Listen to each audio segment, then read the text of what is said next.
and just start fresh. Start over. Like new rules, all those props that you passed, those are out the window. Direct democracy, man. It's got some problems. Do new props. Yeah, let's see what Or happens. don't do any props at all.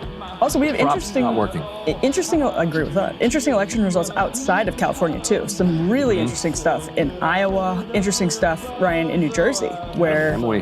that's right. We interviewed him on last Friday's show, but he won last night. So we're going to break down all of those election results as well. Yeah, Bill Pulte is like Marco Rubio, adding a job.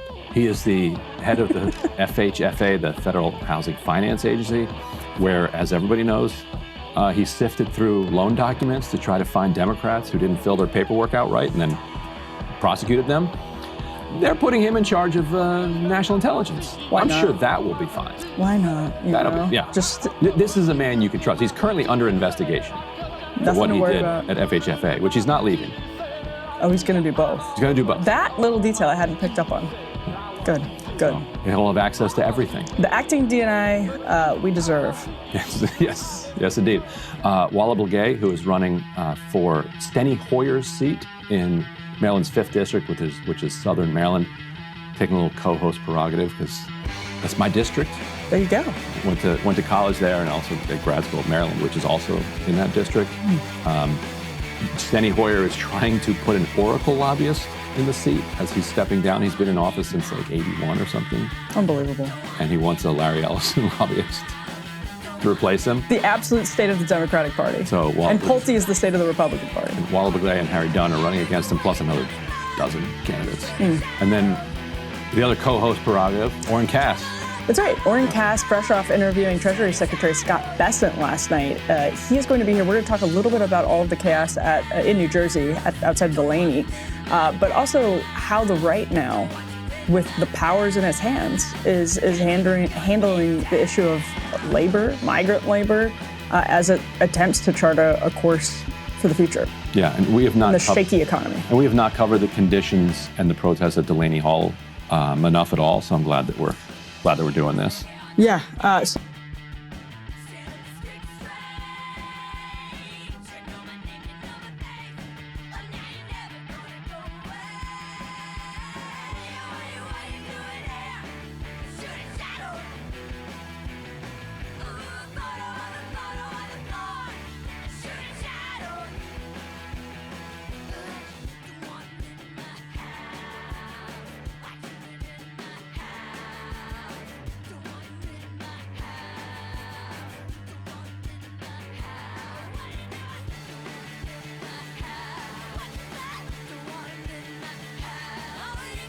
So lots to get to, as we said. Big show. All right. Let's kick it off with Iran here. So the IRGC last night launched strikes on both Kuwait and Bahrain in response to an Iranian ship being targeted as it was transiting the Strait of Hormuz. The attack, and you're seeing some of them being intercepted here.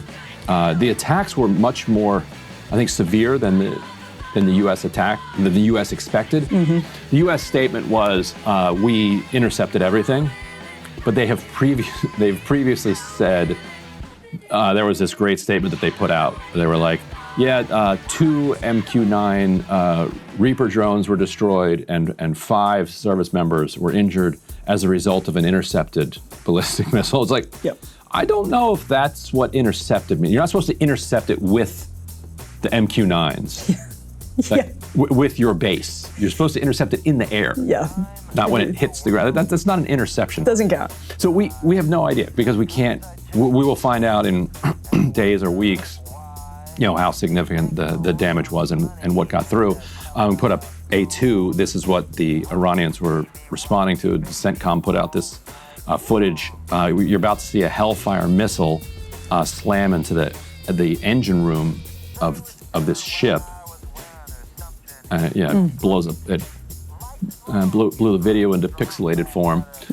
And so this is what the IRGC then responded to with its fusillade back at them. And the understanding that's coming out from Iran analysts is that Iran is trying to say we're not doing tit for tat stuff anymore.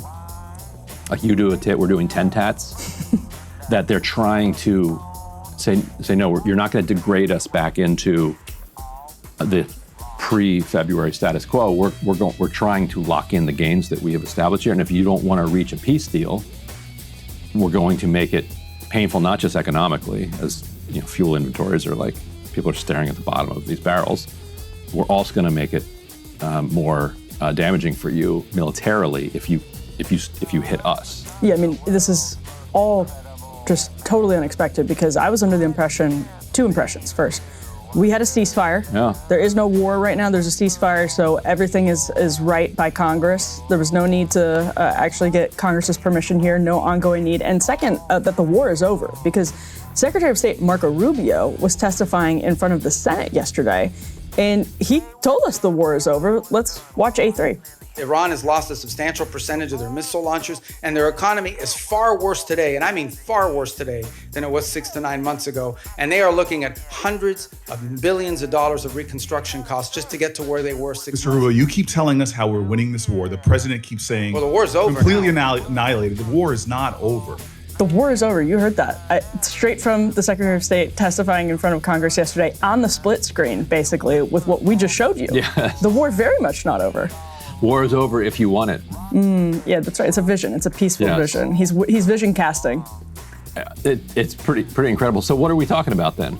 If the war is over, we just said the war is over. All right, let's just skip to the next segment. Yeah. Right? Yeah, we're done. This is good. You will never hear us talk about Iran again, except in the context of peace. War is over.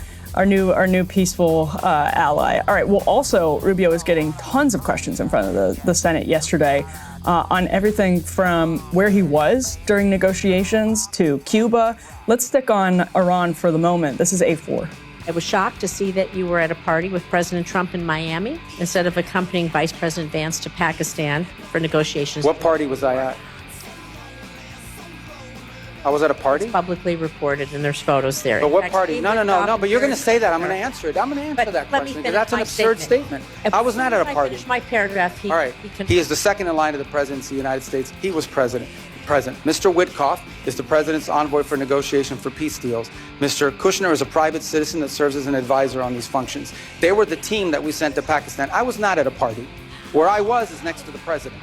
Because in the midst of those negotiations, I was in communications with them. And in fact, I think there is media reporting from that evening on how on multiple occasions I went into a back room, I came back out and spoke to the president and was constantly updating him. On that evening, I spoke to Mr. Kushner and our negotiating team and Mr. Witkoff on at least 6 occasions, including twice on a secure line from the phone they had access to over there. So you don't know what you're talking about?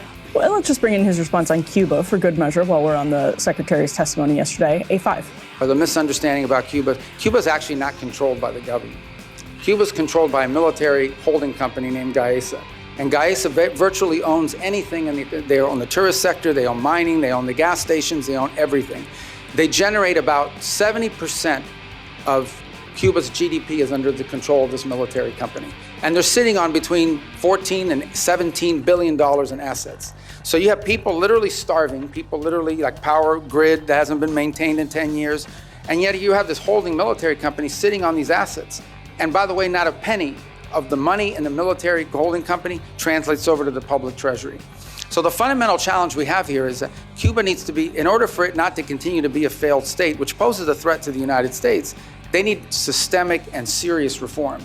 They need to have economic reforms. And the question is, can they possibly reform given the people who are currently in charge, both of Gaesa and of their government?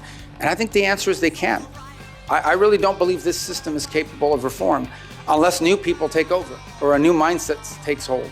Now, we've engaged in conversations with them. We've offered them what I think needs to happen in order for their economy to recover. And that's the last point I would make, because I think somebody raised this issue of an oil blockade. Cuba was having blackouts well before January 3rd of this year. They were having blackouts for years. And they were having blackouts for 2 reasons. Number one, no one will give you free oil except Maduro. That's what's changed here. What's changed here is they're no longer getting free oil from Venezuela. What do you think, Ryan, reading the tea leaves there? Are we closer to 2 pieces? Or we've got 2, some people may say we would have 2 wars, but there is no war in Iran, it's over. So maybe we'll also be closer now to a peaceful transition in Cuba. Yeah, it's so wild to hear him talk about Cuba. So yeah, Gaesa, which I think New York Times has done a bunch of recent reporting on this, so people are hyped He's up. kind of cooking on about Gaesa. Okay, $14 billion. Like, we have spent at least twice that in the last couple weeks attacking Iran. Like, $14 billion does not really make the most threatening, intimidating kind of like institution. Like, this is, we're supposed to be scared of this. And yes, it is a communist government, and Gaesa is the kind of economic engine that that the government uses to like run its national economy. A huge swath of the economy is and in the last several years they often also opened up private businesses, and so now there's this like actual competition on the island between private businesses and public businesses, and a bunch of private ones are actually outperforming the public ones, and the public ones will then use like socialist, like anti-capitalist arguments to try to get people to come to them, even though the other ones are kind of outperforming them at times. But yes, this Gaesa is a thing. Rubio's point there that they only want free oil, that's all it's about. No, the U.S. has blocked Cuba from getting any oil, even if they pay for it. I don't know why he keeps lying about that. Yeah, they've pressured Mexico not to give Cuba oil. Right, and sell even. Like, if they have $14 billion, as he's saying, they can buy oil. And then, but we won't let them. It's such a flagrant lie that he just keeps telling it. Like, it's so bizarre. And yes, like, there were blackouts before January 2nd. Yeah. But okay, that's true. Yeah, we've had sanctions on them since the 1960s, and we really tightened them in 2019. They've been poor stewards of their own economy, and we may disagree on that in some ways, but the bottom line is, does a military intervention make that problem better? Does that military intervention make that problem worse? And that's the real question. And also, poor stewards of, or is it more? Poor stewards of the economy that have produced better education and health outcomes than the United States. Like, over now, not recently, because they're now they're really getting smashed into the ground, but we should reflect on that. How is it that a communist government, under these intense sanctions that Rubio says is horribly mismanaged, how are they outperforming the United States on health and education? It's a bit of a statement. Even under all of those conditions. It's a bit of a statement on our own management, of course, here in the United States and it might say something about the value of a robust public sector. Now, on this point, Trump, actually, let's go back to Iran briefly, because we have Trump posting on Truth Social yesterday. This is A7. Speaking of what's true, what's false, Trump says fake news reports that the Islamic Republic of Iran and the USA stopped speaking a few days ago are false and erroneous. The conversations between us have been going on continuously, including 4 days, 3 days ago, 2 days ago, 1 day ago, and today. Where they lead, one never knows. But as I told Iran, quote, "It's time, one way or another, for you to make a deal. You've been doing this for 47 years, and it cannot be allowed to go on any longer." So there he started, speaking of the Cold War, starting the clock in 1979, it looks like, right? Yeah. Can we acknowledge that doesn't make any sense? No, it doesn't. From beginning to end, like, yes. You have to make a deal, but this thing that you have, the Iranian government, can't go on any longer. But if you make a deal that keeps you in power, then it can go on longer. So the point that they are still talking is an important one. Yeah. Like, it was overblown, and at most, Iran threatened to suspend negotiations. Right. And then Trump responded by calling up Netanyahu and saying, "Don't bomb Beirut." According to Trump, they're back on. The one Rubio clip we didn't play, there was this hilarious moment where I think it was Chris Van Hollen or somebody is complaining, maybe Schatz, complaining that the Strait of Hormuz is closed. And he's like, why does everybody keep blaming us for that? It's Iran that closed the Strait of Hormuz. And we have almost every country in the world signing a petition to the UN complaining about Iran closing the Strait of Hormuz. There you go. And people are like, they're like, are you serious? Like, yeah, okay, maybe that's rude of them to do, but everyone predicted that they would do it. And then they did it. Yeah. So it's in their national interest. A little bit. Yes, this was a back and forth with Rubio in the Senate yesterday as well. It's just like, did you predict that the Strait of Hormuz, or did you fail to predict that the Strait of Hormuz would be closed? But this is where, Ryan, again, you keep talking about war. Let's put up the last element on the screen. The White House posted this yesterday, and I fail to understand why this isn't working, Ryan, on you at least. Trust in Trump, all caps. Just sit back and relax. It will all work out well in the end. It always does. President Donald J. Trump. Chill out, man. Yeah, and Tucker famously said that right before the Iran war, he was like, Tucker's like, I really think this is a mistake. I really think this is going to blow up in your face. And Trump told him, I know you do, I appreciate it, but don't worry, it'll work out. And Tucker said, why? And he's like, because it always does. It's so beautiful. Yeah. What's amazing is that he's still using the line after it so plainly did not work out. Like, what about this worked out? If the war is over, as Rubio says, it very much did not work out. These two things are not true at the same time. Right, what didn't work out? All of our bases are in ashes. Yeah. Iran controls the Strait of Hormuz. Yes, gas is over $4 a gallon. Iran still has all its nuclear dust. Yes, gas is approaching $5 a gallon. Yeah. Who was it? Chevron or somebody said they're looking at $150 to $60 a barrel in the next couple of weeks if nothing changes.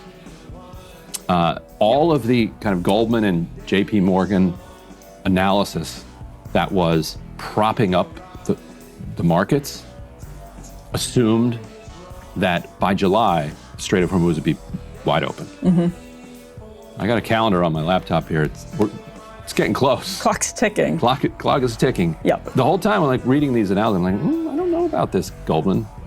Like, are we sure? Like, what? Like, why? Right. And Trump's like, well, it's all gonna work out. What's extra sad is that some of this we know from that big New York Times report with Jonathan Swan and Maggie Haberman on the byline.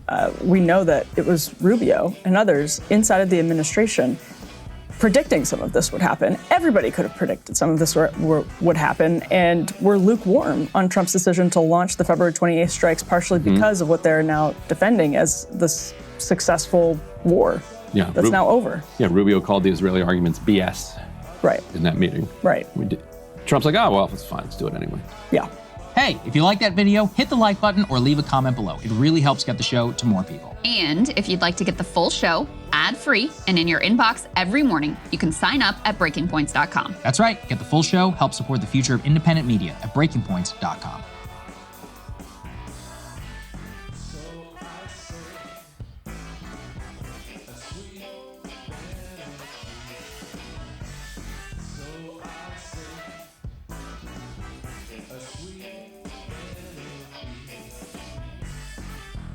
The Israeli government has been using antiquities laws for quite some time now to try to seize and annex West Bank territory and as well as Gazan territory at some point. But now the U.S. is getting involved in a more direct way. To help us kind of unpack what's going on here, Josh Paul from A New Policy is here to walk us through some of what he's discovered, and we'll also talk about this new development where the Israelis are responding to pressure on the U.S. to cut military support or military spending to boost the Israelis by saying, well, how about we just integrate with the Pentagon, make it all one thing. Yeah. So we'll talk about that on the back end of this, on the front end of this. First of all, thank you for joining us, and congrats. I know you guys supported Adam Hamwee last night. Your colleague was up in Trenton, New Jersey. Yeah, thank you. Adam is a great candidate. Actually, about 90% of the candidates we endorsed yesterday won their races or moved on to the next round. I think it's a sign that America is really shifting and the politics are finally beginning to catch up. Right. People may remember Josh from the longtime State Department official who resigned in protest over the Israeli genocide in Gaza. So what is the American Heritage Commission? Like, tell us the story of this.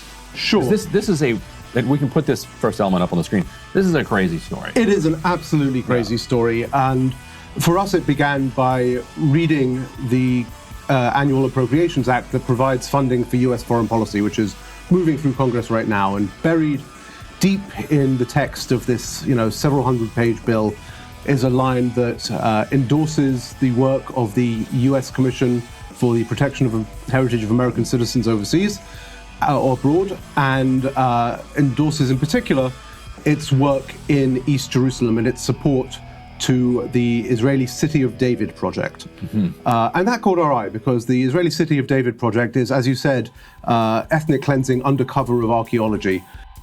Fact, fantastic imagination.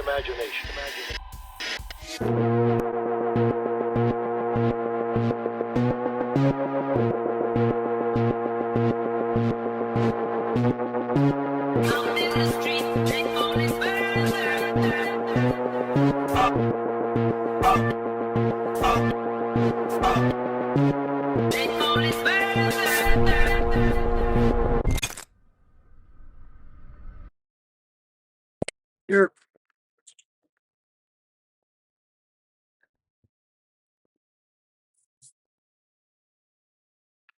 check.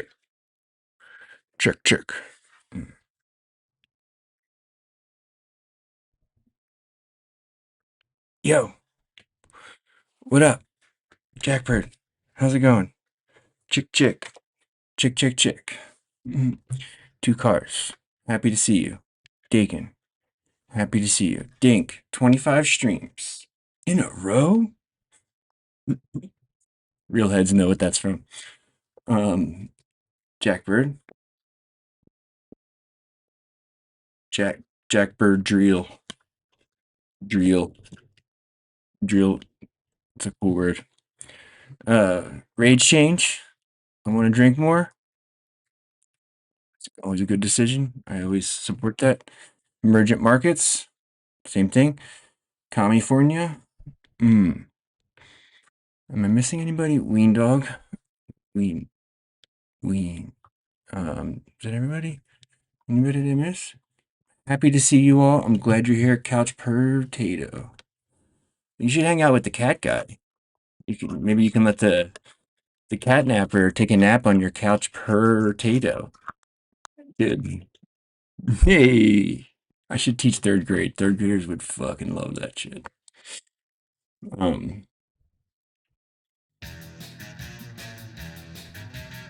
I got a sick TikTok and it didn't even take me all night. It was pretty easy. Well, I mean, I don't know. Look. I put additional, I have additional pride when they're like a obscure song that I like make look cool. You know, like it's Run DMC tonight, but it's like, you know, it goes together really well. It looks cool. So, you know, I'll take that. Dude, Eamon was so disappointed in me. He was like, what were you doing? Because I tell him stories about like, you know, like, oh, I remember when that album came out. I like went to the record store at 9 a.m., you know, stuff like that. And he was asking me what I did for these Blink-182 albums. And I was like, I feel like after Dude Ranch, they got too famous for me and I was too cool, which is the truth. Like, when I was in high school, like, if you were on a major label, you were fucking done, you know? Like, that's how I was. That's, you know. I feel like it was fair back then. Maybe not so much now, but no, I already got it. That's what I'm saying.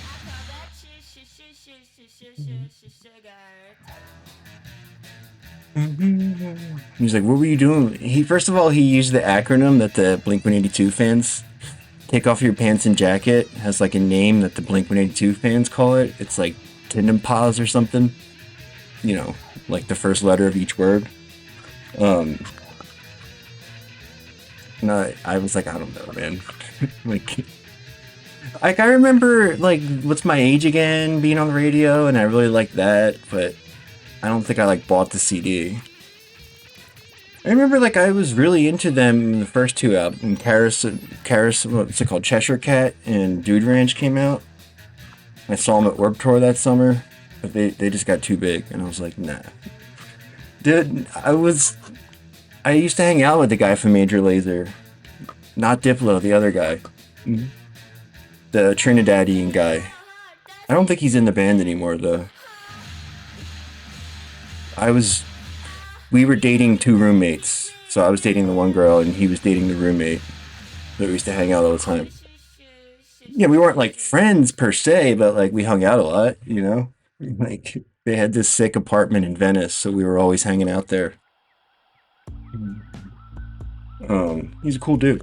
I really liked him.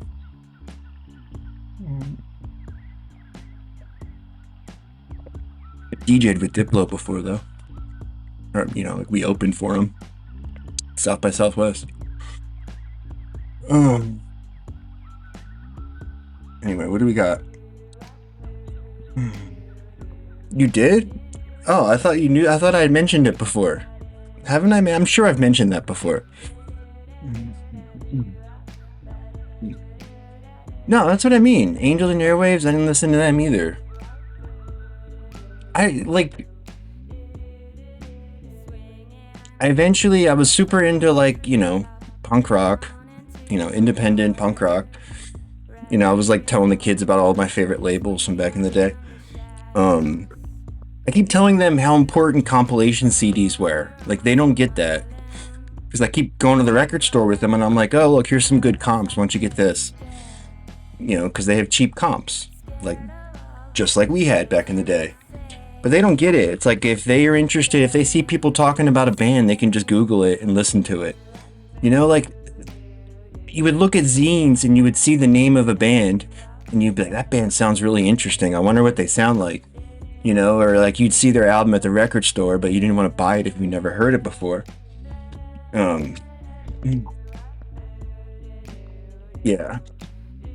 Yeah, right? I feel like there's a lot of, look, falling asleep to this stream is always a good idea. There's a lot of subconscious, you know, whatchamacallit, like plants, you know, like how plants talk to each other. I do that to your sleeping brain. Wake up like, oh, I don't know what happened, but I think David Grusch is really credible.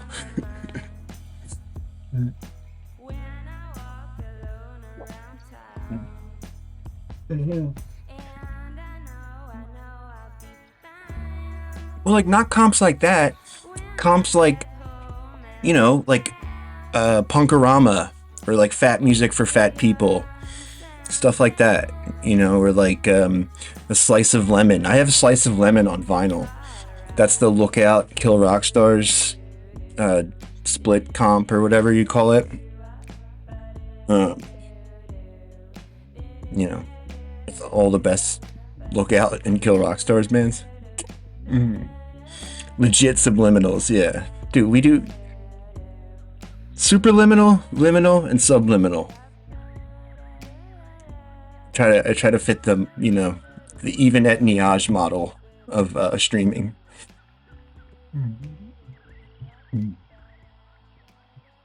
Anything going on? I want to watch this Grim debate. Who's he debating? That fucking twerp right-wing guy? I want to watch that. And I know I don't usually watch those other guys, but I want to see Kyle respond to those guys shitting on him. And then hopefully tracking it down. What else?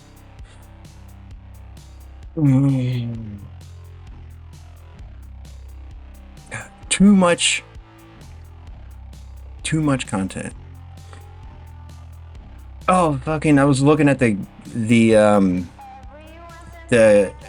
Stargate stuff, dude. Fucking Amazon is like, we know that the show has a lot of fans, but we don't want them. We want new fans. We want different fans.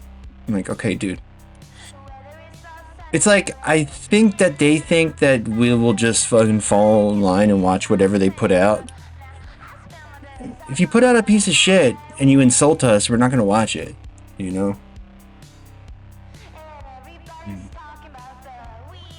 Trump nodding off to Rubio or nodding off Cosmic Chode. Dude, I'm mad at Chode. Trump doesn't realize that Chode is his strongest soldier. Like, he just insulted our entire scene so hard, and Chode is just like, oh, thank you, sir. May I have another? Dumbass.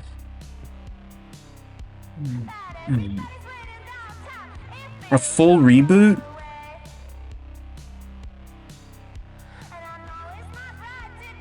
I mean, I don't see why you would do that when you have Richard Dean Anderson and Amanda Tapping. Two, like, proven leads, like, proven talented people. Either one of they can carry a show on their own, right? Why not take advantage of that? I feel like it was Roland Emmerich. I feel like that's what happened. I feel like the TV show guys invited the movie guys onto the project because they wanted to, like, you know, put the best possible foot forward for Amazon.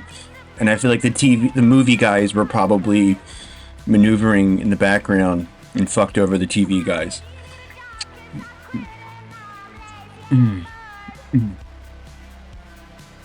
mean, but they have the guy on retainer already. Like, they have one of the head writers from the show is a full-time employee of Amazon. You know, like, they're the ones who started it. You know, they could have said, oh, we want to, you know, we bought the IP, we want to hear pitches for a new show. They didn't. They bought the IP and brought on the old people and said, here's the, you know, whatever. Yeah, but I mean, I think it was basically a reboot, though. Like, it was in the same universe, so we didn't have to have, like, a young fucking, you know, like, young Spader or whatever. You know, like, I think you should just pick up, you know, at some indeterminate point in the future, you know, I know we don't have General Hammond anymore, which is sad, but he was gone already anyway. Bill Bridges is dead now, too, isn't he?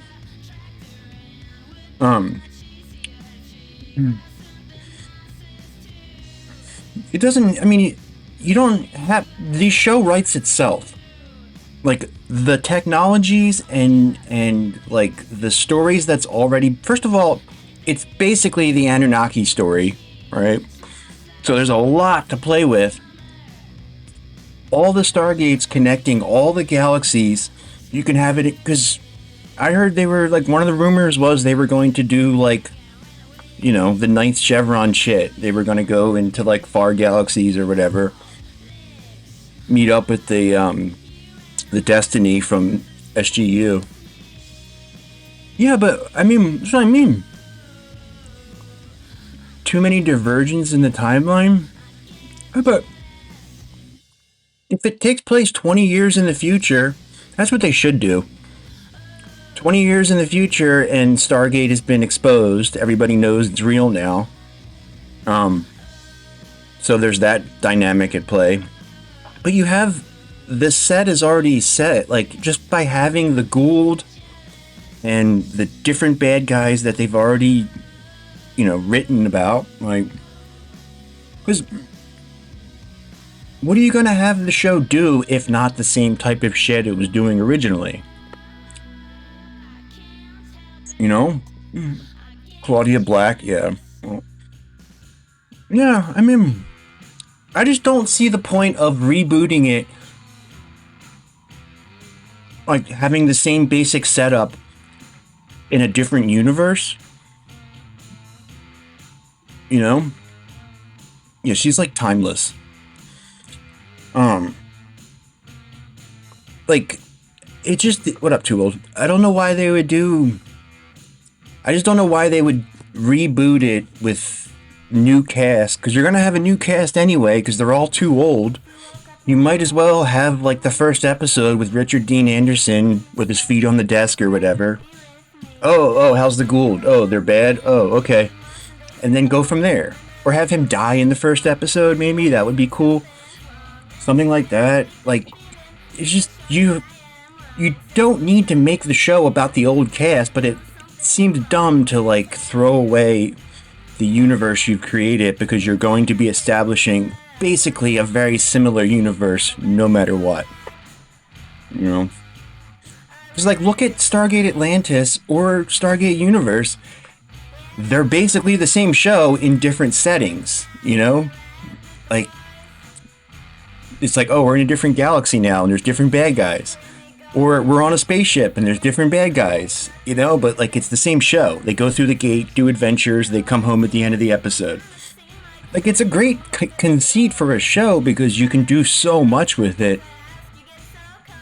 You know, you can have it be a Monster of the Week type show, or you can have it be like SGU, where it's like 2 years developing storylines that you don't ever finish. Like either one of those works.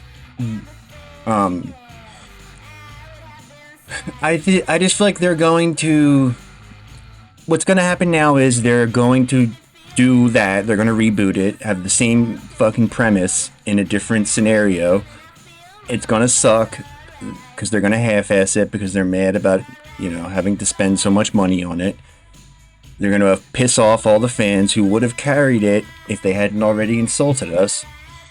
I think it's doomed now, right? Oh, this guy. There was always a chick in it. What do you... Very, very talented. Very talented, very competent, like, fan favorite. Was not at all any, she was incredibly competent, not at all there for any kind of, fucking, woke aspect or whatever. It was the 90s. The Prague Pro improv crew? I mean, that's what I mean. But the thing about the Stargate is not... It's the story. It's the universe that it takes place in, right? It's not the storylines. It's not the characters. It's the universe with that stuff happening, I think, is what makes the show compelling. Again, soft disclosure, because it's a documentary. Invisible Man? Fish and Game Department? That's interesting, actually. Yeah, that would be a good show. I mean, I could see something like that, where it's like a little heard of bureau. It's like an agency nobody knows about. Like, oh, you thought it was in the Department of Energy. It's actually in the Fish and Wildlife.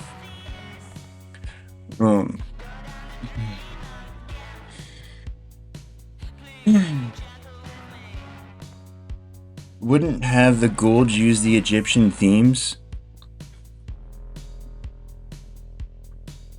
I mean, but they don't all, though. It's just the ones who conquered Earth did. The Gould are the ancient gods. There's different types of them, Yeah, the ships do suck. But again, 20 years in the future, you can make new ships and say, oh, the Gould have rebooted. You can even fucking make fun of it. You could do some meta jokes about it. Like, oh, the Gould seem to have rebooted or whatever. And kind of, explain away whatever changes you want to make with that type of humor. Which seems to be what every show does now. Like a Deadpool style. Like, oh, they fucking couldn't get Wolverine or whatever, That's a good idea, actually, Jamie. Yeah, if they could get a couple of the Atlantis people, yeah, Momoa namely, but like Momoa and what's his face? I can't remember his name. The star of Atlantis. If you get those two with fucking, a couple aliens or whatever. Yeah, if Joe Flanagan, that's right. Yeah. You get, I mean, if you could get fucking what's his name? You could get Begbie back there too. Oh man. So then you should do is get the best people from each of the shows and put them all together. I mean, I saw the Firefly people chiming in on Reddit today. Get the fuck out of here, man. You're not the same thing. Fucking Firefly, you had, a movie and half a season on TV? You were not the same as Stargate. You're not the same category.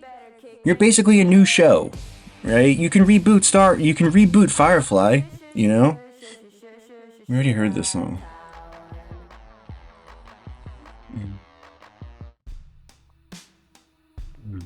Yeah. I mean, look, would I like a Firefly reboot? Sure. Definitely. But it's just like, it's not even very, like, Stargate is in the same category as Star Trek, Like, and I think Firefly is in the same category as, like, I don't know, Fringe or something like that, It was aired out of order. Oh, I didn't know that. No, yeah, I watched it on Netflix or whatever. Wait, I'm not. I'm just saying, fucking, I don't really care. Like, I want my Stargate. It's been too long. The IP is too good. It's too valuable. It needs to come back on. I don't, fucking, this is gonna suck now. Because MGM sat on the rights for 20 years. Now fucking Amazon's gonna do the same thing. God damn it. That's like this show. Well, I mean, I don't remember. Either that or BSG was the show that like got me into sci-fi, like for real. Like, later in life, like when I was in law school. I don't remember which one was first. Maybe BSG. I think I watched BSG first. My friend in California told me. It was like we were talking, and he was like, we were talking about shows that we liked, and he was a big sci-fi guy, and I don't think I had ever realized until then that I was a sci-fi fan. And he was like, maybe you should watch Battlestar Galactica. Maybe you'd like it. I was like, oh, you know what? I think you're right. And I really liked it. 10 episode seasons, but they were going to be 10 long episodes, though. I know, if they can make 25 episode season, that's, again, the thing. But again, I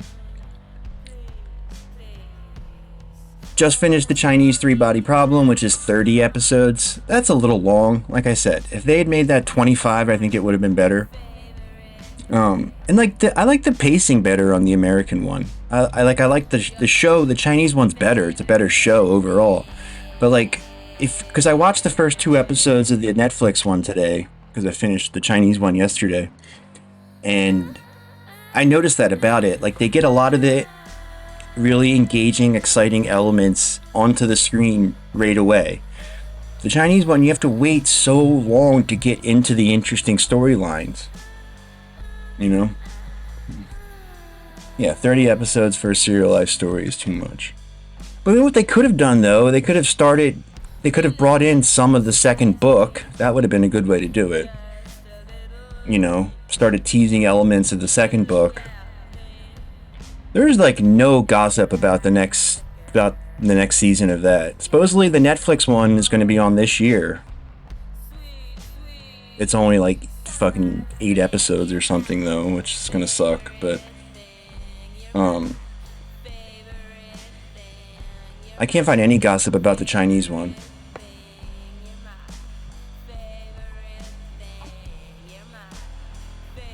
Which is dumb. They're sitting on a cash cow. Hassan Piker's seedy, sex-obsessed life. Soliciting nudes. Is that true? Oh, the Kuwait airport bombing. It was an interceptor that fell.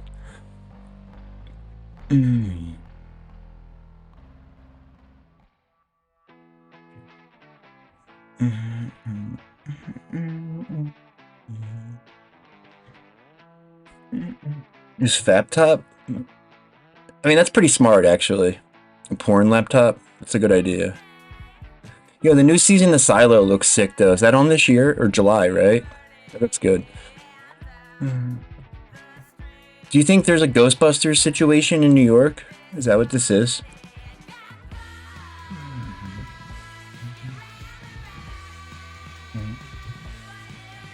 MacGyver was making $200K per episode in 2001. Is that a lot? I don't know how the fucking economics of these shows even work. But like, if you bought the IP, you're expecting to make some money on it,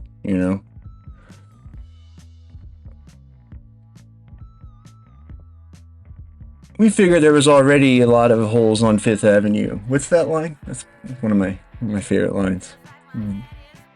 Nobody would notice.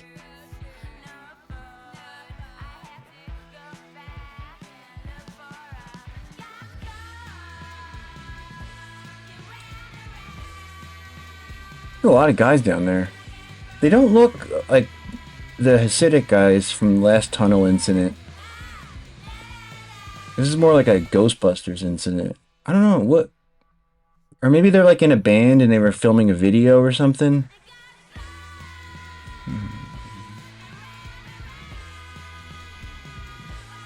Yeah, that's what I mean. They don't need to pay Richard Dean Anderson, but That's what I mean. You don't need to have it be about Richard Dean Anderson. You just have him be like, you know, in existence somewhere in the universe of the show.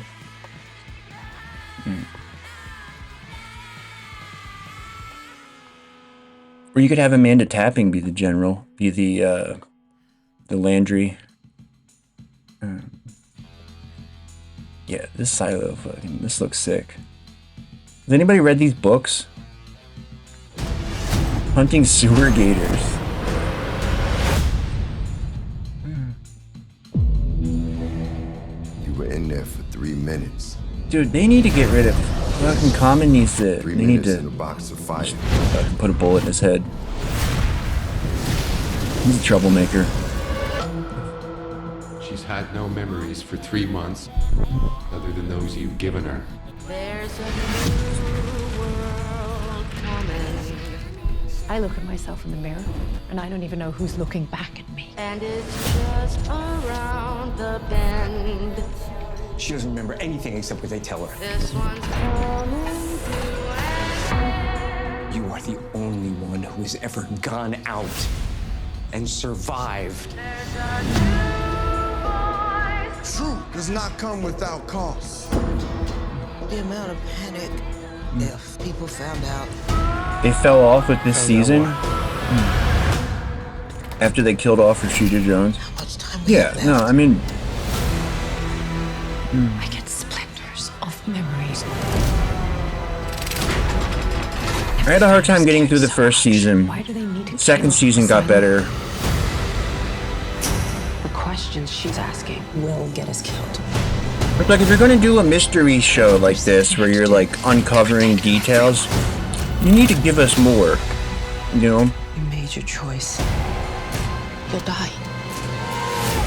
Your friends as well. It's all set in the past. We're afraid we'll find. Seems like a lot of this is in the past. We do not know why we are here. We do not A know $2 why we Facebook safe ad? to go outside. We only know that day is not this day.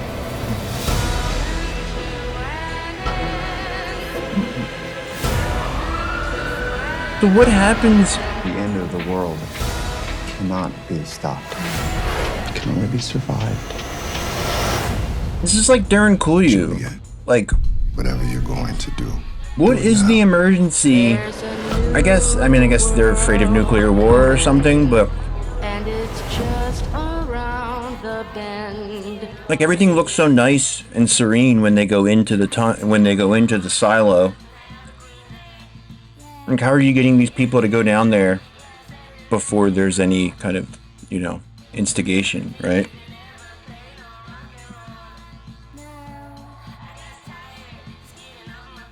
Yeah. Yeah. Yeah. Mm-hmm.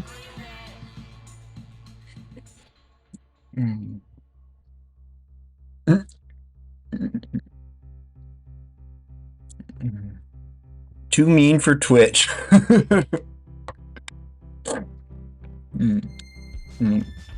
Dude, this is really funny. Like, I find myself asking, like, how... Like, stuff like this is just so pathetic. Like, I don't know how you can live with yourself posting something like this.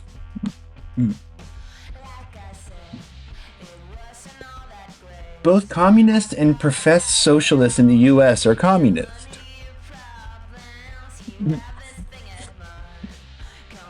I wonder, I just would... God, I'd love to be in the writer's room when he came up with that line. Hardcore communist, Hassan Piker, comma, the new face of the Democratic Party, comma, spoke at Yale University on April 14th to support Democrats' resolution to end the American Empire. Is that really a resolution that the Democrats had? He called for the overthrow of American capitalism. It's like he's trying to make these things that are like, you know, people desire sound bad, and he's like, how can I make this sound bad?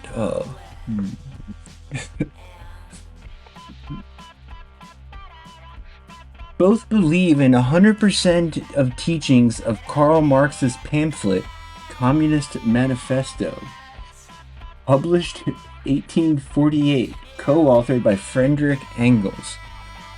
Like, he seems like he wants to give, like, a grown-up, like, big boy citation there, but then he ends up just fucking it up anyway. It's like, easy to prove. And where's communism capitalized, too? Is created to end the human...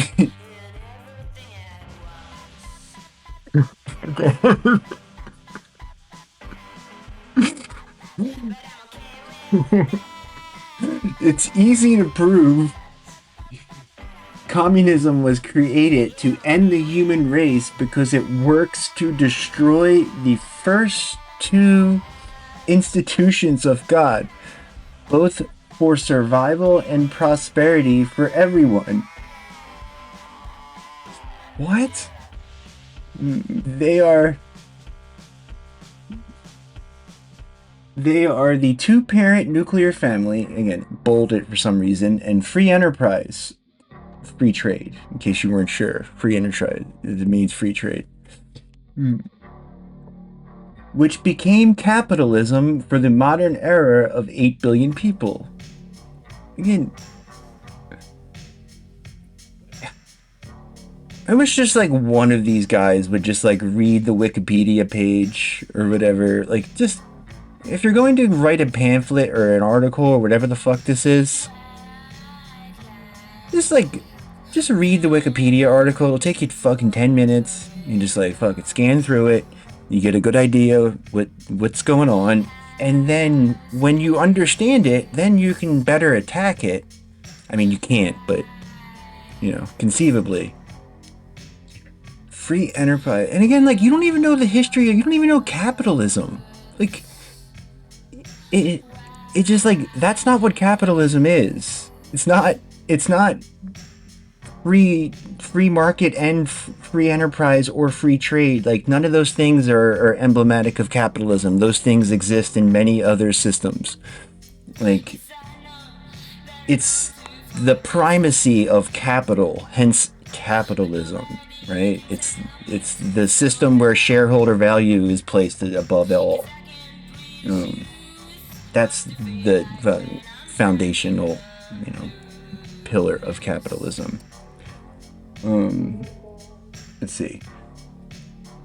Both were the first institutions because they are meant to see the survival, well-being, and prosperity of every person on Earth.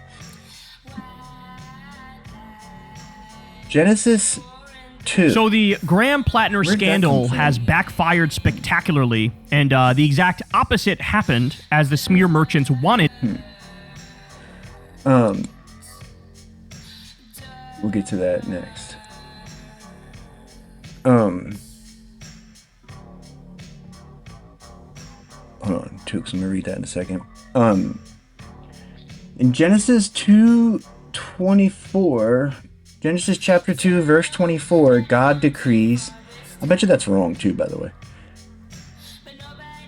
Therefore shall a man leave his father and his mother, and shall cleave unto his wife, and they shall be one flesh.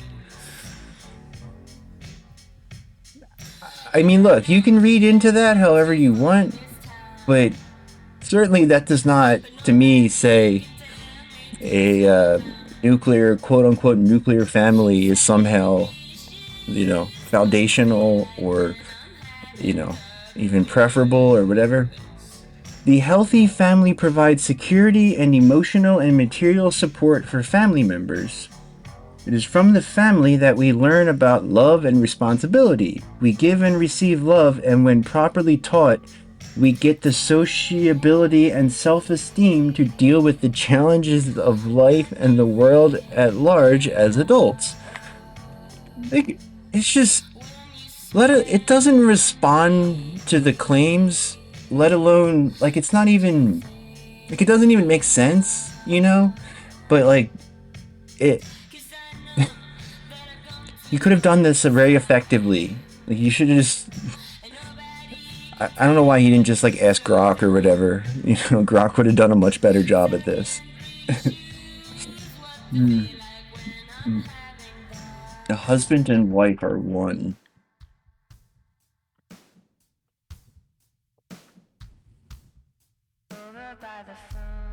I mean, that part's fine. You know, when you get married, yeah, you know, you become one. But that's what that says. That doesn't say anything else. That doesn't have the meaning he's reading into it. Let alone, it is from the family that we learn about love and responsibility. So, you didn't know about love until after you got married? You didn't learn about responsibility until after you got married? Like, we give and receive love, and when properly taught, we get the sociability and self-esteem to deal with the challenges of life and the world at large as adults. So you couldn't learn that in an orphanage? I'm sure you have to learn how to deal with challenges as an orphan. The human race survives and thrives on love because the Creator created the spirit in every person for the purpose of love. It all begins with the husband/wife nuclear family. It doesn't say that at all. Like, free enterprise. Free enterprise arises from the punishment or curse in Genesis which the Creator decrees. In the sweat of thy face thou shalt eat bread till thou return unto the ground. It's if you plant wheat, you can make bread out of it, is what that says. And then you die. So you work and then you die. That means man must work to survive. He survives by going to work, either by starting his own business for money or he sells his labor for wages. Starting his own business for money. But like, what does this have to do with him, with Hassan, or... Oh my god. Wait a minute. What did you say? So the deep state made the silo in case of nanobot warfare, and then they nuked themselves and released all the nanobot swarm, which killed everyone outside. They engineered the societies to try and breed compliant people. The outside is actually safe because the bots broke down, except the new ones they release every time they wipe the screen. As the bots broke down, except the new ones they release... Oh. What? So they have the bots inside the silo too? And that makes sense.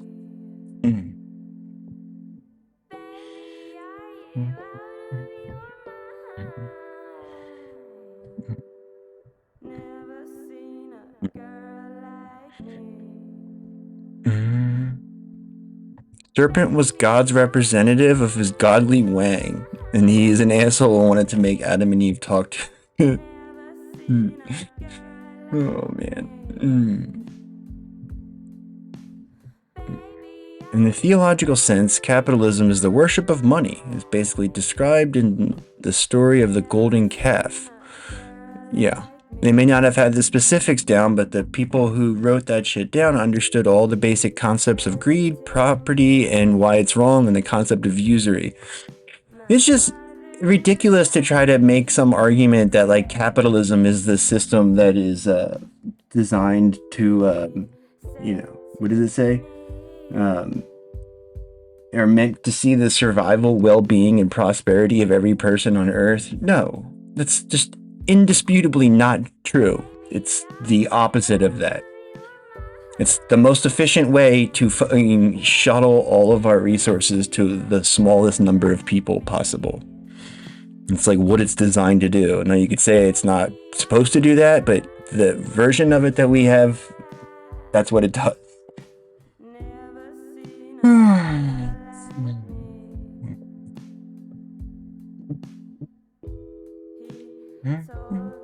Yeah. There's so many silos because they're waiting until the end to see which one is best and then kill all the others. Yeah, but so the deep state is still monitoring this? Heaven would be a monarchical theocracy. What? That's what you envision heaven as? You have a king who tells you what to do?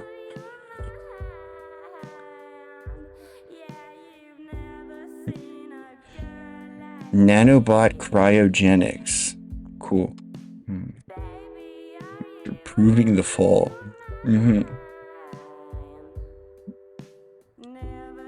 Dude, I will bet you $1,000 I know more about all of this shit than you and all your fucking loser friends. Okay? I went to Catholic school for every year of my life, like from kindergarten up through college, and then I fucking liked it so much I had to go to Catholic law school too for some reason.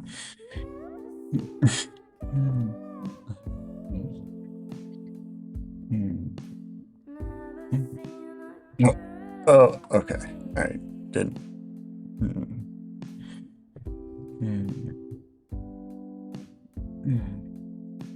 You can't say that, you fucking scumbag. Fuck you, dude. Grow up. Catholics are heretical. Okay, dude.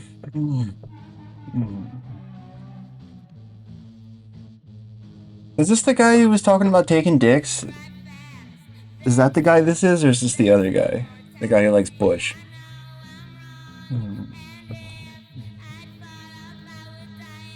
You're not supposed to admit that. Cuban people right being now killed right now by a policy of cutting off oil, cutting off every single way that government can get money to keep the hospitals going. To actually get aid to the people of Cuba, because it doesn't sound like you do. No, because Marco Rubio has been sanctioning the Cuban people, which is hurting them by the billions. By the billions. No, that hurts the people there. They have no power. You are misinformed. Whoa, okay. It was like, I'm sorry. It doesn't matter. You just touched me. All right. Right now, so I'm going to call Capital Police. Don't touch me. I won't. Bye-bye.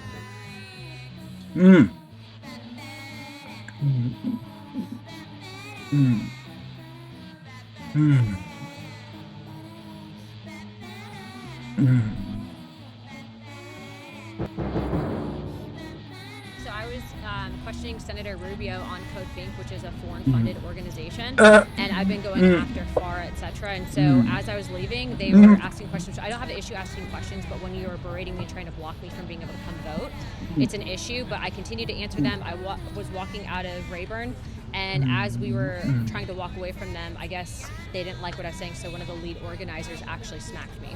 He smacked you. At that point, I broke contact. Can you like reenact how you were hit? If I was literally That'd be funny if she had smacked her. from this person, and they smacked me. In what part of the body? They smacked my arm. Smacked your. Are you injured right now? Smacked my look, arm. Either which way, you don't touch anyone, especially if you don't like what they're saying. You cannot physically harm someone. You can't hit them. You can't block people from being able to vote. And so what I will say is we have filed charges. There's footage of this. They have multiple angles of this. There was multiple witnesses. We have people that filed statements as well. And I think that she's going to get in a lot of trouble. You cannot. A lot of trouble. So yeah, I just saw you speaking with a group of police officers. That was you pressing charges. Well, I'm giving my statements, and they are basically investigating for assault. Yeah. Yeah. Okay. So ultimately, they determine whether or not we can actually press charges, but I think they have more than enough evidence. We will know later on today. But if you're able to, you definitely will be. Yeah, you can't hit people. What do you hope happens to the person? Look, we live in a day and age when people This old lady hit me. can hurt people because they disagree with them politically. We've seen this happen to many conservatives, but I'm sure it also happens on the left as well.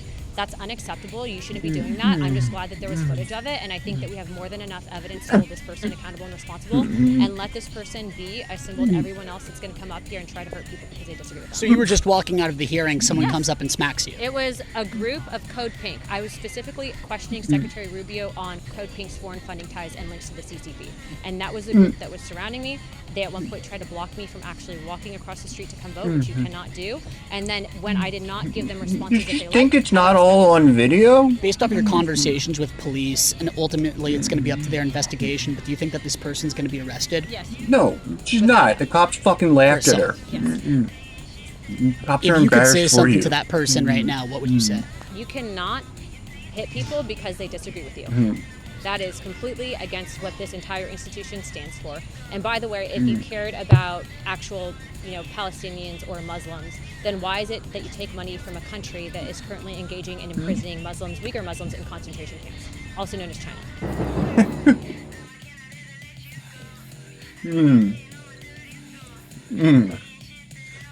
Oh my god. Why do they think, that's what I'm saying about this other guy. Why do they think this makes them look good? Like, it doesn't make you look good. It makes you look awful.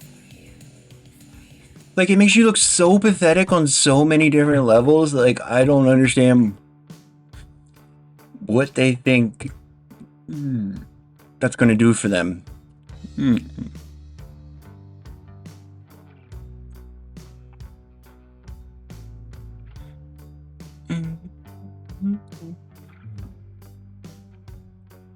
I liked it better when they were like fucking alphas,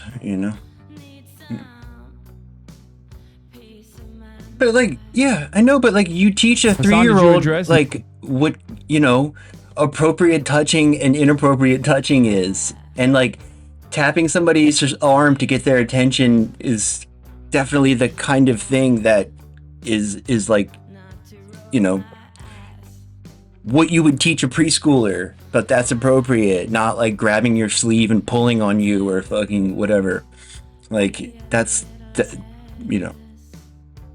New York City exposing that you're a gooner. Did you watch the goon material before opening stream? Is that what you do every time? You put time and effort into gooning? Do you fund your gooning habits? Do you have a system of gooning? Yeah, all of it is true. This is the best possible way to talk about this. New York Post. It appears you're threatening billionaire interests. Anyway, here's a picture of your house. They sent a drone to my house, man. They literally sent a drone to my mother house. Stop being it's so unbelievable. obsessed That's with the reason sex. why I didn't want to talk about it yesterday because it's like a clear dox. But I mean, it's gone unbelievably viral at this point. It's very Israel coded. They were like, "Why you no love Israel? Here's drone at your house." On the plus side, they can't use the mansion attack anymore. I know. That's on purpose, by the way. I had literal journalists reach out to me and were like, "It kind of feels like they put the hit out on you, my boy." Rupert Murdoch Media was like, "You've been ruffling too many feathers. Here's a photo of your house." Sources report Hassan Piker seen browsing New York City Zillow.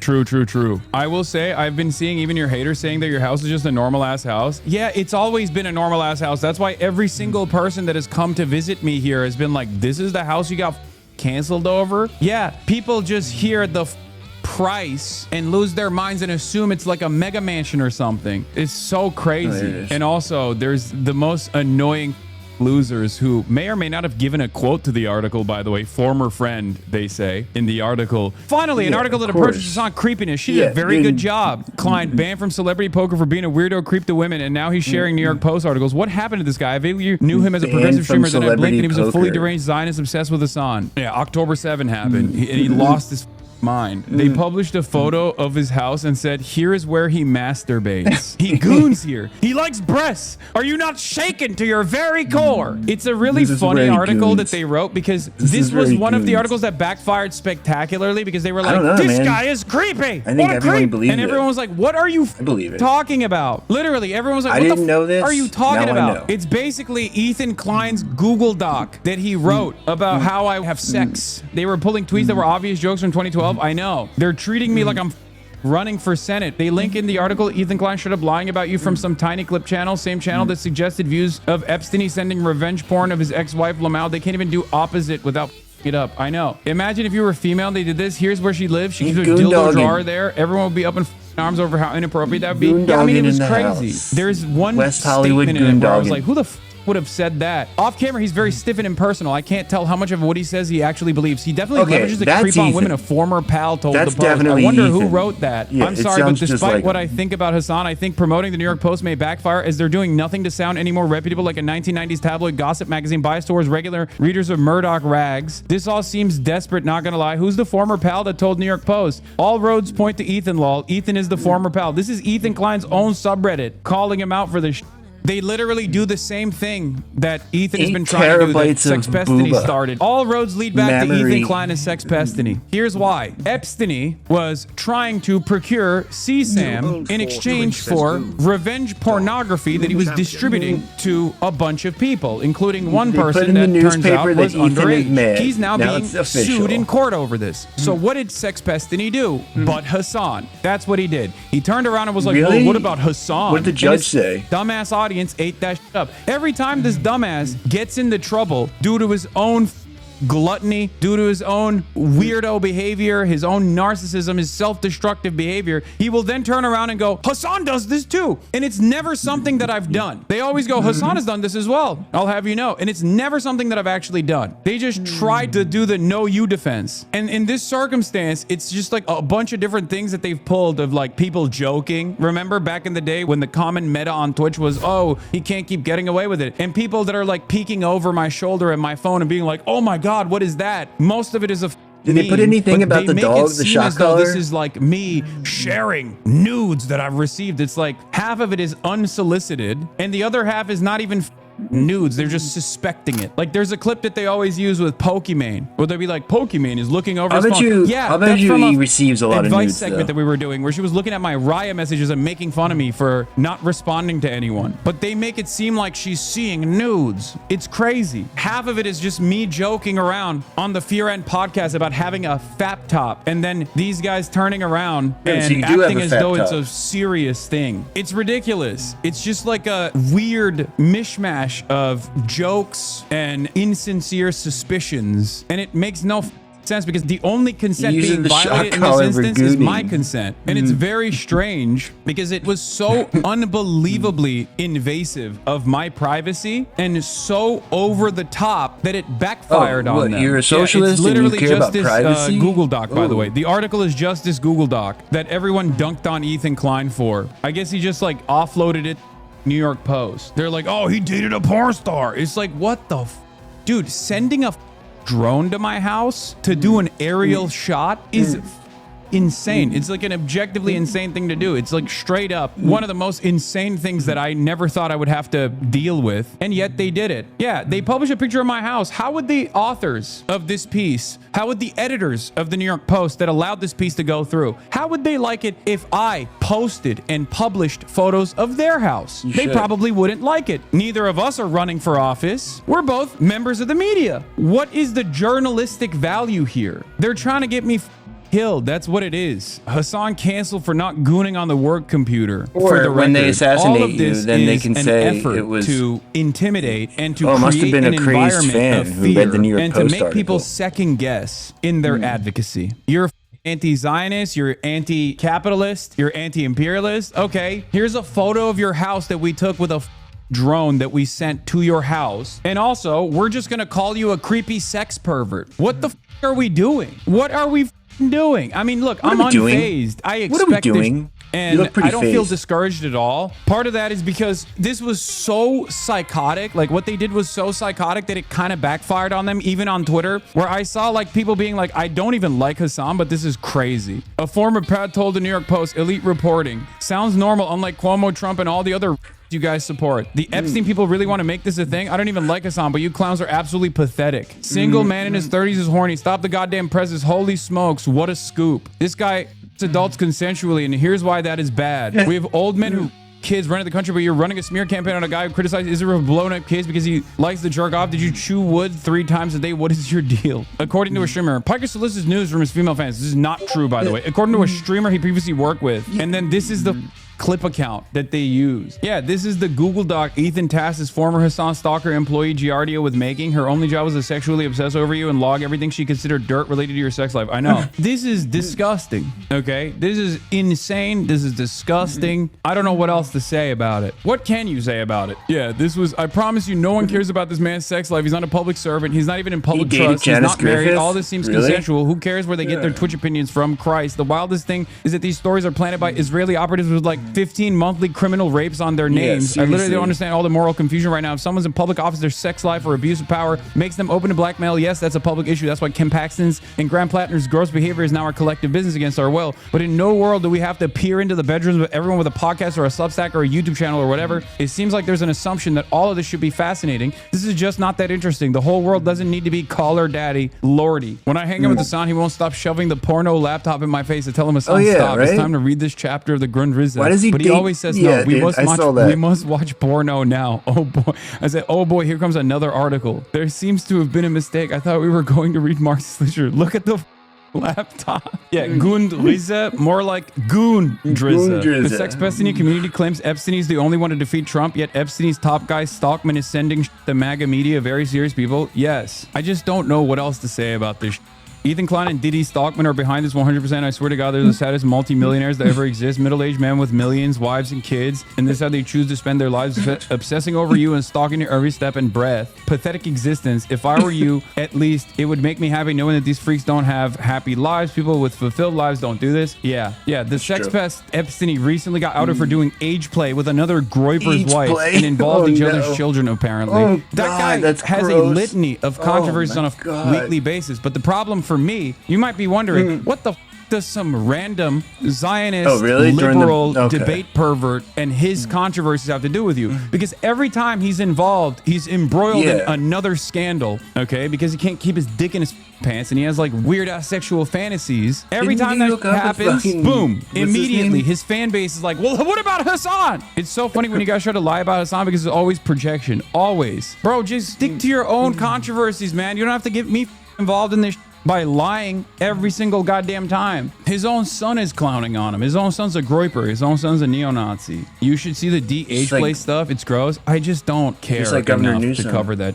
Unlike them, I feel like there's more serious things to talk about, right? Unfortunately, I keep finding myself in the crosshairs of some of the most insane people, and it's all gone downhill from deal with that nonsense on a daily basis, because there's only one group that has institutional power that behaves like sweaty neo-Nazis doing Gamergate, and that is the Zionist lobby. The Zionist lobby and the Hasbara machine is the only group that is like a well-respected group that actually has institutional motion that behaves exactly like Gamergate perverts do. They'll dox you, they'll come after you, it doesn't matter what the targets are, they'll A-log you. People that pretend they are children. That's literally what the Canary mission is. They're vicious. But once again, as I always say, in the aftermath of these sorts of attacks that are completely psychotic and a major violation of my privacy and just outright smears in general, what do I always say? I am unbowed. They can't tackle the message, so they try to shoot the messenger. And sometimes they literally want the messenger to be shot and killed. Ridiculous.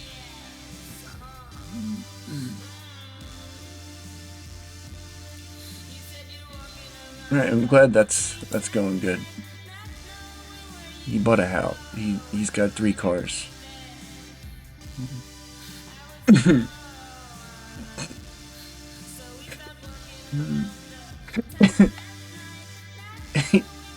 Kyle Kulinski's the leader of the dark woke movement on the internet, where we are not going to be playing nice with these fascists anymore. We are going to mock you. We are going to say that you're ugly, that you're venomous, that you're stupid. It doesn't help the Democrats to unilaterally disarm in the meme war. I also think there's like this level of condescension that past liberals have had, where like people, I don't know, want honesty, and when you're constantly policing how you're engaging in political discourse, with manners, it comes off as dishonest. Yeah. So it's fundamentally elitist, whether you're right or wrong, to tell somebody they have bad manners. It's politically important that we just say, like, come on, guys, we're dealing with literal Nazis here. Yes. It's important that we attack them in any way that we possibly can. I just enjoyed this tweet from Kyle in response to somebody who was upset that the Democratic Party called Stephen Miller ugly. Kyle says, sorry, we don't do this anymore in the dark woke era. Say whatever the F you want to these evil C words, and that's pretty much where I'm at as well. No, it's not. You just said C words. Here is though this issue you where were nowhere Stephen near Miller, where Kyle's at. Kyle's on a whole nother level, lady. Failed so miserably in trying to roast James Tallarico, but this was last night, He's right? vegan. Did you hear that he was So a the one that vegan? Matt has pulled up here is number 7. Yes, that's the more relevant one, and then we'll go back to that. But because this happened, I think a day or two ago, Stephen Miller called James Tallarico trans, and the Democratic Party account responded and said, "Shut up, you ugly F word." That's the dark wokeness that Kyle was defending. So he, like a man, sends his wife onto television to defend his honor, and here she is on Laura Ingraham talking about how horrible it is that the Democrats would call her husband ugly. Your husband came under attack today when he said, like, the Democrats are, just the setup.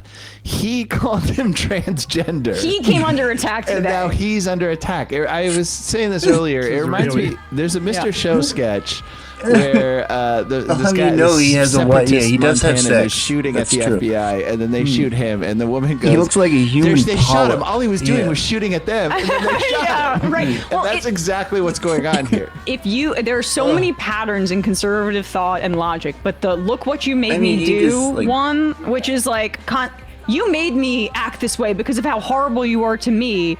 It's abuser In response logic. to how horrible I was to you. In response to, it's literally like what an abusive husband says. You look what you made me do. You made me punch you because you were being who does so that work unreasonable. for? Like, but I guess even like fucking what's more 90-year-old applicable to psychos. this is the perpetual self-victimization and the Stephen Miller wants just everybody not- to assume I that don't he's a know. strong man because of how I tough thought- he talks about brutalizing immigrants. Yeah, they act like tough guys. And yet, I guess- every I action guess not. that They're he takes when it sensitive. comes They're to like warrior personal poets. insults directed at him is the most weak thing that you could possibly do, including sending your wife out to do this. And Trump's the same exact way. He's a bully to everybody else, but God forbid you say one thing or disagree with him 1% like Cornyn did. He's going to get rid of your political career. Yeah. So they pretend that weakness is strength. That's another hallmark of conservatism. Anyway, here is Katie to talk about how Stephen Miller's the real victim. Your husband came under attack today under when he attack. said, like, the Democrats are, perhaps going to nominate their first transgender Senate candidate, talking about Tallarico, and they responded by just, basically saying, "Shut up, you ugly F word," essentially. Any word for the Democrats, their little Twitter account. This is the same violent political rhetoric that is leading people to shooting up, whether it be the White House Correspondents' Dinner or President Trump and Butler. But what it remains to be seen is this is an anonymous account, I don't think it's... and it is run actually by a sad liberal woman named Paulina, which is why Pew says 50% of liberal women at some time have identified that they have a mental health disorder, and she is certainly one of them. What a sad state for the pathetic Democrat Party.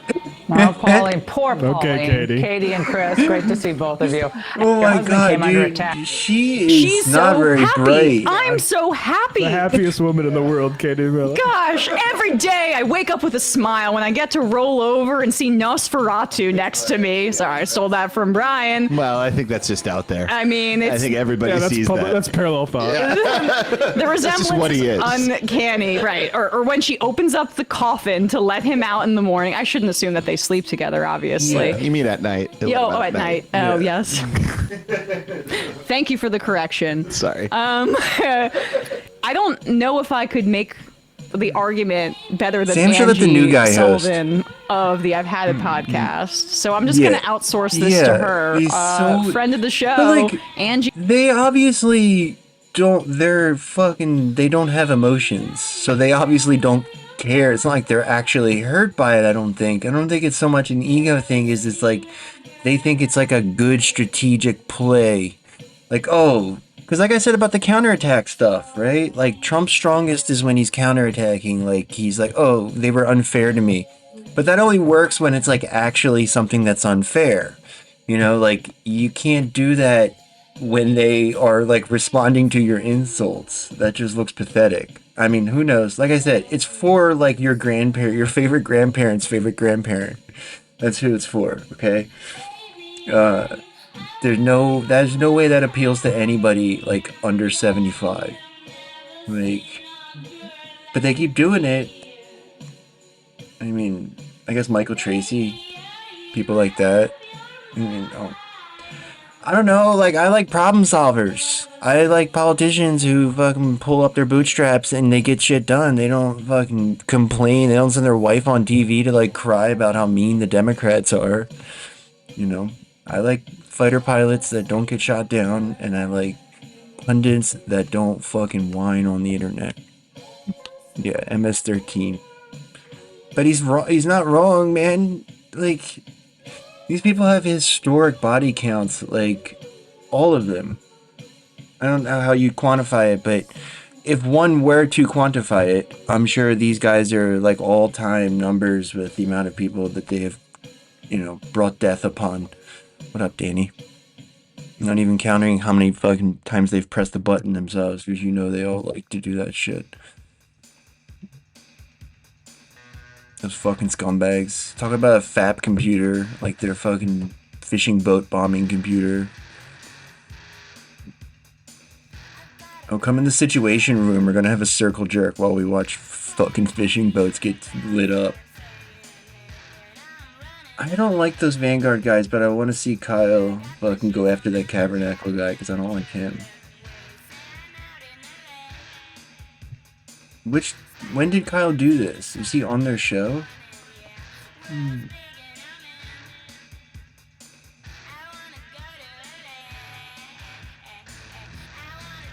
They're bringing back the Limp Biscuit. Little Marco was the first to eat it. Are kind of legitimate, but as time goes on, and you're on your 7th Graham Plattner video as they frog march people into the concentration camps, and Trump is looting the treasury with the Epstein class right in front of us, and you're on your 7th Graham Kyle Plattner goes on video, their show, policing everybody who's trying to make the world a better place. Dude, look how cool That's he when I is. sort of start So to cool. lose respect a little bit, and it begins to look like a Jimmy Dore 2018 project, where it's like a virtue signal fest, like, I'm the most pure, no, I'm the most pure, no, I'm the purest of the pure, and it's like, that's great. I'm the Well, purest of the enjoy pure, actually. not You living guys in are the all United wrong. States of America as our country crashes into the fucking iceberg like the Titanic and sinks to the bottom of the ocean. It's like, you know, I'm sort of resentful about that too, particularly when it comes to Tabernacle, because it's like, you don't even have any fucking skin in this game, bro.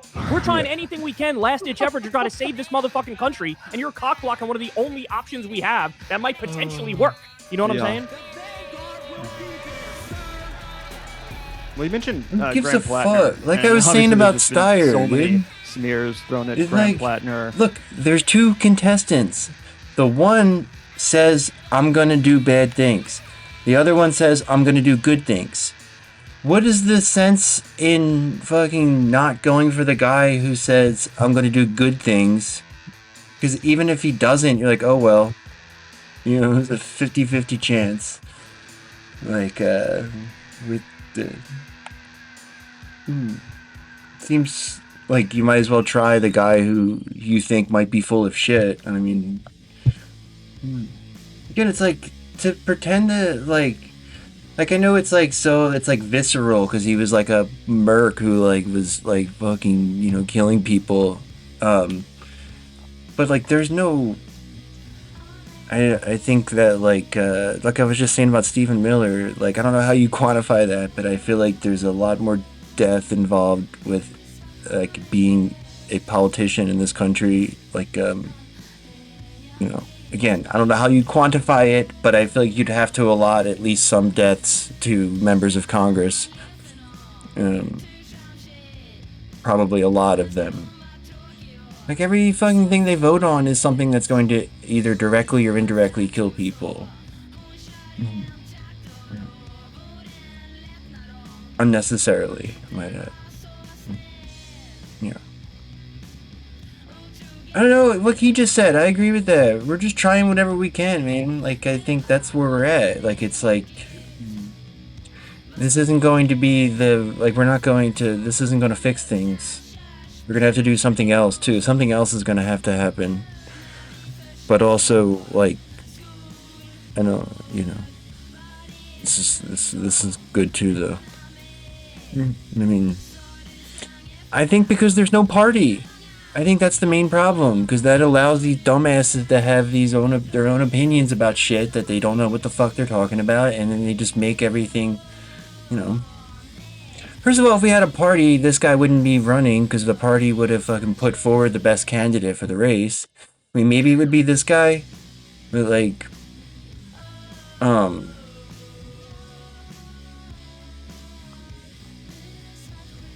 like I said,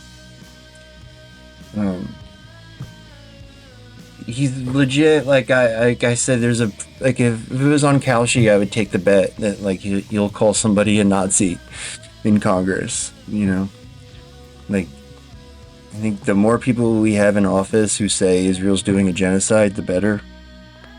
Like, that right there is, I think, worth the price of admission.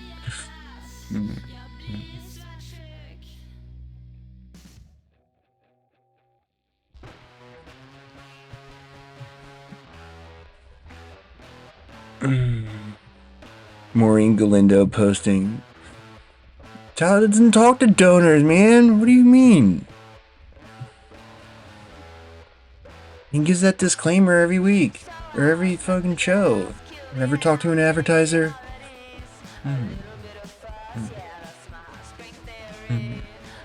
What do you mean Kyle was here to distract the do you know how many people fueled, like, their political evolution was fueled by Kyle?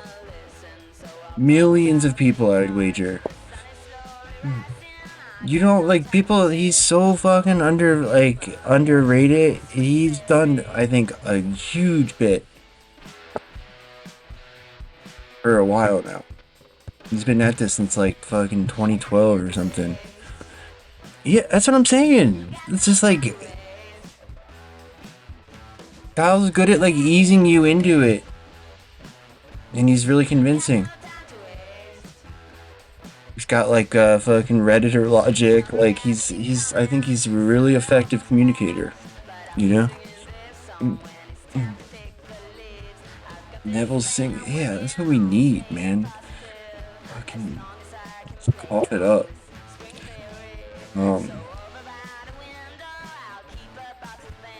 Maybe I have to ask him. I've never asked him before. I should do that though. Actually, that's a good idea.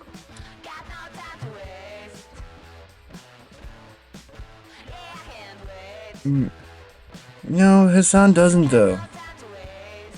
That's not what Hassan does. That's what I'm saying. Hassan does something different. Kyle has YouTube videos that get like fucking hundreds of thousands or millions of views, and he pumps them out every day. He used to, like, I don't know what he does now, but like, fucking 2019, I was watching Kyle 20 I watch Kyle now, but like, I just remember like he would have like fucking like 5 videos every day. And he was, look at his videos, you'll see he's right about most of the shit he says. I don't need my news guy to be right about everything. I mean, Hey, look at this anonymous gifter. Neville, thanks, bud. I'll talk to you after the stream. Doza feels bad, mostly moss, bones and sinew, Remo, and the nerve cave TTV. Oh yeah. I don't know why the alert didn't go off. Oh, I have it turned off. Sorry. Fuck. Oh my, we gotta fucking trigger that.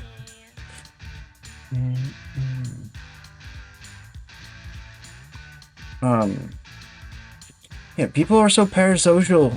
Like, you're not supposed to have like, you're not supposed to be like, oh, the guy reading the news is right about everything all the time. Like, that's not a standard you have. I think, you know, that's where your discernment comes in.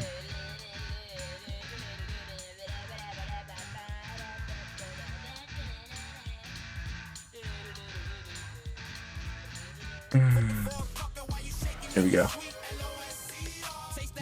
I like it. Yeah, exactly. He does voices. Yeah, he's so good. Yeah. What I mean, dude. I'll hate is uncalled for. Yeah. Yeah. I mean, I was just talking about Singham, and then the anonymous came in. Maybe he's looking out for me after all. Had to go all the way through Alex Jones, Ron Paul, and Gary Johnson to get it. Yeah, exactly, man. Fucking... Look. Everybody on TV just is lies full time. Non-stop, right? Like, people my age, they fucking grew up with, like, just nothing but bullshit. And nowhere to turn.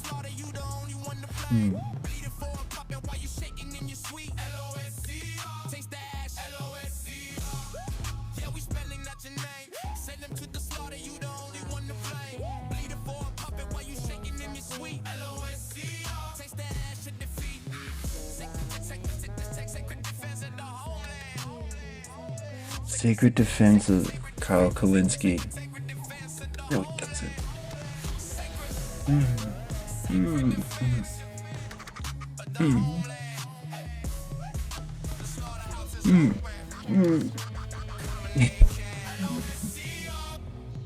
Look, I'm just saying, obviously he's not perfect, but he's pretty good. You know? I think, you know, that's... Look, I'll tell you when he's wrong. Do we ever watch Kyle where I don't point out things that he says that I disagree with? You know?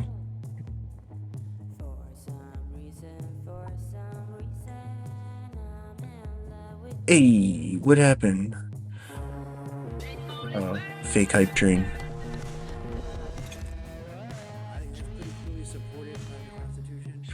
I mean, I think they're trying to just, like flood the zone with AI. It was a brief period where I think you could open up your YouTube feed and get pretty decent stuff. But now I think it's like social media is just filled with so much crap. It's like, you know, fake AI videos or whatever. They don't seem to really have a plan though. They're just trying what they can do. They used to be able to censor everything and control the narrative very easily. You know, the only channel, it was like the TV channel, there was 4 news channels. Then we had cable, so there was a few more. They had that shit locked down, right? And now it's just like anybody, I mean, they've controlled the algorithms a lot, right? It's the other problem. But it's really hard to like completely prevent anybody with the counter narrative emerging, you know? Yeah, they're trying, you know? No, that's what I'm saying, but they just don't have a plan. Like, they don't have, like, that's why they're trying to just fucking pump out the AI and just fucking have so much bullshit out there. It's hard for people to find the truth, but I still think the truth will definitely, like, you know, it seems to have a way of emerging, because they also need us to write all their content for them. Like, we are the product on all these fucking platforms, so they can't do it without people talking about the shit that's going on, you know? Yeah, that's what I'm saying. You have to be able to, like, synthesize your news. Like, you know. It's like I know where I disagree with them, you know. You know, obviously it is unfortunate that he was these guys seemingly suck, cheating on his wife. Guys. I'm not going to defend that behavior, but also it's not really something I care about in the context of like the votes you're going to cast as a United States senator, right? It doesn't really mean much to me. I am sort of interested in your opinion on this, Kyle, because, you know, despite all of the crazy bullshit attacks on Graham Plattner from establishment Democrats and from right-wingers and Republicans, Kyle's got better takes than these guys for sure. A contingent of left-wing anti-imperialist content creators. Oh, see, look at him, dude. Plattner, because of his service in Iraq, you know, being a machine gunner in Fallujah, going through 3 tours. You guys in probably Iraq, like that, and huh? briefly working with Constellus. Obviously, he, you know, bragged about killing people Yeah, in no Iraq. YouTuber talked I agree about, with you know, 100% of the he time. enjoyed that or something crazy. And there is a contingent of left-wingers. You know, I was watching a conversation with the Tabernacle and Noah Samson where they were talking about this, and they were like, it is weird that people on the left are so willing to forgive that, where they probably never would forgive like a former IDF member or something who bragged about, you know, killing Palestinians when they were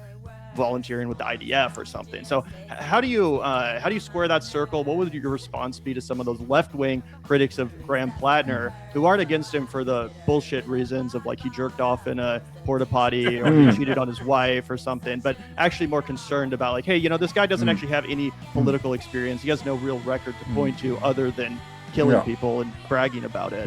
What's your response to that crowd?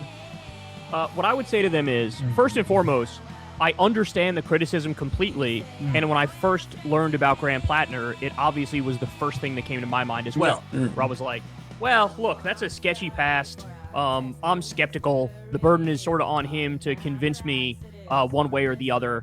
And, you know, so I would just say, first and foremost, like, I hear you. You're not wrong, and they're reasonable criticisms, and I think it's fair to bring those criticisms up. However, at the end of the day, what even are the other options? What's the other option right now? Support Susan Collins? Well, she's a MAGA fascist. So, like, we already know Trump is a fascist. The Republicans are ushering in fascism. They're bombing like 1 million different countries. They're killing all these people. They're building concentration camps. She's aiding and abetting that every single step of the way. So, okay, if it's not support Susan Collins, then what is it? Sit out the election? Is it fucking write in Janet Mills, the half-dead governor of Maine? No, like, I'm seriously asking these people this question because Who, Tony? there's this weird insistence of, like, let's just not engage with political realities as they exist. Let's talk about the world as we want it to be at its most ideal. And, like, I get that game. I get that intellectual exercise. I've done it 1 million times. Lord knows. That's why I've gone back and forth between supporting third parties and the Democratic Party. But as you get older and as you mature, you realize Thanks, Rialan. it sort of doesn't fucking matter Badge that of I want honor. to create this world in my head and have this ideal fucking Democratic candidate who checks all the boxes and has none of the downsides. And, like, the bottom line is, do you trust him? Do you not trust him? Are you willing to roll the dice? Are you not willing to roll the dice? And in this moment, I would absolutely throw my support behind him because he's saying the right things. That's the other thing is like, okay, I get that checkered pass, but are we just going to ignore that he literally says every single thing that every leftist wants to hear, right? Like, he's saying all the things. So then does the argument become, if you have a bad pass like that, you are excised forever in all circumstances? Because that is the logical conclusion of what they're saying, right? Is like, because of that, now it literally doesn't matter if you're right on absolutely everything. You're still done in persona non grata. I don't know. Like, I feel like that's the kind of Liz Smith type move. Look what's happening. Fascism is here. It's taking over the country. And I don't know. There was a new chatter that came in the other night I'd never seen anywhere. And he just immediately comes in hot on some fucking, like, left-wing Graham Plattner criticism. I wonder if they are doing stuff like that. I mean, it's a pretty smart play for them. What was that chime?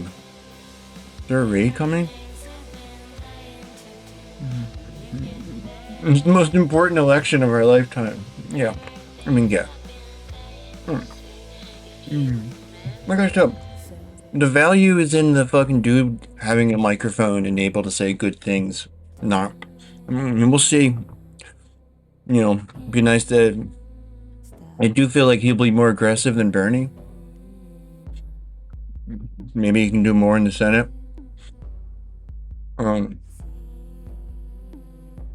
But it's great, dude, just having him fucking, you know, clips going around and where he's like, oh, they're fucking killing kids and, you know, we're funding it, blah, blah, blah. That's great.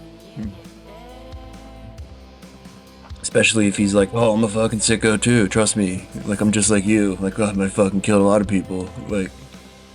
Final point is, if you're one of these people, you have to understand that at a certain point, you do start to look ridiculous. Like I said, the criticisms up front are kind of legitimate, but as time goes on, and you're on your fucking 7th Graham Plattner video as they frog march people into the concentration camps and shoot children in Gaza in the face and fucking brag about it, and Trump is looting the treasury with the Epstein class right in front of us, and you're on your 7th Graham Plattner video, policing everybody who's trying to make the world a better place. That's when I sort of start to lose Like I respect said, man, a little shit's bit, so and it begins fucked to up. look like the I'm not 2018 surprised. project, where it's like a virtue signal fest. Like, I'm the most pure. No, I'm the most pure. I have no I'm the purest problem. of the pure. And it's like, that's Like, it's completely plausible to me that anybody from any walk of life can, on any day of the week, encounter something about our world that sends them into a fucking, radical, political evolution.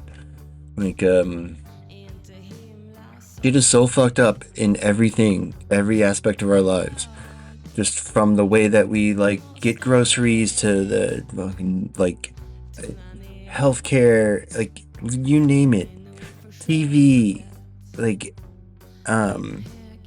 every single thing.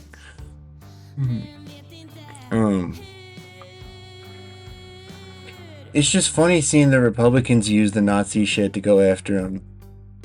I mean, it seems kind of like lackluster at best. I mean, they seem kind of muddled in their messaging.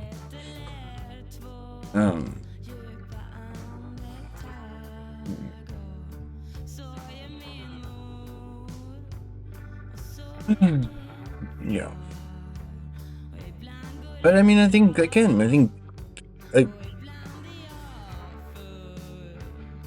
lot of people are really frustrated, I think, and I think the guy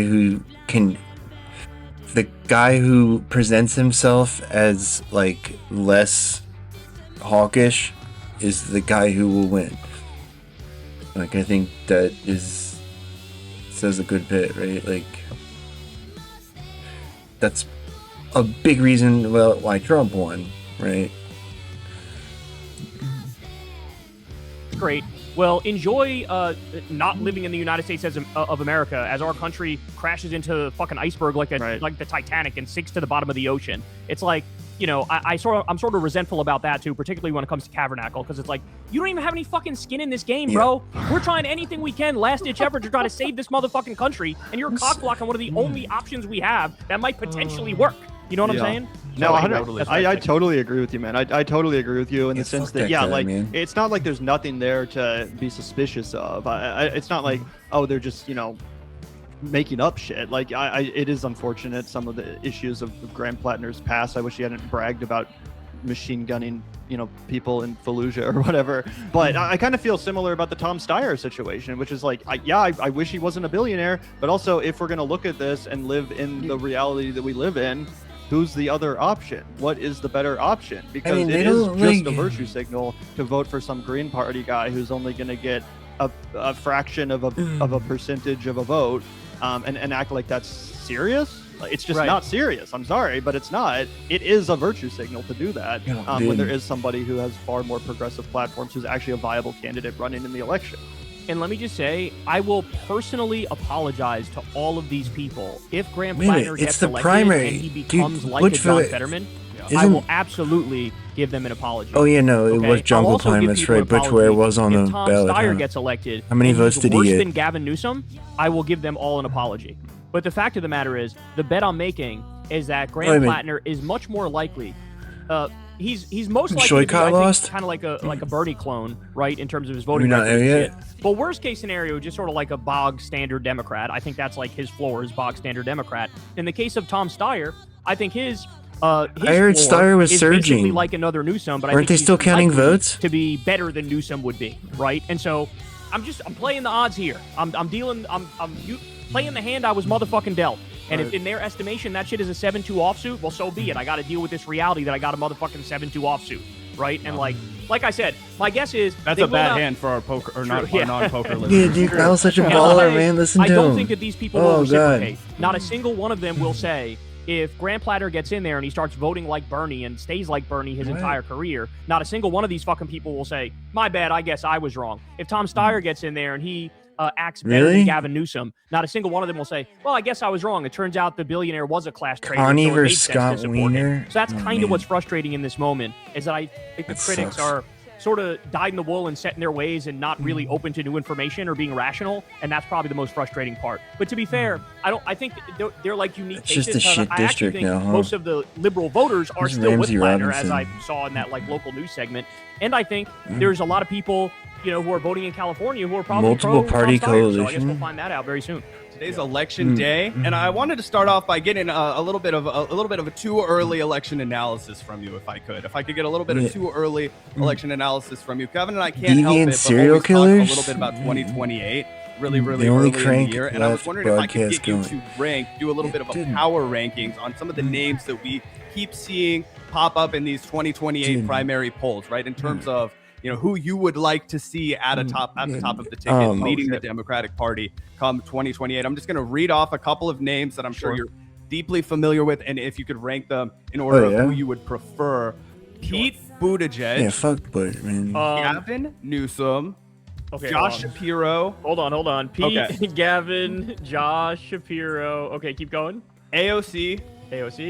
Kamala Harris. John Ossoff. John and Ossoff. John Ossoff and Didn't- Ro Khanna. Okay.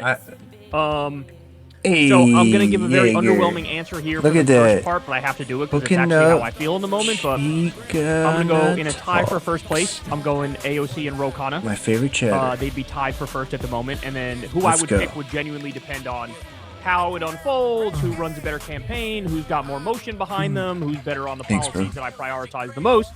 But so tied for first is AOC Make and America Ro Khanna. great again. Then number 2, I probably gotta go John Ossoff. What? Because he's got some downsides. He voted for the Lake and Riley Act, which basically got rid of due process for immigrants, which is like a massive red flag because like you're partly responsible Why did for he do that? you know, the ICE fascism that we're seeing all across the country here.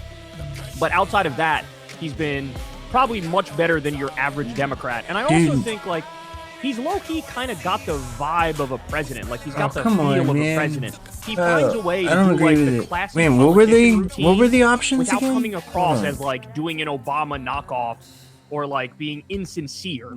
Like He didn't comes say across like he's Ro Khanna, actually did he? Just like a You kidding classy me? guy who's a politician who's right on Yeah, most things. I mean- so I go Ossoff number 2. Dude, they're gonna outside put of- Kamala out there, man. What's that? Dude, I was looking at. I saw some K-Hive tweets earlier. I'm not fucking doing any of that shit with them. Like that's not how shit's gonna go down this time.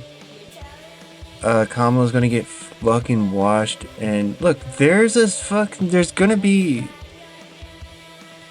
I don't know. I think we need to make sure that there's a separate lane for progressives. I think, not that we can do anything about it, but it'd be nice. Oh, he said AOC and Ro tied? Oh, okay. Oh, okay, I missed that. Alright. That's... Alright, I agree with that. Fine. Yeah, I mean, I think, AOC's got some problems. I think Ro Khanna would be a much stronger candidate. But, you know, whatever. It would be better than the fucking, you know, any of those Newsomites. In that, I think they'd have a better chance of winning, too. I just think neoliberal, like the centrist, that whole model, I think is not gonna fly. You know, people know you're full of shit, and they don't like you talking down to them, and it's just not cool.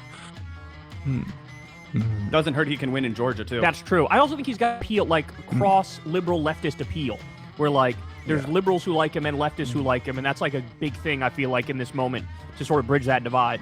Then after that, I probably go Mayor Pete. Pete has many flaws, but I actually think he's gotten better over the years in terms of being a politician, making a case, debating the right. I feel like he probably is net more progressive Navy than like Kamala intelligence, Harris dude. and the remainder of the people here. Dude, After that, I Mayor go Pete would Kamala. be such After a that, I go debunker. Gavin Newsom, and then dead last, I have Shapiro. Wow. Yeah, Kamala Shapiro's above dead Gavin Newsom. last. Do you have any insight into why you'd rank him ahead of her? I think that she's more progressive than he is. Or sorry, her ahead of him. Yeah, I Really? think she's more progressive than he is. Really? I think that he's. No, she's not, Kyle, dude. She's a Mossad governor of stooge. California, Come on. you almost have like the default setting should be that you're leading the nation with a lot of like left-wing proposals, and he routinely has sort Not of that like Newsom's any better. done the opposite. Didn't He's he gotten do very that comfortable generic with, pharmaceutical thing? corporations and big money. That And was against cool. the billionaire tax, and you know, He's against I the billionaire tax? What a I trust him scumbag. less than I trust Kamala. I'm not saying Kamala would be good, but I think Kamala, you know, net is further to the left than he is, and I think she's like sort not, of in this man. moment. There's already some signs that she's like she can read the room maybe a little better than him, and she's adjusting a little better than he is. Dude, Whereas he's he's like, you know, trying. doing He's podcasts just- with Ben it's not Shapiro gonna and saying work. Israel didn't do a genocide. She's out there saying like we need to pack the Supreme Court. So yeah, I think Kamala is probably a little better than Gavin. That's interesting. You know, I might agree with you as far as the actual policy goes. As far as being a communicator, I think Gavin Newsom's probably better. I think that's a fair point. I think that's a fair point. I think that even though he totally shit the bed in those like Ben Shapiro interviews and stuff like that, at least he was putting himself through the ringer in a sense. Like he was like, okay, I'll sit down with these people who I don't necessarily agree with and try to have a conversation where I appear like a normal person. You know, something that Kamala Harris Conspiracy was trap is infamously fine, man. incapable It's, of doing, specifically with Joe Rogan. Like, and Mike. it She gets really you was in the not right great at direction, just, at like, least. fielding tough questions and coming off normal off the cuff. So, you know, I see what you're saying. I do think that, you know, maybe if You Gavin made Newsom me had have actually the been details nominee wrong, against but Trump in at the least most you're, recent election, you know, he might have won. looking for the Whereas truth. Kamala was just a uniquely unprepared candidate. that You didn't know have they're any full of idea what the shit. fuck she I mean, was that's like doing. step Obviously, one, part of that was you know? Joe Biden's fault. But it's interesting that you put AOC and Ro Khanna, tied for the number one. You can't spot. find I the truth definitely until see you what realize you're saying being there. lied to. And I've been really impressed with a lot of Ro Khanna's positions recently. He said Yeah. that voting for the Lincoln-Riley Act was a disqualifying vote. You know, that you have no business calling yourself a progressive, calling yourself a Democrat, Nice. whatever, if you took that vote. You know, kind Really? of taking a shot Hell at yeah. John Ossoff, who you mentioned Get voted him, for bro. that act.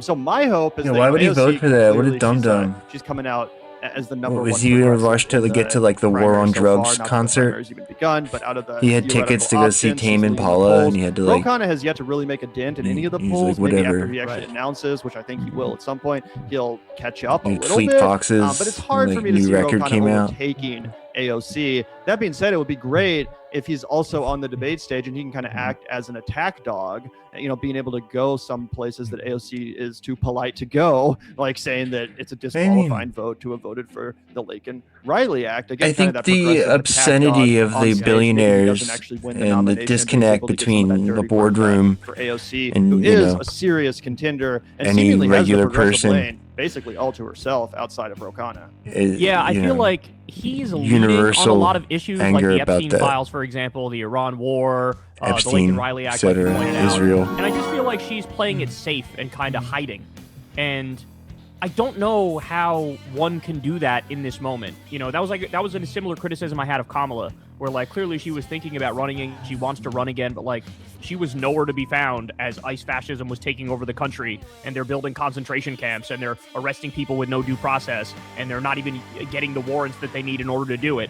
And like it's hard for me to take somebody seriously if they're not like out there all the time, pounding the that's pavement, right. doing interviews in this moment. He's if right. They want to be president, and it's Yeah, weird that like that's right, Kyle. she's just coasting off the fact that she has, you know, good support from people like us, from like you know the left wingers throughout the country. When you think of AOC, you think of like Bernie's heir apparent. You think of like. You know, she was there for Bernie Scott after Bernie had the Fane? heart attack and he was running. Oh, and like, the I will fucking- never what's forget the guy, that. the UAW? Yeah, and so I'm not saying it's unearned. In fact, What's I think his it is union? earned, the support that she's gotten from people like us. And I think Hmm. there's a lot of unfair attacks against her. But I just really would like to see her He get needs to out go there do, more like, and lead some more. And, like, podcasts. you know, I mean, if you look at what Trump is doing, how can you not be screaming from the top of your lungs every Needs day to go on about some of this content. shit? I genuinely don't get it. Like, the guy is clearly has cognitive decline. The guy is clearly steering this country off a cliff. You know, we're about to have like a fucking massive depression.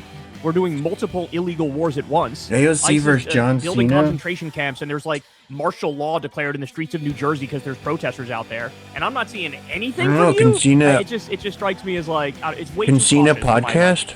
Wait, you're talking about Kamala Harris, right? I'm talking about Kamala and AOC. Okay, That- gotcha. Because Roe has been leading and AOC has been sort of like just quiet and like Mhm. biding her time and like waiting for the right moment to emerge. And it's like, I don't like this overly coached mentality of like, oh, you have to follow these steps and hide until this moment and then come out and say this thing or that thing. It's like, no, you have to prove that you want to lead in this moment where like all hell is breaking loose, you know?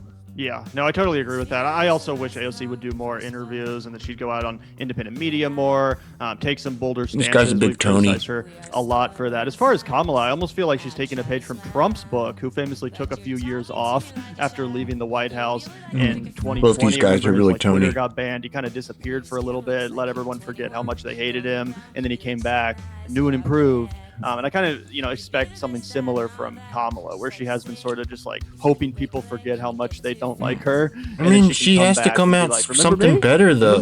She comes out and does the same shit. 4 years of fascism and authoritarianism. I bet you wish you'd voted for me. Like, I feel like that's kind of her play. No. I have no idea if it'll work, though. Despite the fact that she's leading in a lot of the polls, she was also doing pretty well at the beginning of the last primary and almost immediately fizzled out despite the strong start at the first debate. Yeah, the sign from her is that she was doing the Southern Circuit where she was going to like all these Democratic Party gatherings and meetings and shit in the South. And like, that's the sign of like, oh, she's definitely running. So is AOC. Yeah, they're both right. doing So is AOC. And AOC went to that like foreign policy conference. Oh my overseas God, that was so bad though. Yeah, the Munich these are all sure signs that like, oh, they're definitely running. There's no doubt about it. On Ro Khanna, though, I think he has a lot of strengths that you mentioned. One thing that I've been really worried about him, and I think Ro's a great candidate from a policy perspective, and I think he's really sharp on the mic. We had a great conversation with him when he came by, but I worry it'll be difficult for him to get through a Democratic primary when one of his biggest achievements is working really closely with somebody that the Democratic primary voters fucking hate. There's a lot of footage of him out there saying really nice things about Marjorie Taylor Greene. There's a lot of footage of him out there saying you're such really a nice this things guy's about such Thomas a fucking Massey. lib, dude. And I You do suck, think man. that, whether or not it's fair or whether or not it's accurate, there's going to be a lot of attacks coming from more centrist Democrats saying, like, do you really want a guy who will help, that stop wants to giving them collaborate with these ideas, people, man. even though he collaborated with them on just they would never ethical do that. things. The association, I wonder if that'll be able to be effectively used against him to kind of undermine him. Fucking Democrats along with like some that other things shit. that I think will hold him back. They his finances, they love the fact that Marjorie bipartisan Taylor Greene shit. is also guilty of massive insider trading. Yeah, I mean, I think you make a great point. What I'll say is, I think that the base is softer on Marjorie Taylor Greene now that she's basically been on a revenge tour against Trump for the past, 2 or 3 months, where she just all of her energy is spent trying to take this man down and calling out how he's in the fucking Epstein files and this war is stupid and he's bought by Israel. So I actually genuinely think that the base has softened on MTG in a way that perhaps even a couple months ago they hadn't. But having said that, I think your broader point still stands and is true that he needs to make an effort. I mean, you to can't not be this do fucking, shit horseshoe based theory about kumbaya candidate. Because nobody wants some horseshoe theory kumbaya shit right now. People are out for vengeance. They are out for blood, metaphorically speaking, in the Democratic base. We want to see a whole bunch of Trump regime insiders go to fucking prison. We want to see mass investigations. We want to see impeachment. We want to see fucking heads roll, bro. I want to see Stephen Miller behind fucking bars. Okay, I want to see Jared Kushner locked up for fucking corruption. And dude, you're right that he hasn't. This is not. Ro Khanna is the only one who would do that. And None of those fucking libs would do that, dude. That 2028, in many ways, will be simply an anti-Trump referendum. It's going to be like, that's why they're going to try to fucking Trump run the on most nothing. out of all of you people, and then we'll work out the rest of the details later. And I really think people feel like that. So if you have somebody like Gavin Newsom who gets up there and pantomimes that I'm the most anti-Trump, then he's going to be a motherfucking contender. And that's what I need people to understand is that the political realities as we knew it in the past, they no longer exist. And now our system is so broken and so destroyed and Trump is so evil and people are so tuned into that you're not, if you're on some kumbaya shit, you won't even crack the top 5 candidates, Right. Yeah, no, I think you're right about that. And we've talked about that as well, how, it is going to kind of come down to the anti-Trump election. And obviously I understand that. In a sense, it's also a little bit unfortunate because I worry that also makes it just come down to an electability election and not a policy election where it's it almost becomes irrelevant who supports Medicare for all or who supports a progressive policy here or there. It's only going to come down to AOC is on who some can beat fucking Trump, which I think will hurt AOC and pretty much any female candidate, frankly. She's on some fucking Abu Ghazala foreign policy though. She needs to cool it. And Hillary Clinton. Just say and I'm I think a lot against of them are war, just gonna be all like, of give me it. someone that can win, I don't give a fuck This what is they really stand easy. for, Just, as long as they're a I'm a competent progressive. That means we're manager, anti-war. You know, as long as they can diss Just say Trump that. and have some Stop charisma with those and bullshit. seem like a leader, I'll vote for them. I don't give a fuck what their position is on basically anything policy-wise. Do you worry about that? No, I think but people they're fucking... no longer care about what the established voices say anymore and what the party officials say anymore. And you're kind of seeing that with Plattner, where like the Republicans are trying to take down Plattner, but so are like Democratic elites. They're trying to take down Plattner, and they're Yeah, it's like so going at wild his seeing throat all and those bringing up, like, Democrats he attack sexted 6 him. different women. And I just saw a clip of It's so voters in wild. Maine, and they were like, "Yeah, I mean that sucks, but I'm still gonna fucking vote for him." And like, have you seen the picture of him with his shirt off, Kyle? Yeah, Yes. yeah, dude, that's such a sick So tat. in a sense, I actually think it's both things. You need to be anti-Trump, but you also have to play to the base in a way that in the past you didn't. Because there is no. I guess the point is in with this The political Podjohn environment, there is guys no playing it are, safe. like, 'Cause, sounding like What, progressives. the people who told you to play it safe last time always picked the wrong candidate, right? They were always like they didn't know what the fuck they were doing. So in a sense, I feel like the fever's broken, and if you're gonna win, you have to be the most anti-Trump of a candidate, but you also have to be the most substantive in that, like, you need to represent the opposite of those motherfuckers in every way, which means you need to be anti-corruption. It means you need to tax the rich. And I think people, like, the Epstein files woke people to the reality of class politics. You need to be that, like, pro class fancy politics nut, is a fact, okay? That you have this literal, Anti-fancy like, nut. billionaire child rapist cabal. That's What if running the AOC world. recognizes she needs to wait a little bit And when so she people look takes at that, VP and they Ro immediately Khanna as think, president, all right, then well, she lock can these follow up motherfuckers and up yeah. and tax the rich and take that I mean, money that would and be give me a chance at a optimal, wouldn't decent it? life. And so anybody who sort of harnesses that, I think, is going to win. So it's going to come down to anti-Trump, I and think then you Ro have to name Khanna the has villain. better You have to name takes, the too. billionaires and the Like, fascists and the warmongers. So I think he has better I'm actually not instincts. as worried about that as, you know, as we should have been in like 2020, for example, when it was like, no, seriously, anybody who could just defeat Trump and they, you know, wheeled out Biden's AOC like crafts messaging, I think we're in a little bit you of a know, different like place she now. doesn't like, you know, respond policy demands, you know. I think the algorithm's pushing it. Must see Neil deGrasse Tyson. Yeah, right, dude.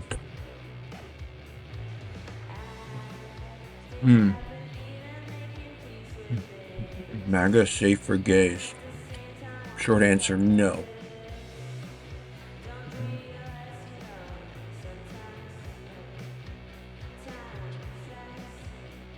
She pumps Sullivan on her show with Jennifer Welch, responding to Katie Miller, claiming that half of liberal women have mental health issues. That's the thing. What happened to like all of the we see you, we hear you about mental health? That's only for men. Well, I guess. also conservative women aren't empowered to speak honestly about how they're feeling. Right.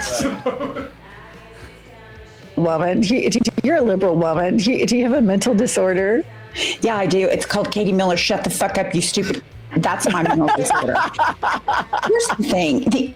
I just want to point out what she didn't address. Katie Miller did not get on there and go on and on about how handsome Stephen Miller is, how he believes in people, how he wants every human to have rights. She didn't do any of that. She goes on this liberal like, Katie, you married the world's fucking most unfuckable man. You are having your fourth child with him because the two of you spew hate as an aphrodisiac. So please do not tell me about liberal women, because here's the deal.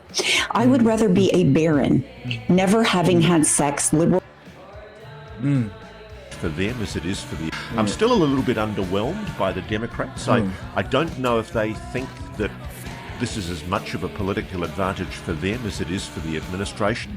It's a political advantage for whoever gets on board, man. That's what I'm saying. Crank communism. Spoken art, right. which I'm pleased to see. Frankly, The left needs to get on this I gave her a bit shit, of criticism a few weeks ago for not being more outspoken on the UAP issue, and it's good to see people like Chuck Schumer, for example, the former House Majority Leader, about that Minority pretty Leader, Senate Majority Leader, now Minority Leader, coming out and speaking on the issue as well, talking about the need for transparency. I might have to support This AOC is 2028 from like a bipartisan crank movement, perspective. and there is no better indication of the degree of public interest Supporting her from that the we crank are now left. talking about over 1 billion. That's AOC was the compromise. BILLION. 1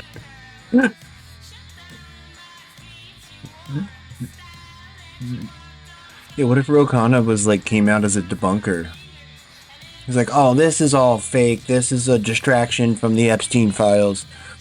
What if he did that?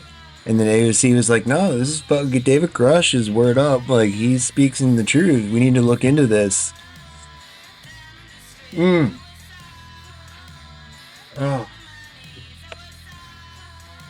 And then Tucker was on the other side like, this is angels. This angels come from heaven. What's a crank to do? I mean, I guess I could rationalize supporting the debunker because I could be like, oh, well, he's going to be fucking publicly exposed for the you know, he's going to look into it and be like, UFO AOC, UFAOC. Yeah, I mean, yeah, I'd like to see his debunking exposed. I mean, or do you think he would just lie about it if he was exposed? Like, I mean, that would be tough.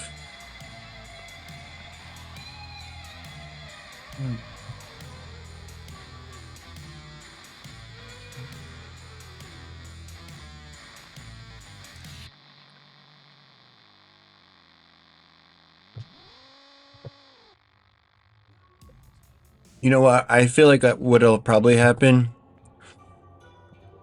Some fucking debunker, like, you know, consultant that AOC hires will tell her that, like, oh no, you need to fucking debunk.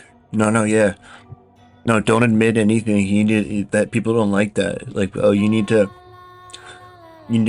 say David Grusch is a liar. Like,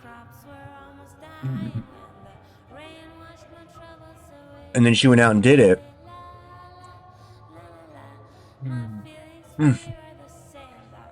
Ooh. What if they told her to say that and she was like, you know, my team wanted me to say that David Grusch was a liar, but I couldn't do that. He's such a hero. You know, the great risk he took to expose this government corruption.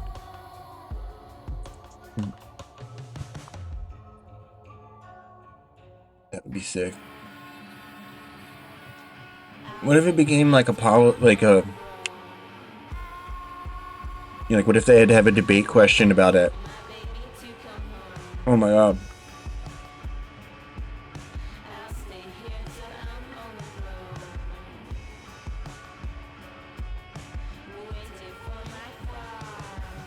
That would be fun. That would be so much fun. Just thinking of what John Ossoff would say. Having your fourth child with him because the two of you spew hate as an aphrodisiac. So please do not tell me about liberal women, because here's the deal. I would rather be a barren, never having had sex liberal woman than fuck Stephen Miller on all the sex drugs Amsterdam can provide. So enough, Katie Miller. You're a liberal. Jennifer gets a lot of the shine, and Angie picked her spots, and she picked her spot there. Great there. Spewing hate as an aphrodisiac is a great line. It's a bar. Yeah. It's true. I mean, what else do they have in common except aggrievement?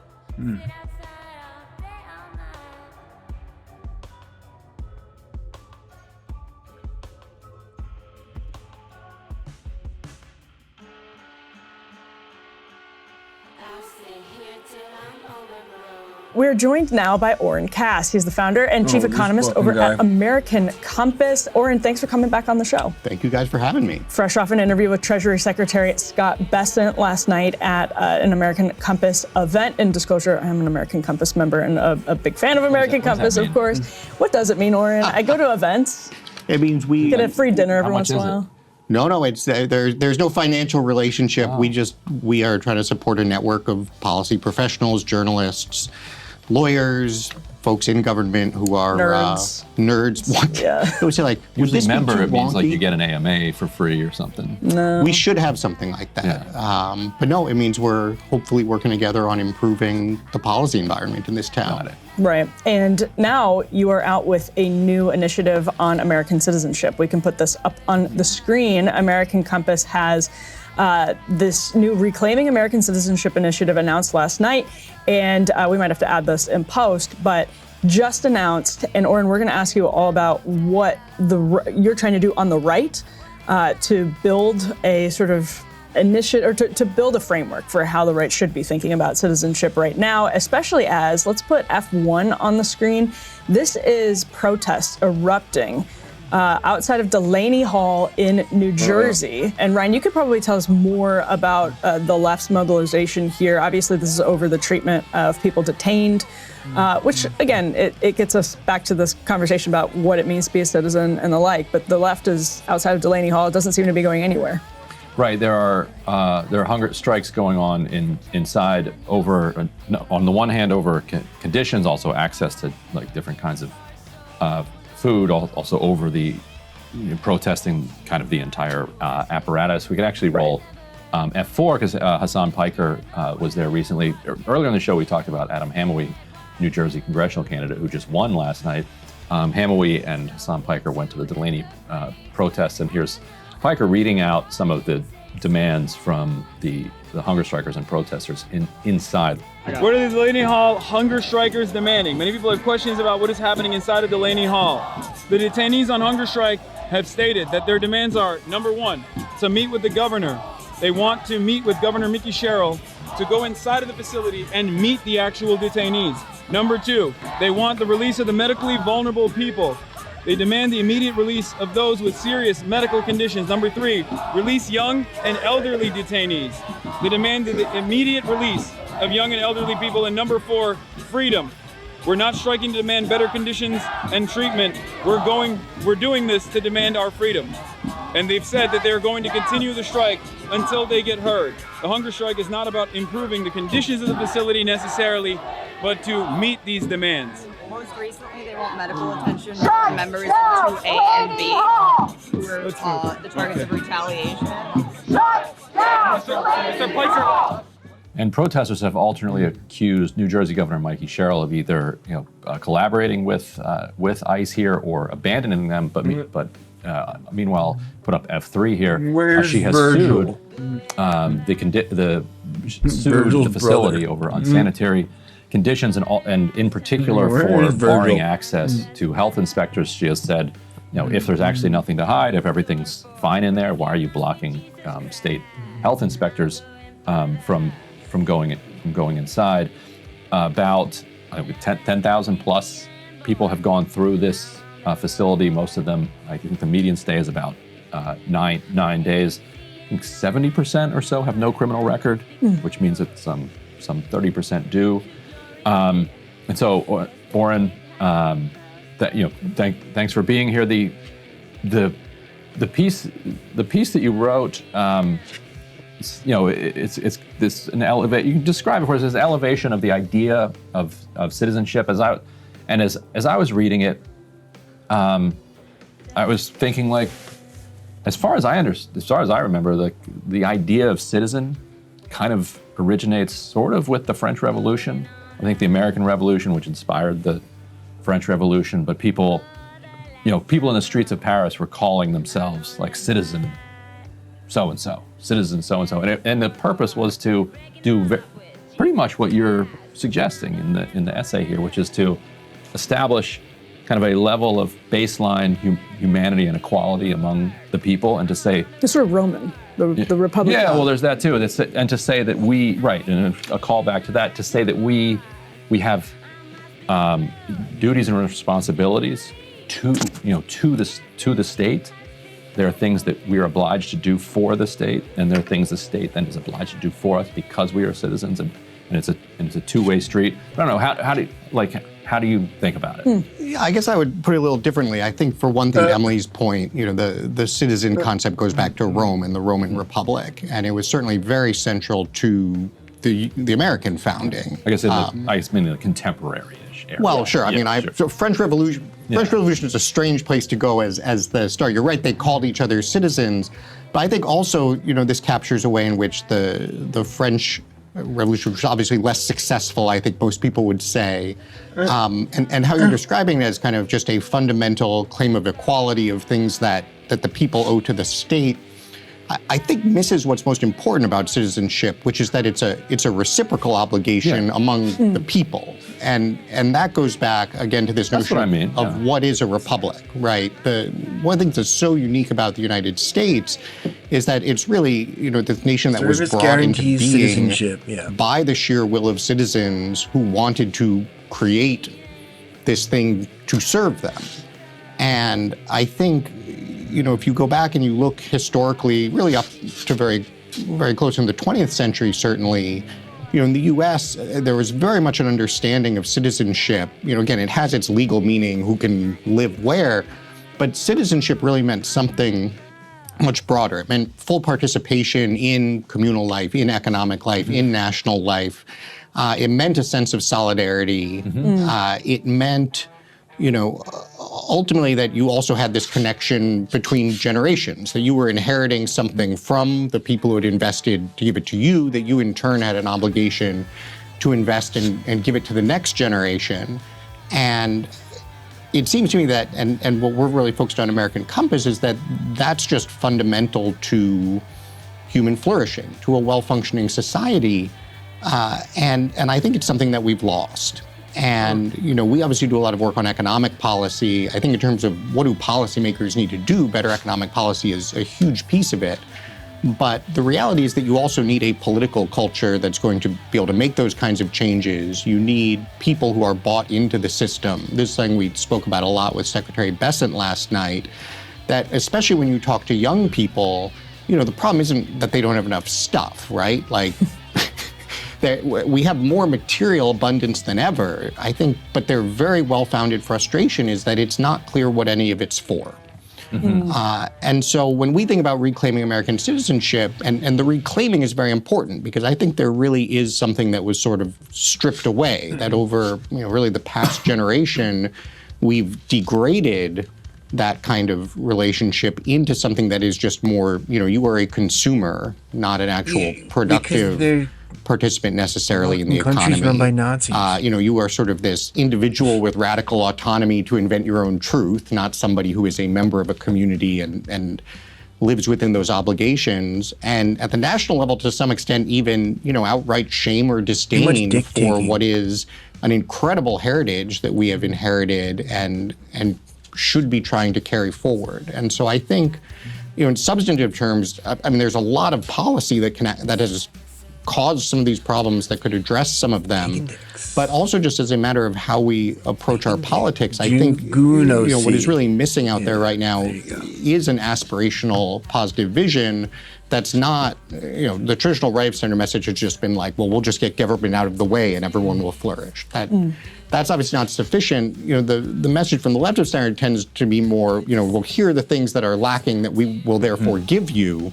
I don't think that's sufficient either. And so we're trying to figure out, what is a message that will actually acknowledge and speak to the very real problems, but in a way that actually reclaims some of what we've lost. And the Delaney protests remind me of a distinction that I think has been raised, whether it was in Minneapolis or elsewhere. And I actually don't mean this in the context of Delaney, because I believe people in our detention should be treated humanely, of course.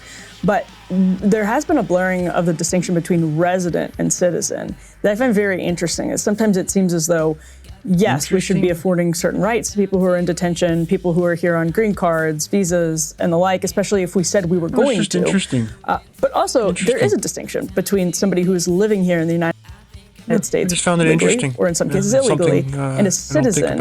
And I think the meaning of citizen is why, I mean, the degraded meaning of citizen is probably why that distinction has been blurred. I don't know if you have any thoughts on that, Lauren. No, I think it's a great point. I think, so much of what we're seeing in our struggles with illegal immigration now are really way downstream of, okay, but what is citizenship in the first place? Because I don't think it would be controversial Ryan to say on the doesn't left sound of center happy, there by has the way. I didn't been much mention that. more a view that anybody has a right to come here. And the reality is that for citizenship to work, for that sense of solidarity to exist, it's actually incredibly important, both in theory and in practice, that the people who are the citizens of the nation have the right to decide who becomes a citizen. If you're telling me I'm supposed to have some relationship to the other people, It's deliberately done but in this also I have fucking, no say in who those people are going to be, that breaks down very quickly. And so that's not necessarily an argument for or against any level of immigration, right? You could have a very, well-functioning system that has many immigrants coming in, What's the word I'm looking but it for? needs to be happening in a way that this guy. citizens who are already here He's feel trying like, to in find effect, like do a have smart guy control way to over. justify being And a then Nazi. it has to be happening in you a know? way that actually imposes obligations on those people as well. That says if you want to come and be a part of this community, it is not simply having that piece of paper. There are obviously enormous benefits and privileges that come with being here, with being a citizen, and that also then comes with obligations that we have to be willing to uphold. And so when I see, the Hassan Piker protest, to me it's just a perfect illustration of, look, if the approach you're going to have is, well, all of these people are sort of, entitled to their freedom, I think it's safe to say also, anybody who's concerned whether they can speak English, anyone who's willing to embrace and share a culture, that these are somehow, racist or uncouth things to demand.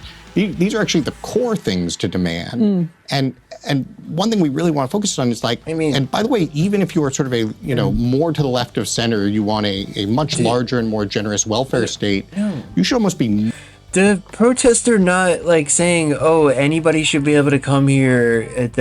We want complete open borders. That's not what anyone's protesting. This fucking asshole knows better. The protests are about the fucking brutality of this system that exists to torture these people to make money. It's not the way that ICE is functioning, picking people up while they await their court date and just ridiculous things about people being released to work while they're awaiting their next court appearance because that's what due process demands. You can call it a loophole or whatever, but it's we have laws that are like that for a reason, because that's the only way to fucking handle it in a way that's at all humane or reasonable or constitutional, right? We have due process. It's well enshrined. It's you get due process. You cannot just fucking disregard what the court says. And then they keep these people in these fucking concentration camps. Again, they're spending so much money on this shit. There's no justification that they need to put them in squalor, and it's deliberately being done to brutalize them, to try to intimidate them and keep them from trying to fucking immigrate again. And again, disregarding their court procedures, their court process that is playing out. It's not a in no situation is it a just outcome. If you actually want to fix it, there's ways to fix it. Setting up an extra grift for your friends to make fucking billions of dollars off of is just going to make matters worse. I mean,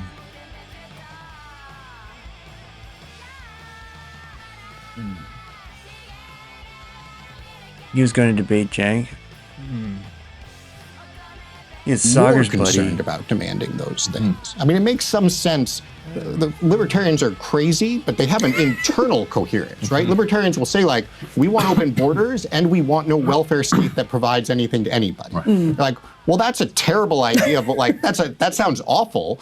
But also, I just want to honor our you're putting your treaties money where your and mouth is, Constitution. sort of. And I we think just do that? what's been a huge problem for the You wanna left of change center that, then is we to can say, talk. no, we are going to uphold all of these things that we must give to everybody, But we absolutely reject this idea that we are going to, impose anything that's going to maintain the kind of solidarity and bonds of genuine citizenship. And that's where then in turn you just see trust start to break down. You see both at the community level, trust in the government, you see people feel like, why am I even paying taxes? What is this going Nazi to? crime lords. And Rio Grande Valley Hispanics voting for Trump.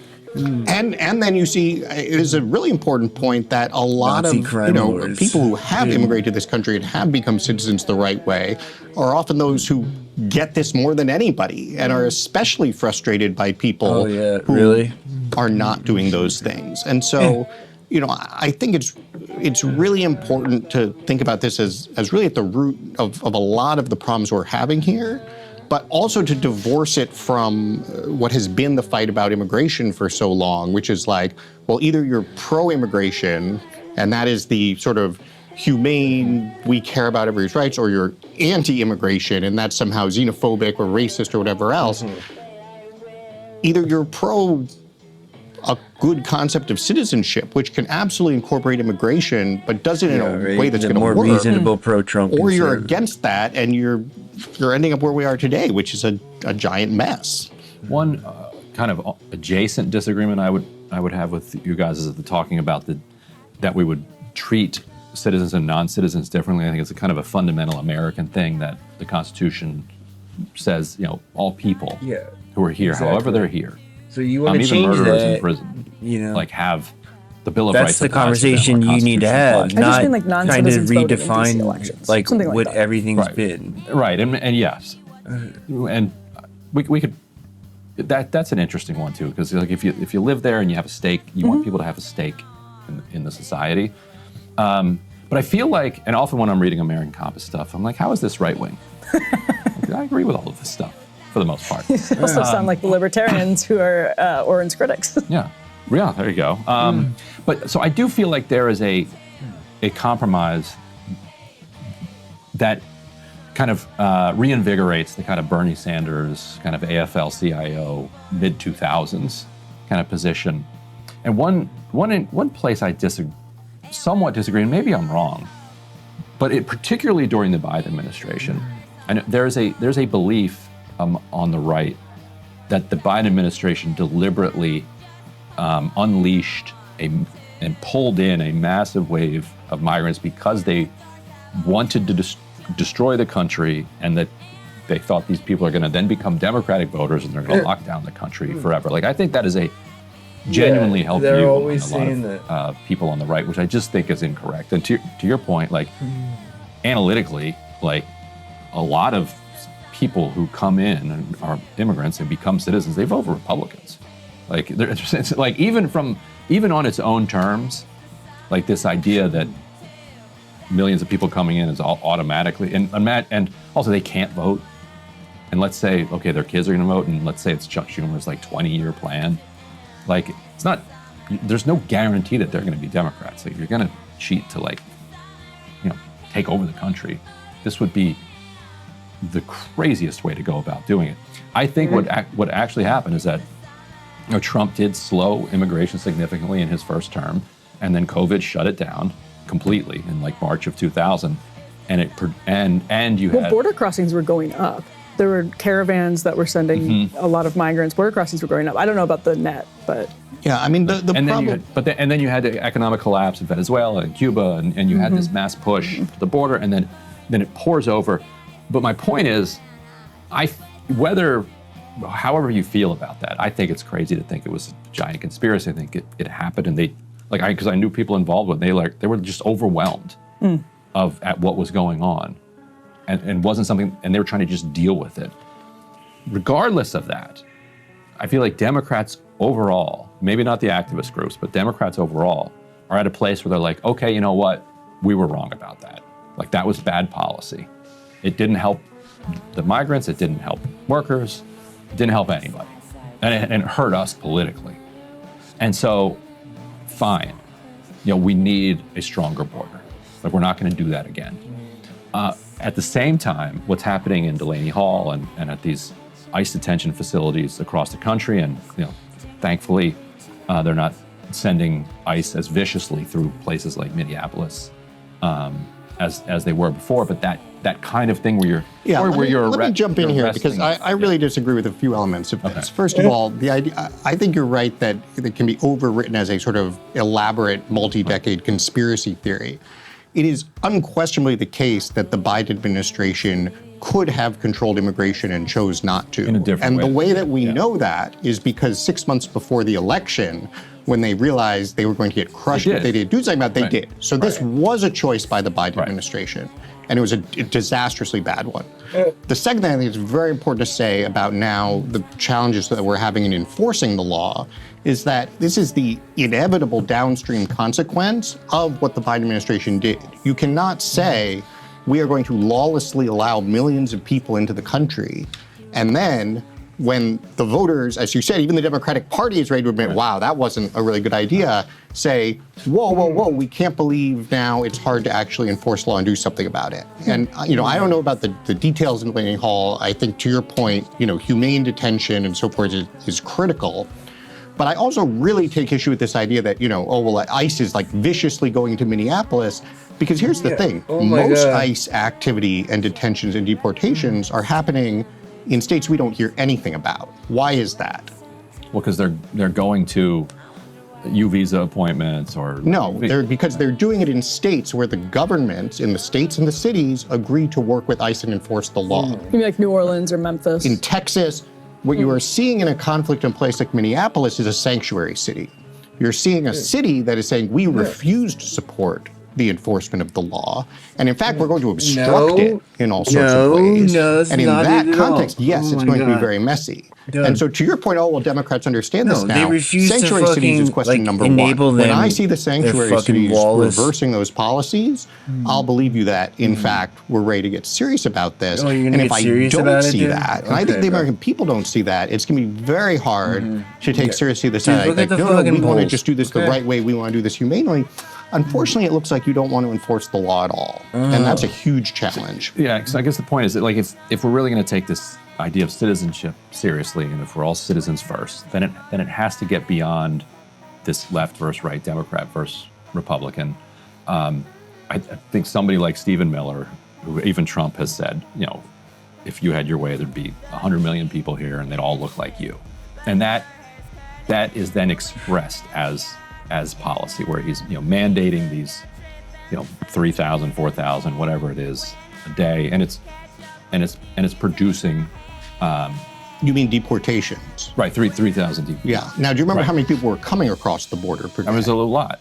It was a lot. It was right. So, at what rate would you like to deport the millions and millions of people that we agree the Biden administration? So I think this would be the interesting place where, if we're serious about a compromise, I think it would look something like violent criminals, and let's as citizens come together and say, look, we're going to focus on deporting violent criminals.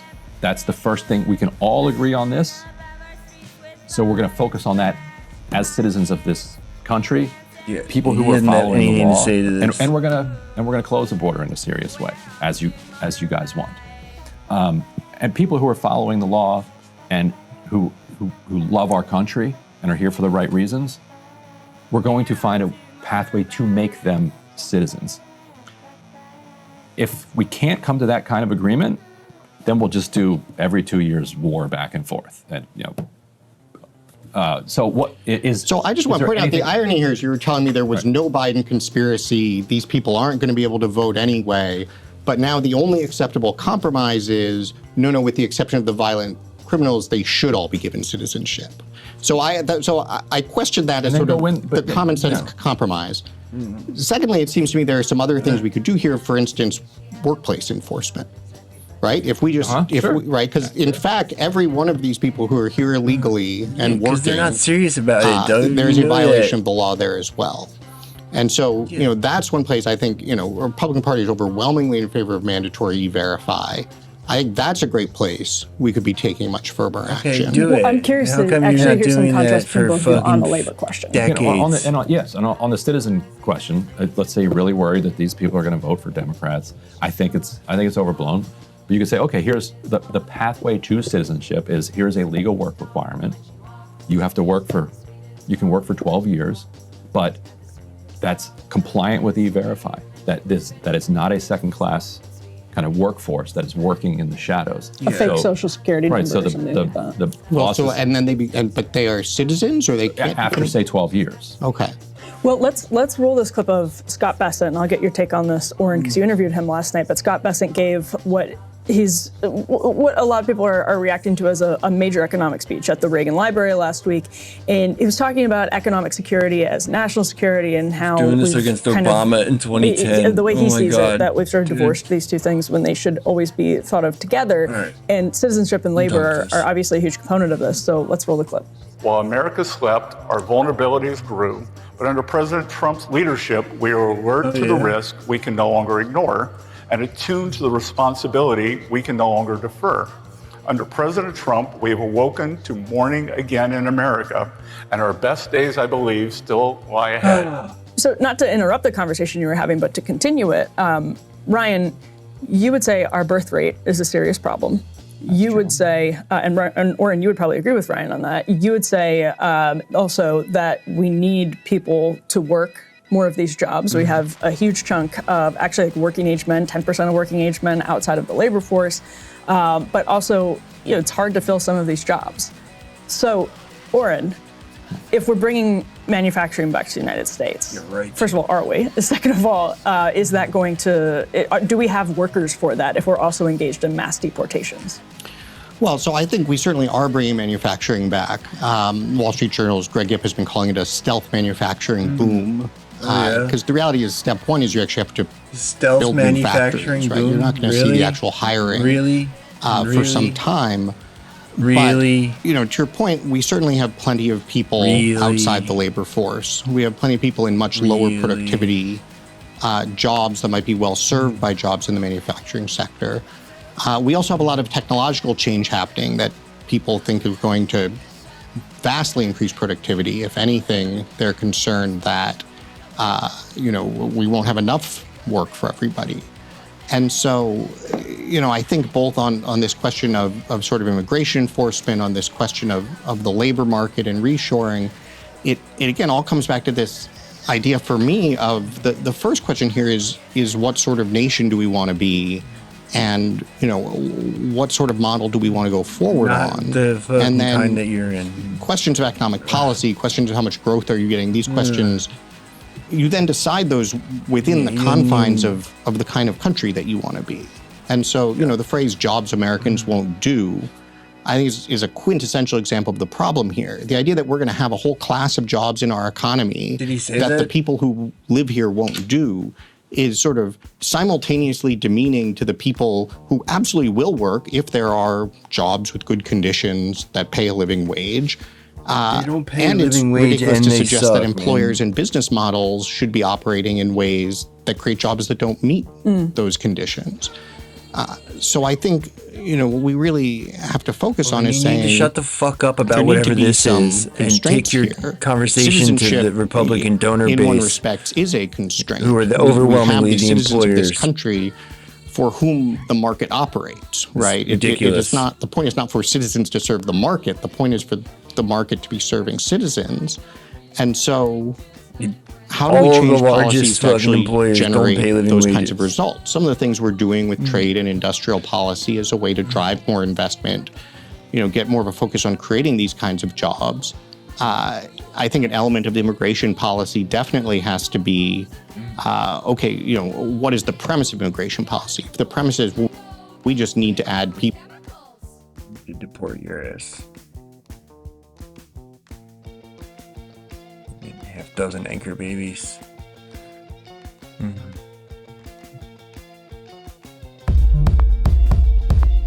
Probably about to get spicy though.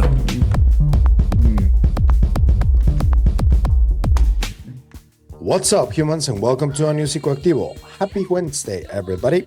Okay, so we finally have confirmation of the working title for Jay Stratton's memoir. This isn't what I want. And there's a few more news.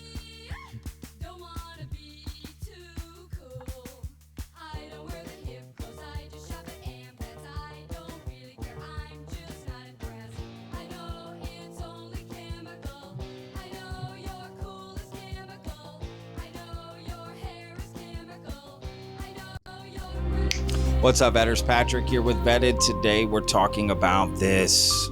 This time next week, UFO whistleblower David Grusch will be joined by a bipartisan thought it group was of today. lawmakers on the steps of the U.S. Capitol for what could be a pivotal step in the push for transparency around UFOs. Grusch plans to discuss specific UFO evidence that he encountered during his time as an intelligence officer and why these records should be publicly released now. Oh my god, Patrick, what the fuck is this? I hate Patrick so much. He was against DACA. Yeah. GOP think tank guy. Heritage Foundation loves citing him. Yeah. All right, Vetters, please hit that like button. That really helps out the videos. And of course, if you're not already subscribed, hit that subscribe button, y'all.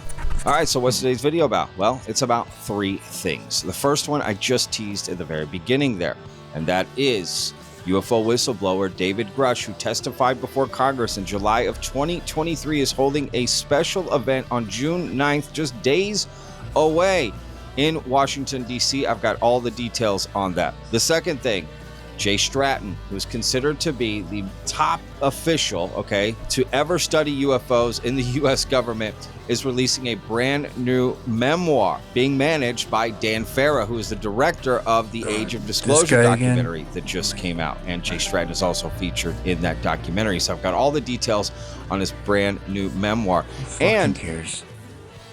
Let me see Grusch. An interesting connection Got between Grusch on David his Grusch thumbnail. and Jay Stratton that no one is talking about but me, and why, right? hate you So, so much. wait till you hear that news. Now, the third thing I want to talk about, psionics, the minds that summon UFOs. And that's a brand new documentary that I filmed over last summer, basically about 4 months. I don't believe in UFOs anymore because of Patrick.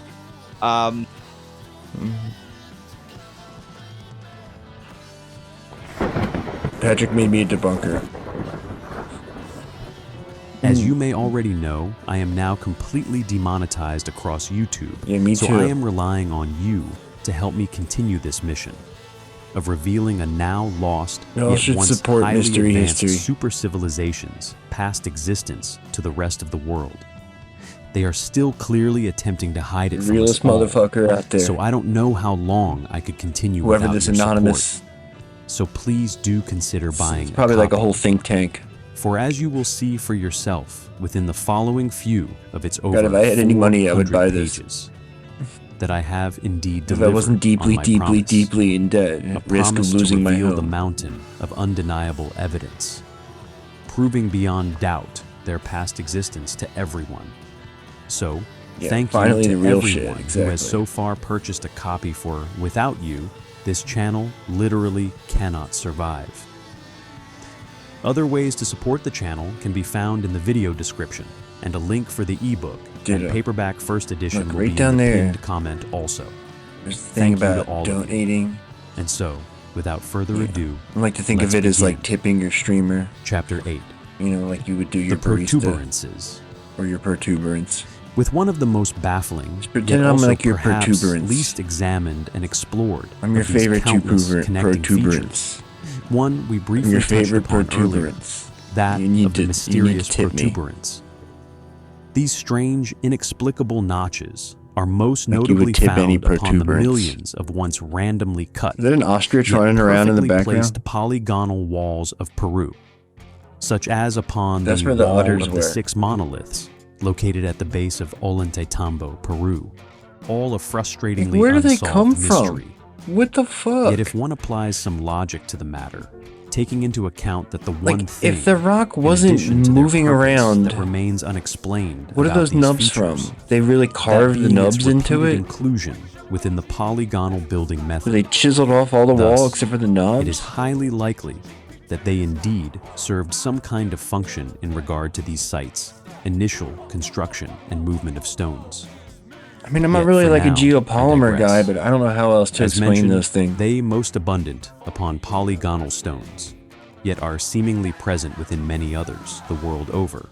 There's which a has only psionic deepened handle. The mystery surrounding their mysterious existence, present as mentioned upon the gigantic unliberated megaliths of Yangshan Quarry, and although this may suggest that they indeed once utilized in the moving and placement of these stones, they have, of course, predictably fueled many other widely circulated theories, including that of the geopolymer, or the cast mold theory, all in an attempt to explain how they managed to build these perplexing walls seemingly out of randomly cut stones.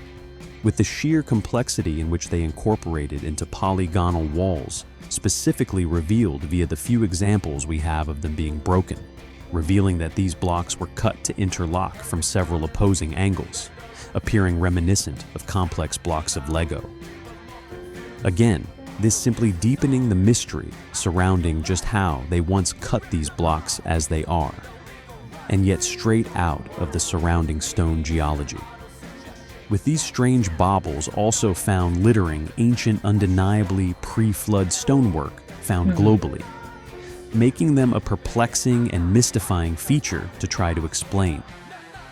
Yet incredibly, we also have evidence that at some point during their long life, I suspect during their construction, some of these stones had somehow also become molten, or, at the very least, partially liquefied, with a personal theory developing out of these perplexing anomalies as to its cause, and indeed perhaps the protuberances past purpose themselves, possibly surrounding that of ancient atomic frequency manipulation. Perhaps they once able to match the atomic frequency of the stone to aid in the moving, aligning, and eventual placement of the blocks as the walls were being constructed, which on these rare occasions perhaps once left on or overpowered, and thus causing the stones to melt. Although, as mentioned, it is merely a contemplation as to just how advanced this lost tribe could have once been. We do of course already have the many cup and scoop marks covered earlier, which along with strange, often square and wide scoops to be found still partially present upon the polygonal blocks across much of Peru, particularly and perhaps most overlooked within Machu Picchu, upon the gigantic polygonal blocks which make up the always impressive Temple of the Three Windows. Or indeed, the many scoop marks, although now heavily eroded, upon Sacsayhuaman or in Ollantaytambo. These scoops still just about visible across the blocks is a tool, as mentioned, which was once clearly capable of seemingly melting, or at the very least, somehow softening stone. Perhaps the technology once harnessed the reason for these strange melted stones, and also the reason and purpose for the protuberances themselves. Once surrounding the utilization of these same technologies, perhaps, as I theorize, they did indeed use some kind of frequency in the construction of these places. I feel that it's a highly compelling theory regardless. Many theories have of course been put forward over the years as to the past purpose of these ancient novels, some even going so far as to try to decipher them with an eye to decoding either astronomical maps or possible long-hidden secret messages, yet all predictably to no avail. Adding fuel to these many unanswered burning questions are the many other peculiarities I have collected and investigated over the years, unearthed and identified in some of the unlikeliest of locations, with countless examples of mysteriously melted or even sometimes completely vitrified stone ruins.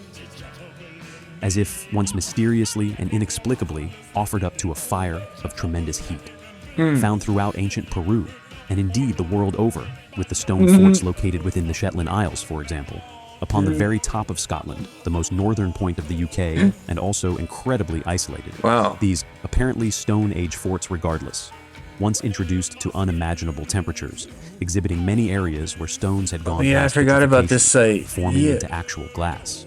One also could not cover this array of mysteriously melted ancient Way relics at the without top also of visiting the Scotland, most too. well-known and my particular favorite of them all, that being, of course, the melted steps of Dendera within Dendera Temple, in none other than ancient The fuck was Egypt. vitrifying Long Scotland claimed as in the the result Stone of foot Age? traffic, yet What? any additional explanation What as to kind how of this would have fucking caused fire the did stone you have? once pooled. Yet most intriguingly, What?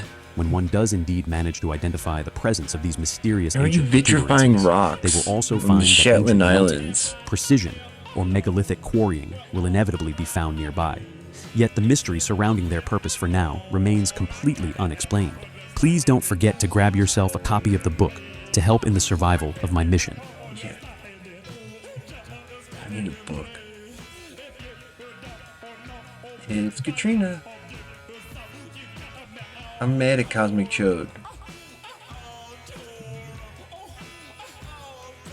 For the record. feel like I need to keep mentioning that. Yeah, they're usually 369. Yeah, I think. Maybe. Oh, that's right. They usually have one in the morning. That's right. Yeah, maybe it's like 11 and 2 or something. 11 and 3, maybe. 10 and 3.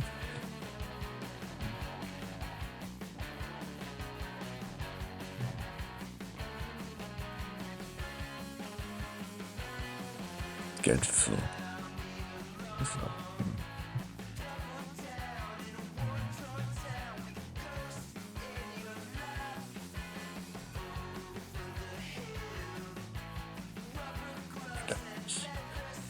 See, South Africa, Mexico is the fucking opener, 2 p.m. Oh man. Should we bet on Mexico? That means Mexico's favorite, right? They're gonna win 2-1. No, 3-2. Maybe. Yeah, I would take the over on that, huh? Over under's 2.5.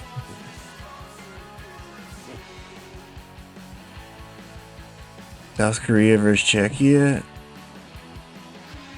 Same thing, 2.5. I don't know. I take the under on that one. Yeah, that's got 2-1 or 1-0 written all over it. Oh man, Canada got Bosnia first. Yeah, the late game is 9 p.m. There you go. Look at that.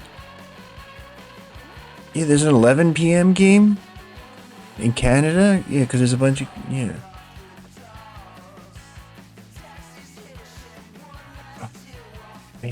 Yeah, we should do a bracket, huh? Paraguay, we got that. Yeah, we got that. Yeah. I don't know about Canada, though. I'm kind of worried about Canada. You might not be able to get past Bosnia there.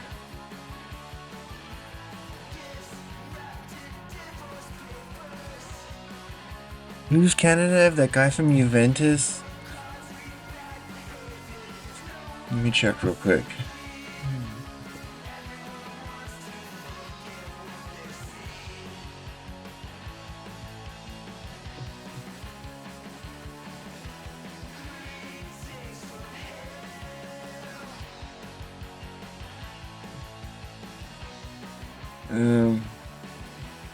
But they got a good goalie, I guess. What's his name? They got that guy on Buchanan. They got that guy from fucking Bayern Munich, right? They got some good fullbacks, I guess. And they got a striker from Juventus, I think. He's good, right? What's his name? David? Like it's a big fullback. Very well. A lot of pacey fullbacks from Canada, it looks like.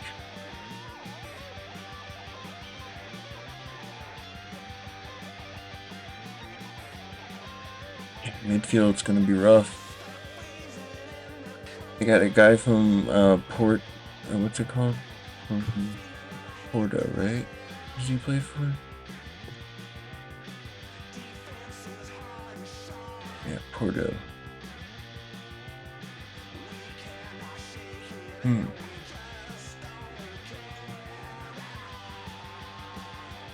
Yeah, I have to scroll down really far to find another midfielder. That's a bad sign. It's a bad sign for Canada.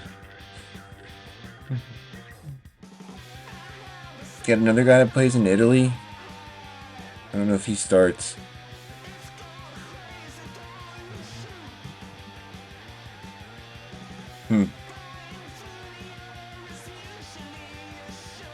Mooney would know.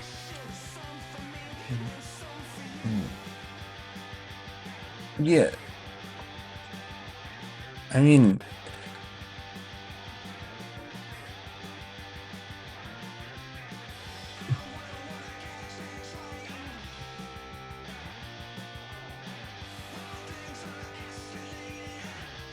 No.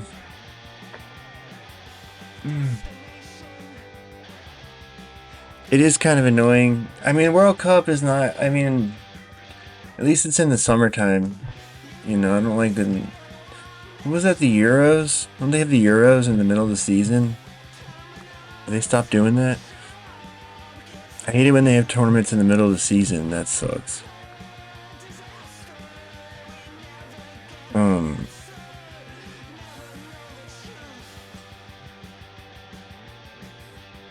Germany's got Curacao. Oh man, yikes. Netherlands, Japan. Netherlands probably gonna win that. Ecuador, Ivory Coast. Yeah. Over under's 1.5. Yeah, that sounds right. Hey, slow mo. Glad you're here. Yeah, I don't like watch the, I don't watch the qualifiers or anything. What's going on? Occasionally I'll watch like, the Gold Cup or whatever when they're on flipping channels or something. Sweden, Tunisia, that should be a good game. Spain. Cape Verde, wow. Some big boys got an easy first game, huh? Belgium, Egypt, that'll be a fun game too, huh? This is a good bracket. Saudi Arabia, Uruguay, another one. Iran, New Zealand. Aren't they moving that one to Mexico?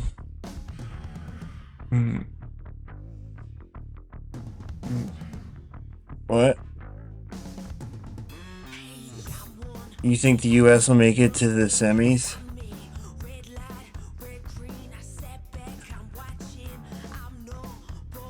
I don't know. Where's the bracket? Look at that.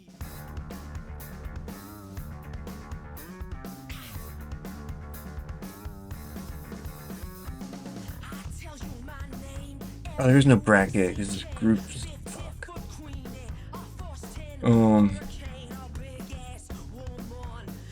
Who do we have second game? The fuck is all? Oh, this is the friendlies. Okay.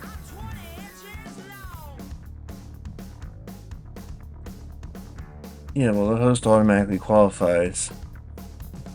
It said fucking first. The first game is South Africa and oh,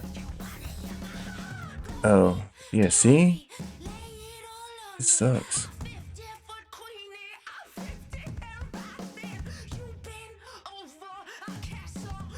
How do you make sense of this?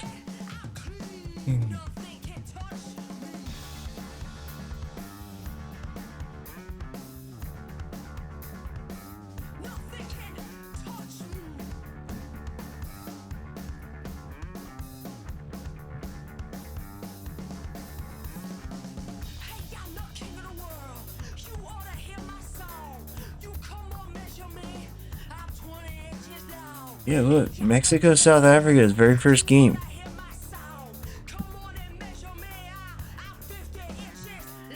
$2:00. Fox, Telemundo, and Peacock.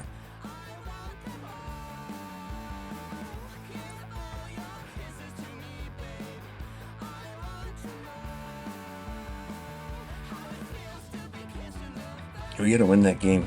Paraguay?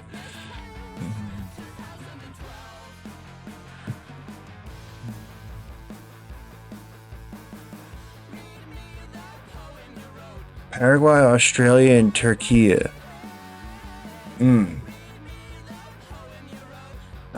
We'll probably get out of there, huh? We can get out of that group.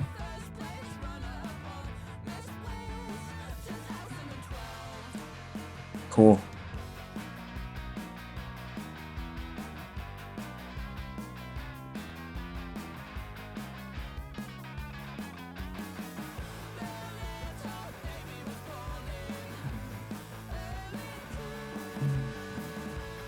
I mean, I don't know, man. You might be in trouble. Mexico's pretty good. Hi, it's Katrina. Something was here before us.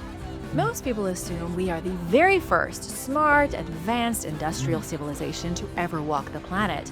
But if you actually sit down and look at the math, that assumption completely falls apart. The mathematical probability that someone was here before us is actually much higher than you think. In fact, looking at Earth's timeline, there is statistically enough room for 50,000 civilizations just like ours to have risen and fallen without ever touching. 50,000? So, Katrina, where did they go? where'd you get that and number what from? did they leave behind? Today we are diving into the incredible theories that try to answer these questions. The Silurian hypothesis. Oh, come on. Are not we this the shit first again. industrial civilization? You know, Silurian hypothesis. What else you got? On Earth? Is it possible that previous advanced civilizations have existed on Earth before us? In a shocking recent scientific paper, 2 scientists have explored what is called the Silurian hypothesis. Gavin Schmidt from the NASA Goddard Institute. New evidence could prove the ancient apocalypse. Maybe there wasn't a highly advanced civilization millions of years ago with Borg technology, but maybe there have been multiple civilizations that never Borg quite reached technology? that high-tech What? stage. Katrina. There is some new evidence that suggests a previous civilization of Bronze Age level humans was wiped out by an ancient apocalypse. A new study has uncovered proof that 12,800 years ago, give or take a few decades, planet Earth suffered a major catastrophic event. Something happened that triggered widespread destruction and chaos, interrupting the warming planet and plunging Earth into an unexpected cool period. Any human civilizations that were thriving at the time were obliterated. Dude, who built that This is giant known wall as in the Younger Russia? Dryas impact theory. Science has already What's that shown shit that called? something profound did happen to the planet's climate 12,800 years ago. It is confirmed that the warm interglacial period after the last ice age abruptly ended and reversed course. The 1,000 years of deep freeze that followed is called the Younger Dryas era. What isn't clear is what caused the event. There are lots of different theories, but today I'm going to focus on the impact theory. Dude, that It states fucking that dumb one guy or who multiple pieces we of saw debris in from that outer debate space the other hit day. the Earth. The impacts triggered a series of devastating He's like, what effects about the for older all life Dryas? around the globe. Oh, yeah. Just like what What happened about to the it? asteroid that killed the dinosaurs, there were widespread wildfires that would have devastated primeval forests and any human agricultural fields that had been made. There was also so much ash launched into the atmosphere that the sun was likely blocked out for a long period of time. So there was no food for animals or people. Like cute This little theory is baby something that lamb. mainstream scientists are taking very seriously. Israel somehow still allowed in Eurovision, and Iran has to Pseudoscientists train are in taking Mexico to even play more in Seattle. seriously still. There's a second part of this theory that claims the impact event also crippled humanity. Human civilization was already thriving 12,800 years ago, with early cultures building primitive cities, establishing trade networks, and taking to the high seas. But because of the sudden drop in temperature and the horrible environmental disruptions that followed, humanity had to hit the pause button. All the thriving cultures were kicked back into the Ice Age, their cities destroyed, their traditions lost, and history forced to reset. All that remains of these mysterious humans today are their prehistoric ruins, buried underneath earthen mounds in places like Turkey. Göbekli Tepe, Karahan Tepe, and all the tepes are all that remain of these ancient people. The disaster was so brutal that it took humans somewhere around 7,000 years to pick up the pieces and reboot civilization in Mesopotamia, Egypt, China, and beyond. I want to clarify one thing about this theory that people often get mixed up. Researchers like Graham Hancock aren't suggesting that ancient civilizations were building nuclear power plants and flying to the moon. Most experts think that whatever civilizations were around before the Younger Dryas were about as primitive as the ancient Egyptians, which wasn't primitive at all. It's just that they wouldn't have had plastic, cell phones, or, Instagram. In terms of evidence, there is a lot more than you might think. Scientists have found nanodiamonds, microscopic diamonds that form under extreme pressure and temperature. These types of nanodiamonds are typically created during extreme impact events. They have been found in sediments dating to 12,800 years ago, indicating a celestial impact. Scientists also found impact spherules, which are similar to nanodiamonds. These are tiny glass spheres that form when molten rock is ejected during an impact. There are even platinum anomalies, elevated levels of platinum from 12,800 years ago that you would expect to see from an impact. And let's not forget about the charcoal deposits, which would have been created from those wildfires immediately after the impact. How many times do you think I'll say impact today? Maybe I should start a counter. I think about 18. These specific indicators of an impact, now 19, have been found in North America, Asia, and Europe. This is why some Syria, researchers think there too. were multiple space rocks that hit the planet. If Earth had gotten whammed by a few different fragments, it could explain the level of destruction. One of the more recent pieces of evidence in support of the theory came in the form of a crater. Skeptics have argued for years that if there was an impact event, there should be craters. But since there are no craters, obviously there was no impact. A few years ago, scientists found a crater. A massive crater was discovered underneath Greenland's ice, Yeah, see, and it hailed hit as the the ice. smoking gun for the Younger Dryas impact I theory. mean, not Glacial necessarily. geologist Kurt Kjær from the Natural History Museum of Denmark was on the team that went to Greenland to find the crater. The scientists created high-resolution scans of the Hiawatha Glacier, performed You need to survey get Felipe flights, up and sent a there. ground team to investigate. The ground Mm. team collected samples of sediments that drained from underneath the glacier. They also used precise radar data to map the shape of the crater, which is ridiculously big. The rim of the crater is 1,000 feet above its floor. What's that with an wall uplifted in area Russia called? 230 feet high in the center. I That always giant lump in the forget center of the the- crater is from the incredible force of the impact. It was just like a welt you would get when you hit your head on something. When researchers took their sediment samples back to their lab for testing, they identified shocked quartz. These rare minerals are often formed in high-energy events like bomb detonations and other impacts. Between the crater itself and the minerals, scientists I were wonder if she'll confident enough talk to about say that. they had found where an asteroid hit the ground. But was it from the Younger Dryas impact event? Based on the size of the crater, the team estimated the asteroid at 0.7 miles wide and 12 billion tons upon pretty entry wi- into that's our pretty atmosphere. big. If you're wondering why it was so heavy, that It's would be got to all be the pretty iron. big to hit This the thing was ground. They basically an iron mostly cannonball blow up fired in at the planet at atmosphere. point blank range. But it wasn't from 13,000 years ago. After a few more tests, scientists realized the impact crater was formed 58 million years ago. All right, so back to the drawing board. Now, a new study has shown that the Younger Dryas may not have been caused by an impact, but by an airburst. If you've been watching my videos, you probably knew that already. Yeah, an events airburst have ain't been gonna melt recorded those throughout ice history caps, with though. horrific consequences. There's some big-ass Scientists recently glaciers that learned the city of melted. Sodom from the Bible was destroyed by an airburst. The Bible tells us that God destroyed Like the city all of of Sodom North with fire America and was brimstone. covered with glaciers. But when scientists studied the physical All of remains of Europe. the actual city of Sodom, known today as Tal el Hammam, they found evidence that the Yeah, entire this is place it right was here, right? incinerated. Scientists theorize that 4,000 years ago, a comet exploded just above the city, resulting in a heat blast that mirrored the sort of detonation you get from an atomic bomb. Archaeologist Christopher Moore from the I University don't know of how South you Carolina figure that has out, argued though. that How do you know something that an similar may have airburst caused the happened Younger 12,000 Dryas, years ago? but on a bigger scale.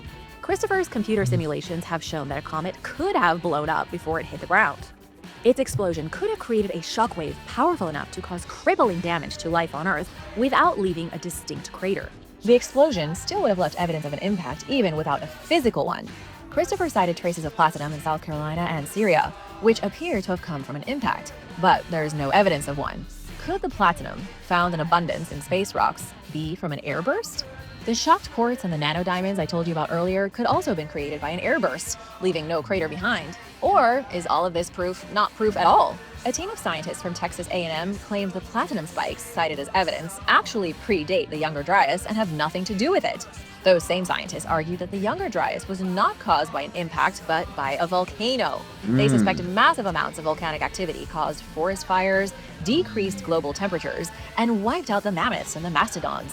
Other scientists have suggested the Younger Dryas was caused by the sudden release of fresh water from glacial lakes in North America. It's possible all the fresh water pouring into the Atlantic Ocean disrupted currents, leading to a sudden slowdown of ocean circulation that led to rapid cooling. So basically, after all of this, it's just a theory. But no matter what caused the Younger Dryas, it did happen. Earth did cool down for 1,000 years. So the important question is whether there were human civilizations thriving at the time of the disaster. we know there was, and 'cause if there Göbekli were, Tepe. what happened to them?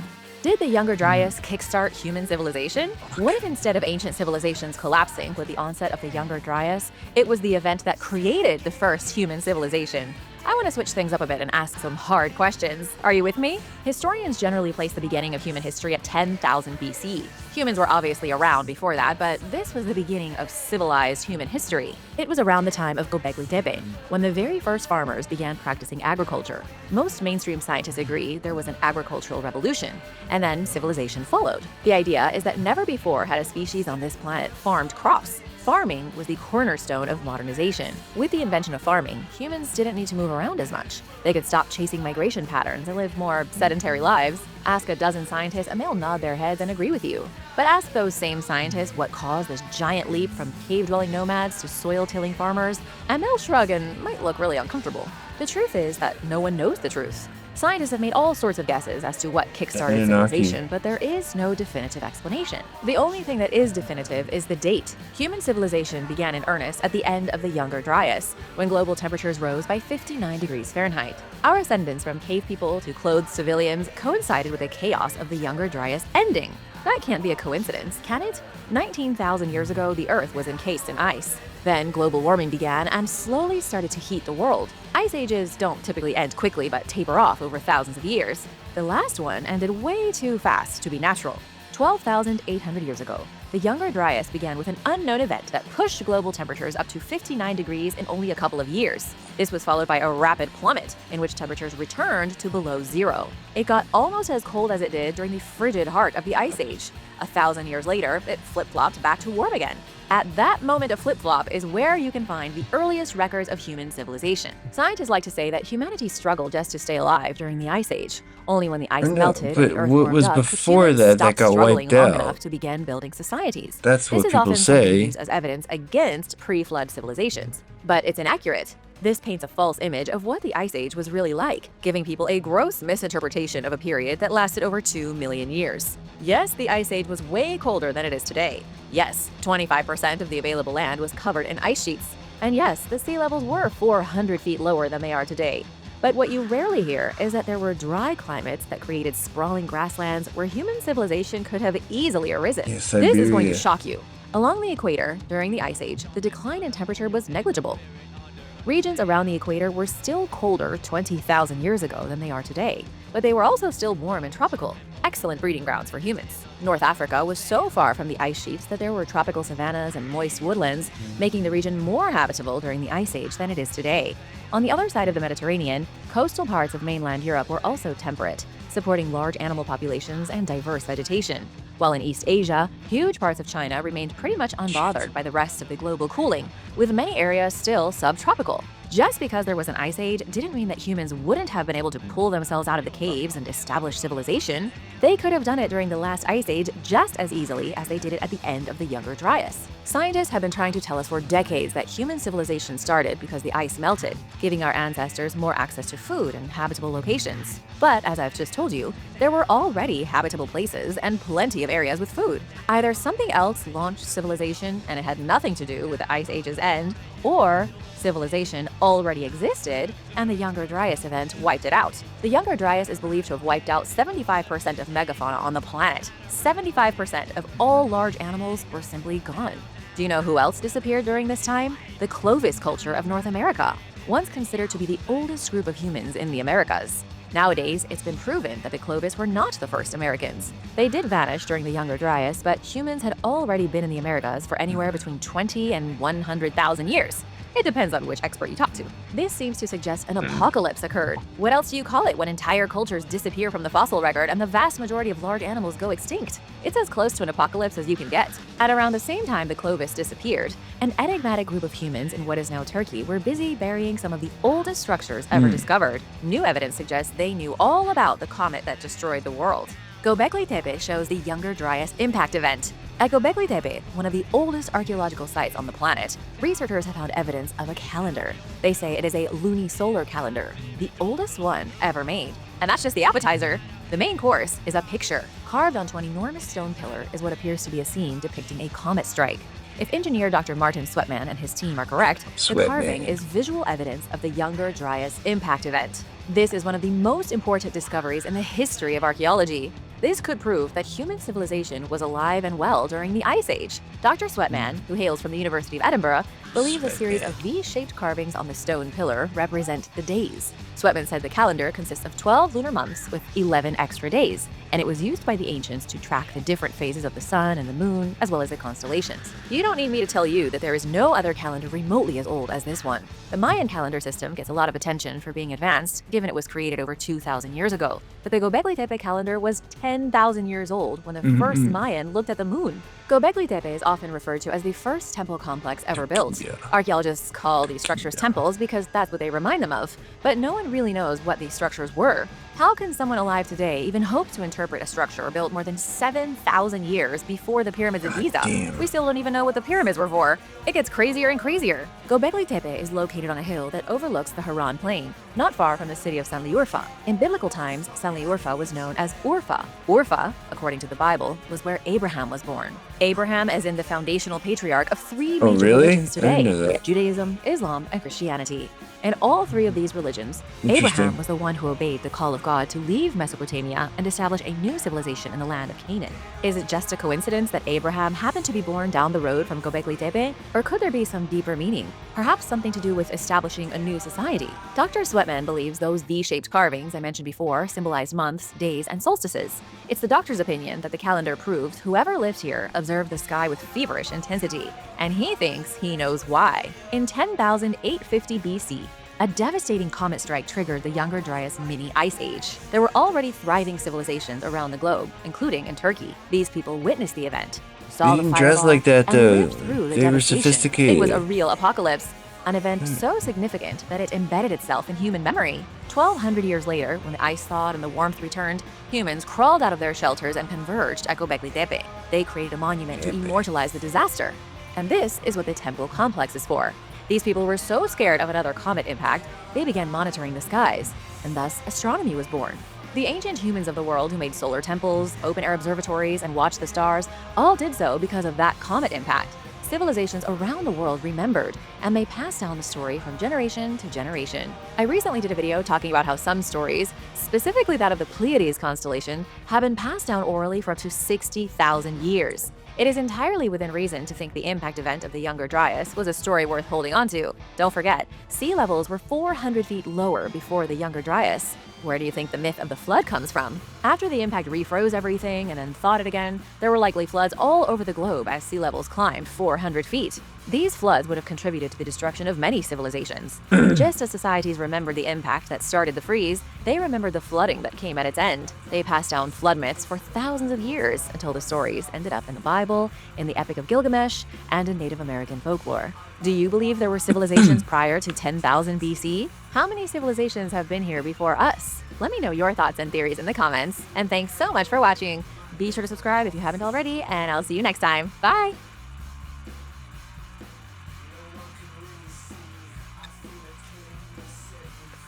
Michael Button, you suck, dude.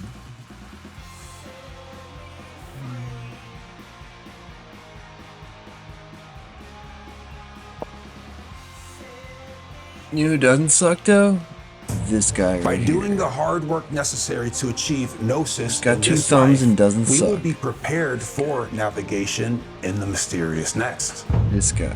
This concept is illustrated quite literally in the Coptic book of Jehu. Look at this. In Look, this much look, lesser here. known and only known. Trigger warning. Mine about to be blown.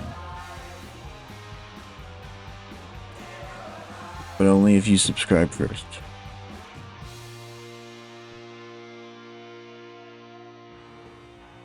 I gotta do a disclaimer. I've gotta limit my liabilities. Yeah,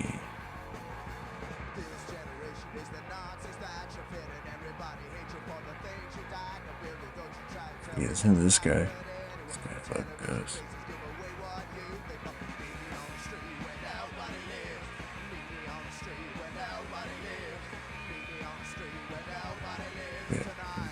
This is the place for you. Known illustrated Gnostic text, Jesus takes his closest disciples aside to share with them the cosmic teachings about what to expect after death. This is about what's about to happen here vicariously. I'm conveying this to you, like this YouTuber and Jesus. I'm kind of like Jesus a little bit, but only if you subscribe. If you don't, I'm like the devil. Or a devil. Among devils. Devil adjacent.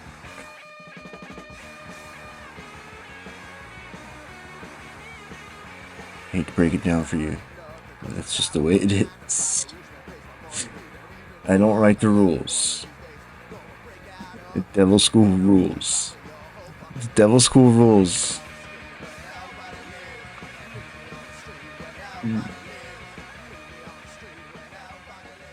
Very democratic.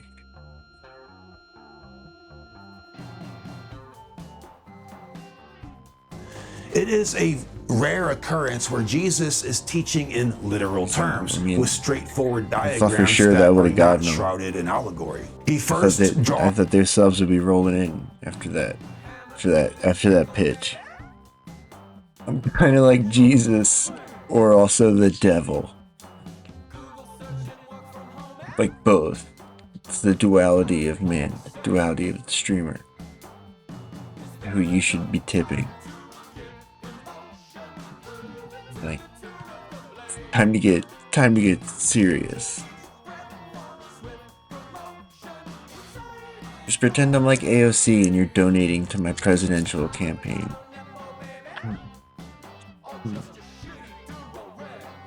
Or that I'm like Jesus and the devil.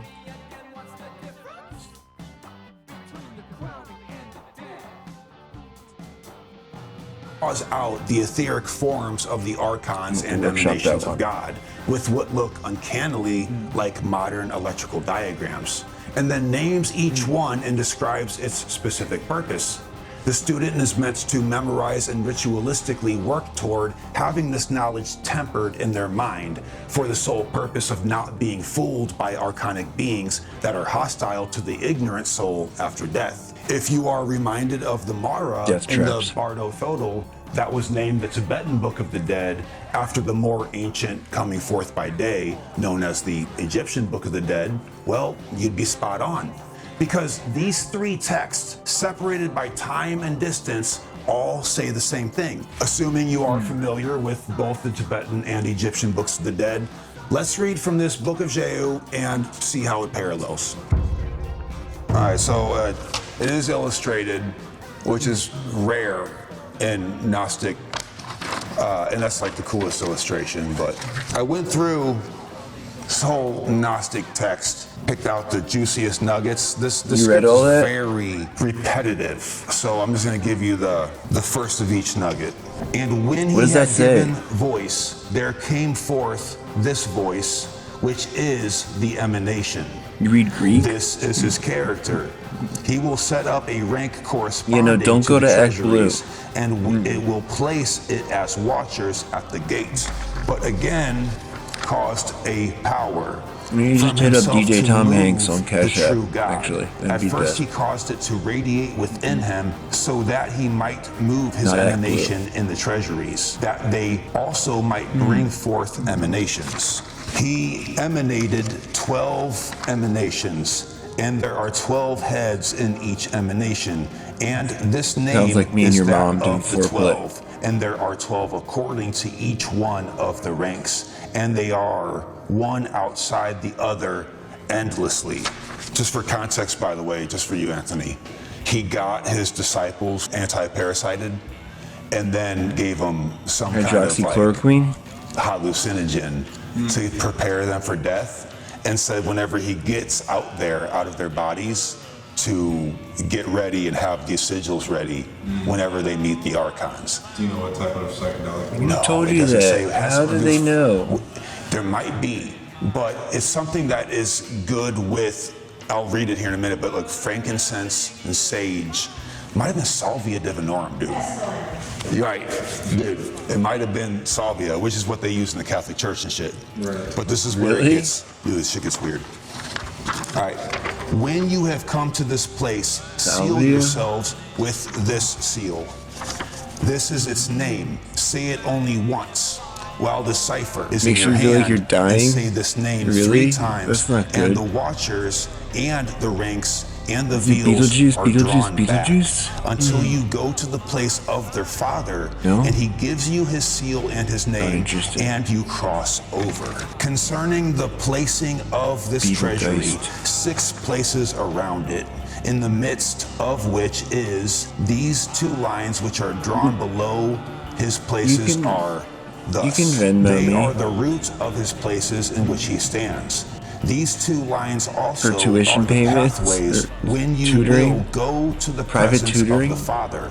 These alphas are also veils which are drawn before him. So, and this is an important thing too, is that people have this image of the 12 disciples like it's some kind of sausage fest. Don't you want me to be like Jesus? There were women at this party.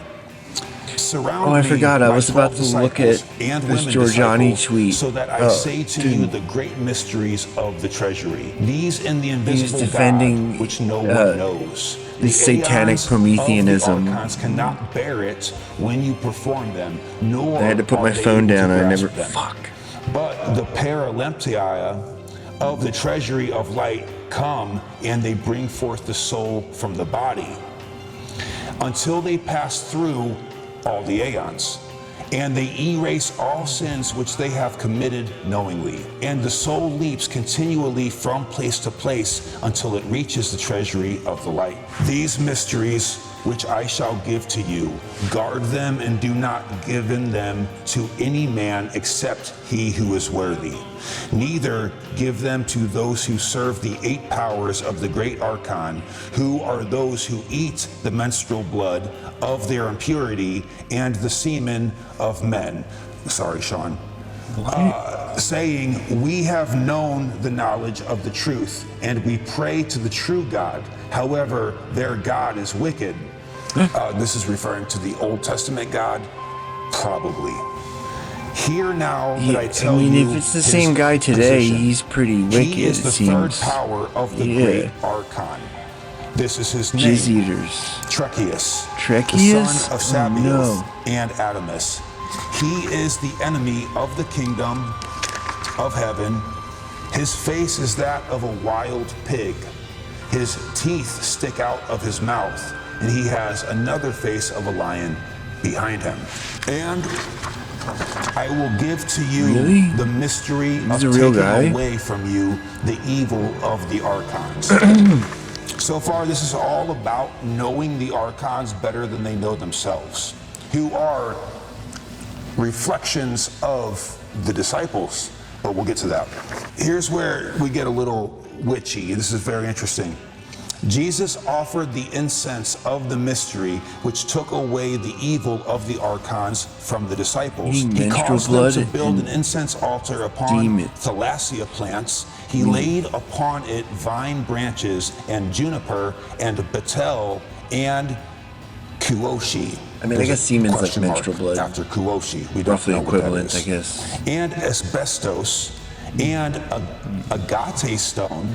I mean, no, there was definitely babes there. And he caused they just all don't his talk about disciples it to be because they want clothed with linen garments. He caused them to be crowned with mugwort, and he placed frankincense in their mouths.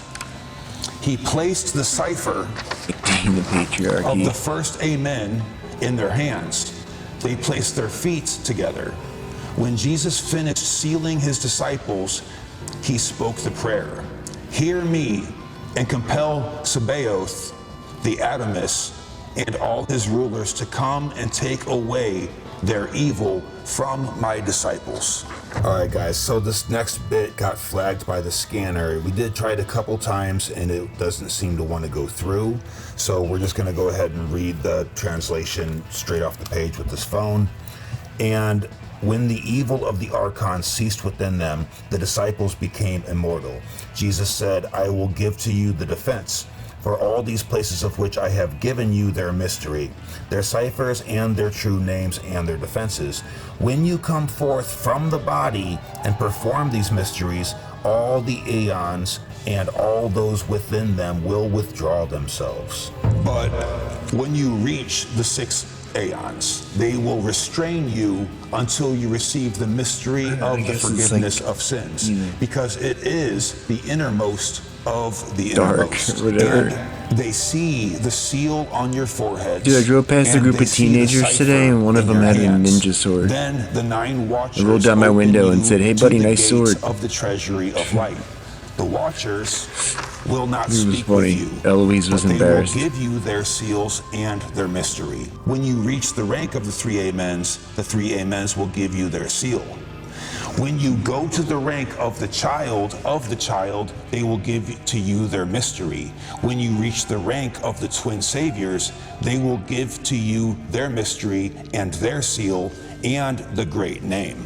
You will go it's within like Six to Sword, their bro. interior, to the rank of the seven voices, to the rank of the incomprehensible ones, to the rank of the pre-hyper incomprehensible ones, to the rank of the pre-hyper endless ones, to the rank of the undefiled ones, to the rank of the pre-hyper undefiled ones, to the rank of the unmoved ones.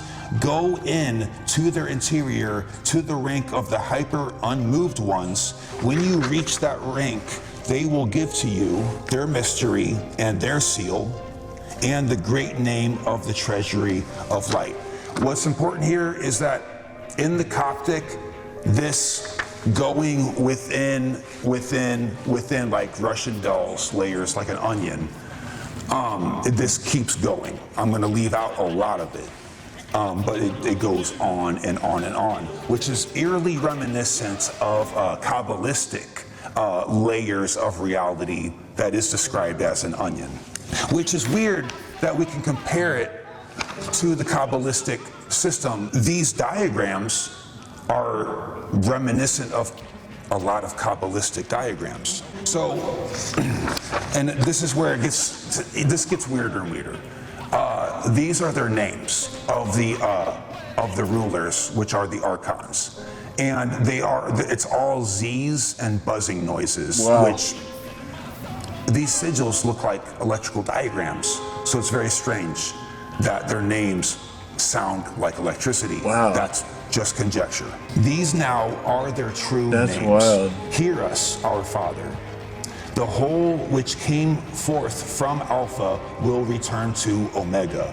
When the completion of all completions takes place, we now call upon these imperishable names, so that thou shouldest send forth this great light power to follow these 12 incomprehensible ones, who are the 12 disciples, since they have recovered the mystery.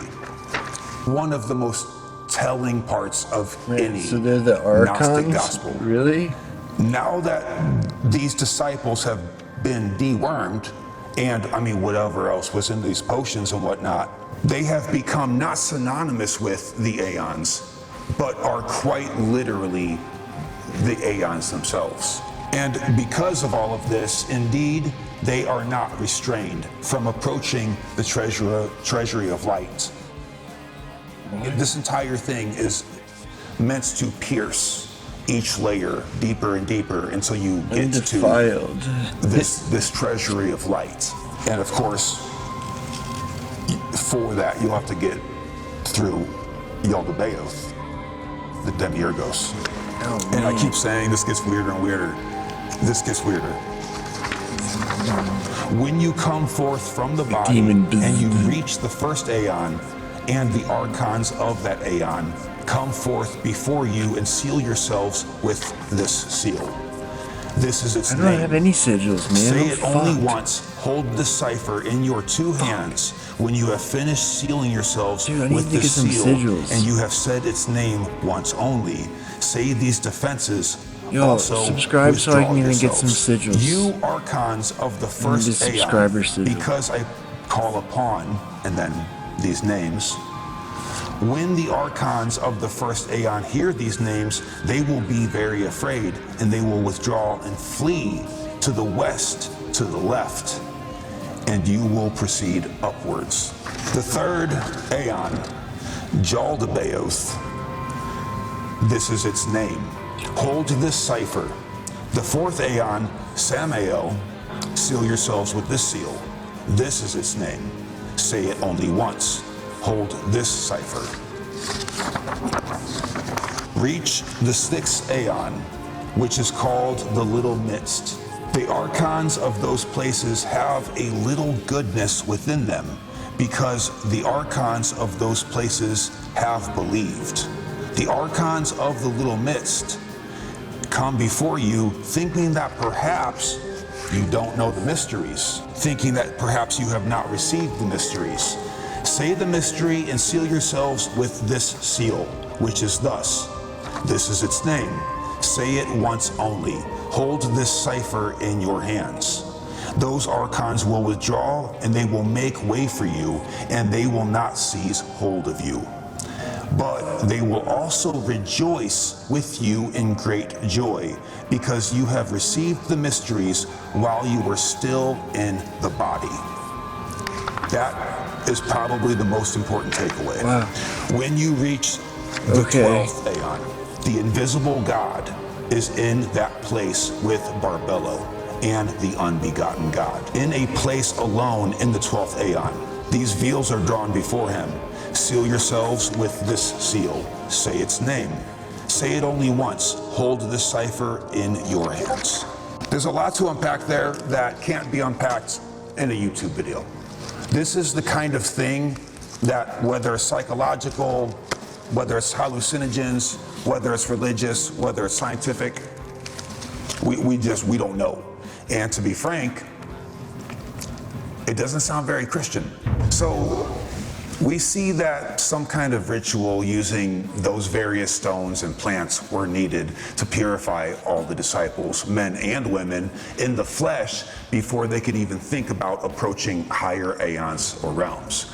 Perhaps these dark entities have anchor points in the form of parasites within all earthly people who are born in original sin, or worldly life and flesh. Throughout the book of Jehu, Jesus stresses the importance of having the knowledge needed to recognize by name and attributes the various levels of aeons and the archons that rule them, in order to not be surprised or afraid when finally encountering them. He makes it clear that understanding these post-death obstacles prepares the soul with a kind of stoic gnosis that the parasitical archons themselves are afraid of. This text not only acts as a sort of dewormer for the soul, but again directly parallels other so-called books of the dead from all over the world that also give literal and specific instructions to the ears of those who will soon try their hand at escaping a system of soul recycling. The resemblance is so impossible to ignore that it makes me wonder why so many people torture themselves with speculation over what happens after we die. It just so happens that numerous texts that line up with each other and modern NDEs have it mapped out verbatim. It's no wonder that years before, Plato felt it was so important to dedicate his earthly life to a practical philosophy. Being in an age and setting before the arrival of Christ, the ideals embodied and dedicated to self-sacrifice and service to others was found in Stoicism, a cornerstone of Greek philosophy and a surefire way of ridding ourselves of potential mental parasites while still wearing a temporary human suit. In Gnosticism, the archons, or rulers of this realm, are parasitical because they sustain themselves by keeping human people mentally weak and thus easy to contain. However, the popular term used for this is louching. It is important to note that the so-called term louche is never mentioned in Gnostic text, or any other ancient text for that matter. How this term found its way into the Gnostic conversation is actually far more interesting.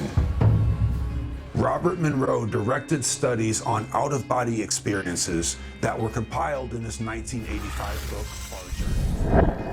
Oh, man. He's just getting good. God, stop shoving Michael Button down my throat. I don't like him. Curtis left stunned? Really? Because it was sick? Like that baseline? And subscribing to Taking my channel? flight. It's the stuff dreams are made of. And it says something about us as a species, that we once looked at the birds soaring in the sky and said, bet we could do that. But in spite of our lack of wings and feathers, we did. And we didn't stop there. Once in the sky, we found a new limitation above us, space, a place where all the air ran out.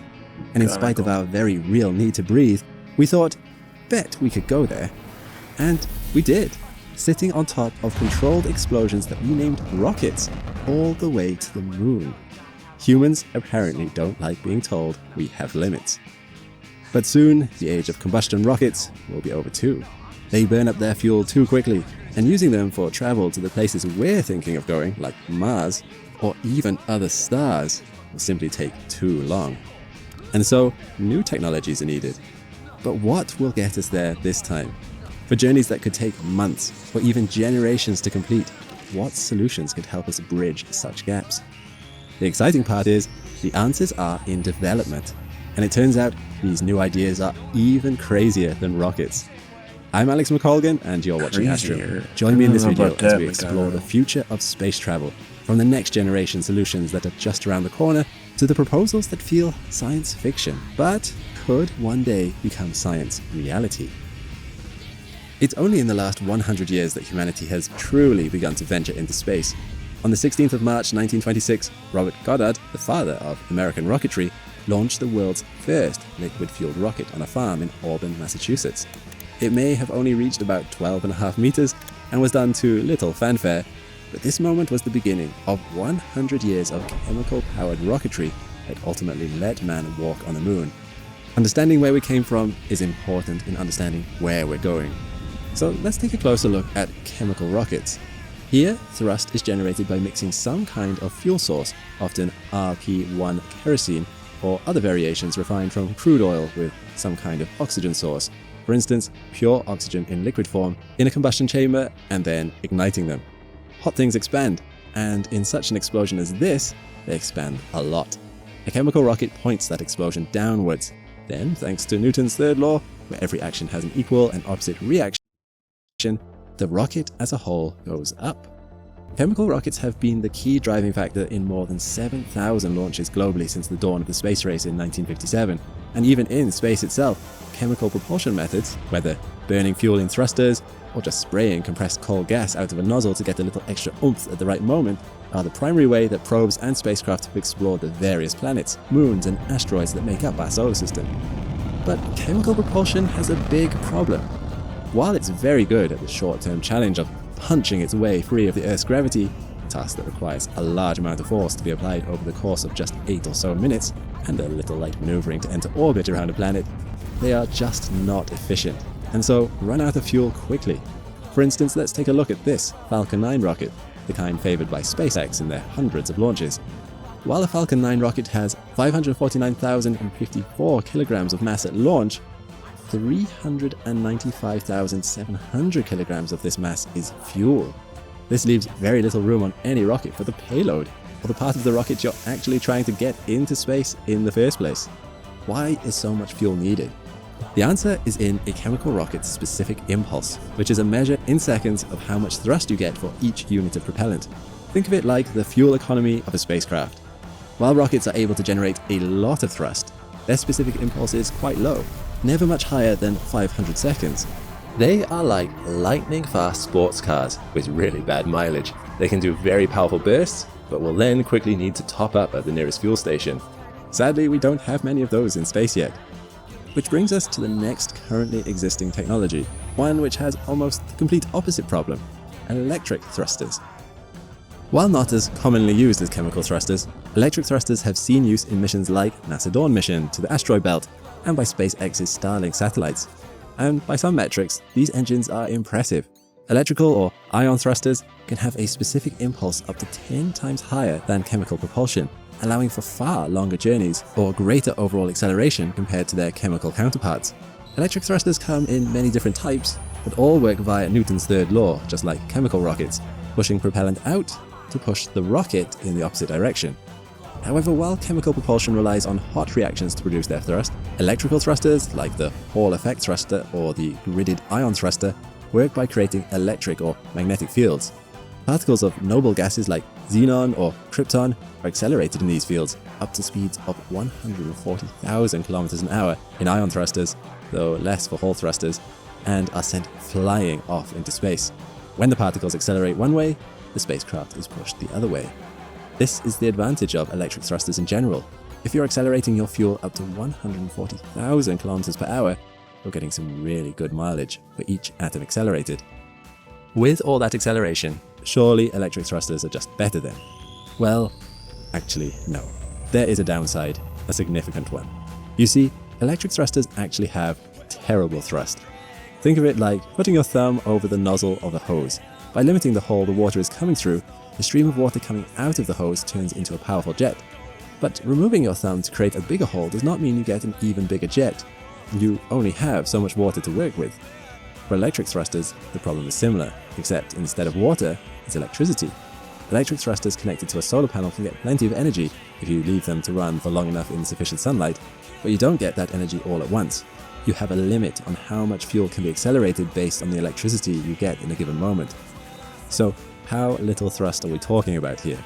How much can electric thrusters generate? It turns out about the same amount of force as you'd feel from the gravity of a piece of paper lying flat on your hand. It can take days for an electric thruster to accelerate a spacecraft at just 90 kilometers per hour. And while it can get up to 320,000 kilometers per hour eventually, as NASA had considered doing on future missions to Mars, if there's any friction or opposition to its movement, an electric thruster won't ever get off the ground. Don't use one of these to try and launch a rocket. Electric thrusters are good in marathons, not sprints. Still, neither of these technologies are currently suitable for the types of travel that humanity wants to eventually do around the solar system and beyond. Because chemical rockets use up their fuel so quickly, they can't actually accelerate for very long and thus don't attain a good top speed. Electric thrusters have a good top speed, but accelerating is a slow process. And once humans start ferrying large numbers of crews, machinery, and raw materials to places like Mars, the amount of mass needing to be accelerated is just too much. And of course, electric thrusters will eventually run out of fuel too. So, what is the future of space travel? It's time to look at some of the contenders. Before I show you what NASA is developing, I want to give an honorable mention to a technology that I find really cool. Japanese company Obayashi is planning on finishing off a real-life space elevator by as soon as 2050. While not strictly a means of traveling through space, a space elevator is a fascinating alternative way to get something into space with a fraction of the energy costs that a chemical rocket has to expend. The principle behind them is simple. All you would need is some kind of anchor, a space station or an asteroid that was orbiting the Earth in a perfect geostationary orbit. Then you dangle a cable down from that anchor until it reaches the ground. Finally, just put an elevator on it. With the right counterweight in place, a space elevator would require very little energy to be able to lift things into orbit. You just have to hope that nothing snaps the cable. Obayashi wants to build their 96,000 kilometer cable out of carbon nanotube and aim to attach it to a 12,500 ton spaceport counterweight. It will take around 20 years to build the cable and reinforce it, but they say work should start in 2030. If all goes as planned, we could witness a space elevator on Earth that can carry 100-ton climbers by 2050. That would open a lot of doors for space exploration, and I imagine that lifting that cable into space will be quite the sight. In the meantime, NASA has been contemplating more immediate problems. They are hoping to send the first astronauts to Mars as early as the 2030s, so new technology will be needed by then. And they have come up with a solution. It turns out the future might be nuclear. The heat from nuclear fusion can be used to heat up a flowing liquid propellant, turning it into an expanding gas and jettisoning it out of the back of the rocket at a rate that is twice as efficient as a chemical rocket. This is called thermal propulsion. Alternatively, nuclear electric rockets would work by making electricity through nuclear fusion, essentially putting a nuclear power plant on a rocket and then using it to make the electric fields that are the basis of normal electric thrusters. Nuclear energy would provide more immediate electricity, so you could outpace normal ion thrusters with a large enough nuclear rocket. NASA hopes that nuclear rockets will be able to halve the journey time that is currently projected for a trip to Mars by doubling the specific impulse. These rockets wouldn't necessarily be launched directly from Earth's surface, you'll perhaps be glad to know, although NASA toyed with that idea back in the 1960s with Project Orion. These rockets were intended to work by pulsing out repeated nuclear detonations behind the rocket and then just riding the shockwaves into space. That would have been quite the radioactive mess. It's probably for the best that NASA scrapped that idea. But if you start in orbit, nuclear rockets are generally safer for the population of Earth. Even if there's a catastrophic problem and the reactor melts down, there's no one nearby to suffer from the negative consequences of the fallout spreading, except those unlucky enough to be on the rocket, of course. Still, radiation in space is already a problem for astronauts that needs to be overcome. Just one trip to Mars could subject astronauts to 60% of the radiation limit that's recommended for their entire career, and that's assuming the journey only lasts 6 months. Some NASA plans see the round trip taking 2 to 3 years, because when flying from one moving planet to another, there's a lot of wiggle room when it comes to preferred trip length. Anything that reduces the time spent in space will mean less radiation for the crew and the passengers. That said, less radiation from space is only good if you can avoid getting radiation from your nuclear rocket. And nuclear rockets will need to be careful when accelerating near a planet's atmosphere, as due to the process of heating their propellant with nuclear sources, that propellant will be irradiated, which could over time lead to environmental problems. So while it's exciting that these spacecraft will be so big and powerful, great care will need to be taken with this technology. But what of further journeys? Even nuclear power can only get us so far. It may surprise you to learn that NASA has been exploring something called propellantless propulsion. And I think 2 of their projects in particular are very cool. I'm talking about solar sails and space tethers. NASA has deployed solar sails a few times now, though mostly for proof of concept rather than actual missions. They work by taking advantage of the fact that photons of light also carry momentum, so a light enough, large enough surface can catch all the gentle nudges emitted by photons streaming from the sun and use the energy to accelerate out on deep space missions for very low cost. NASA's Advanced Composite Solar Sail System was launched in 2024 and was originally deployed in space as a CubeSat. It then unfolded in space, stretching out 7-meter-long arms to deploy a 9-by-9-meter square solar sail. It is currently in orbit around Earth as scientists monitor how effective its design is. Its flight has not gone flawlessly though, as sadly an arm became slightly bent during deployment, causing it to slowly tumble as it orbits. But NASA is still learning from the experiment. He's not covering any. Future models could be larger than basketball courts, with 2,000 square meter sails, each sail about 45 meters long, if the design remains square. That new shit. For deep space missions where no humans will be carried and budgets that are guy lacking, Jesse Teal had on. to sail on cosmic light might be the most efficient way to complete a mission. A slight variation on this is the virtual solar sail or an electric sail. These sails are still in very early development, but rather than making use of a sail, they use electrically charged wires to do the same job. These wires stretch out and create a large electric field in the shape of a sail, which once again is gently pushed by solar radiation. This time not just because of momentum, but because of like charges repelling like charges. The company Sat Revolution has built AuroraSat-1, making use of this idea. There, the wires will act as a sort of solar brake when it comes time for the satellite to deorbit, the fields creating a sort of drag in the ionosphere itself, helping to quickly deorbit a satellite in a situation where atmospheric drag isn't feasible. And why use such virtual fields to only put on the brakes? NASA in 2024 released a report that discussed tether technology, effectively little more than long wires that they've been talking about this tether bullshit for a long time. Momentum from one spacecraft we to saw another. what happened last when time. the right current is passed through these wires, I mean, such tethers it's not can the push M against drive, the but magnetic there's field of other the shit, planet, right? actually increasing a spacecraft's orbital altitude. Obviously, these types of craft would only work in the gravity wells of planets with magnetospheres, but the advantage of being able to boost orbital altitude in satellites is easy to see.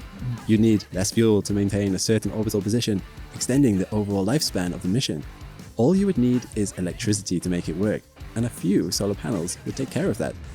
But what happens if we want to go even further, beyond our solar system itself? This guy. The nearest star to our solar system is Proxima Centauri, which is it's where the 1.25 light years away from live. us. To cross that kind of distance, You gotta stay we away would from want there. the fastest craft available to us. So we would likely prefer an electric thruster over a chemical propulsion one. But even if such a thruster managed to get a craft up to 56,000 kilometers per hour, the speed attained by the Deep even Space build One a mission's train. electric thruster in 1998, it would still take over 81,000 years to cross that distance. People This would be love far too fucking long for saying humans to that. contemplate. Yeah, like we Thousands would of never do generations that. would pass before the descendants of a manned crew finally arrived. Obviously, That's why we wouldn't do it, man. Things start to That's- get a bit yeah. theoretical. But what options are there for speeding up the travel time? Well, there's a few. You'd go faster or you wouldn't go at all. Compatible with our current levels of technology, while others are a little more outlandish, but a lot more fun. To begin with, there was get a a buzz fucking in the news giant- back in 2021 when NASA scientist Harold White claimed to have discovered a real, albeit humble, warp bubble. No. If true, this would have been quite the coup, as warp bubbles might hold the key to moving faster than light itself. Warp bubbles work by recognizing that nothing in space can travel faster than light. but there's no rule that says that space itself can't expand or contract faster than those speeds. Gravity causes a contraction to occur in space. So if you could somehow concentrate that kind of contraction in front of you, then create some kind of expansion in the space behind you, it might be possible to create a bubble with you in the middle of it that moved across space by changing the distance between things rather than by trying to close those distances. Effectively, it's like trying to circumvent a 30km/h speed limit on a road by moving the road itself. There are a few drawbacks to such warp bubbles, namely that to expand space, you would need some kind of exotic negative matter to create the opposite of gravitational contraction of space-time. Dude, who Sadly, was that we guy have never who actually was on seen this Rogan? kind of matter, and it's dubious it even exists. Talking about those On top of Casimir that, such effect a warp bubble would microchips? need a ridiculous amount of energy. Was it Hal and Puthoff, some models maybe? suggest it needs more negative energy than the amount of positive energy that exists in the whole universe. That's So, not true. warp bubbles Why would seem you a say long way that? Dude, off, McGonagall's such which a is why fucking White's bubble was so propagandist. excited. Admittedly, he claimed that it was Like- only large enough to be able to fit a 1 micrometer sphere, but proof of concept would be a huge step forward. Sadly, White's bubble was soon to burst. As other scientists started taking a closer look, Like he said Look at that White's stat, paper. like, oh, you need more matter than the observable universe. He knows that's not true. Like, that was the estimate before anybody had even, like, attempted to figure out the math on it. And then, like, when they actually did, there's models that's like a thing that they do now is they try to come up with solutions that drive the energy requirements down. And they keep going down, right? Like, it's, you know, it's gone from, like, you know, galaxy scale to Jupiter scale to, like, you know, it's like a, you know, still a lot. It's still like, you know, like a moon worth, but, you know, it's down a lot to that. Yeah, I think a wormhole's probably our best bet. At least for now. I think maybe you could do some sort of like entanglement drive type thing, but you probably would need to like send the entangled part. And I guess maybe like, who was it we saw the other night who was talking about that? If you think of like everything was connected in the Big Bang, then conceivably every particle in space and time could be entangled, at least somewhat. You know, even just like in a non-crank sort of way. Like,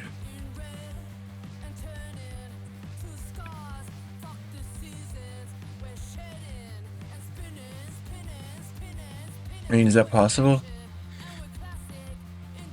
You know, if all matter in the universe was at one point in like a tiny little fucking dot, right?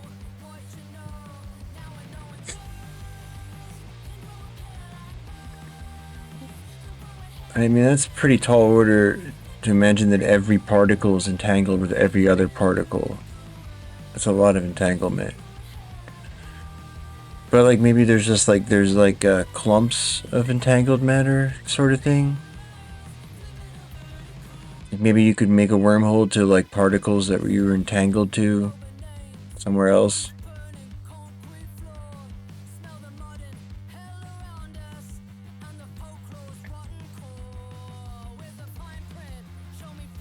Yeah.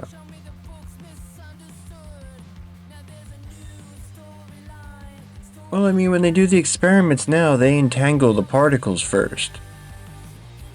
You know, like they send them, you know.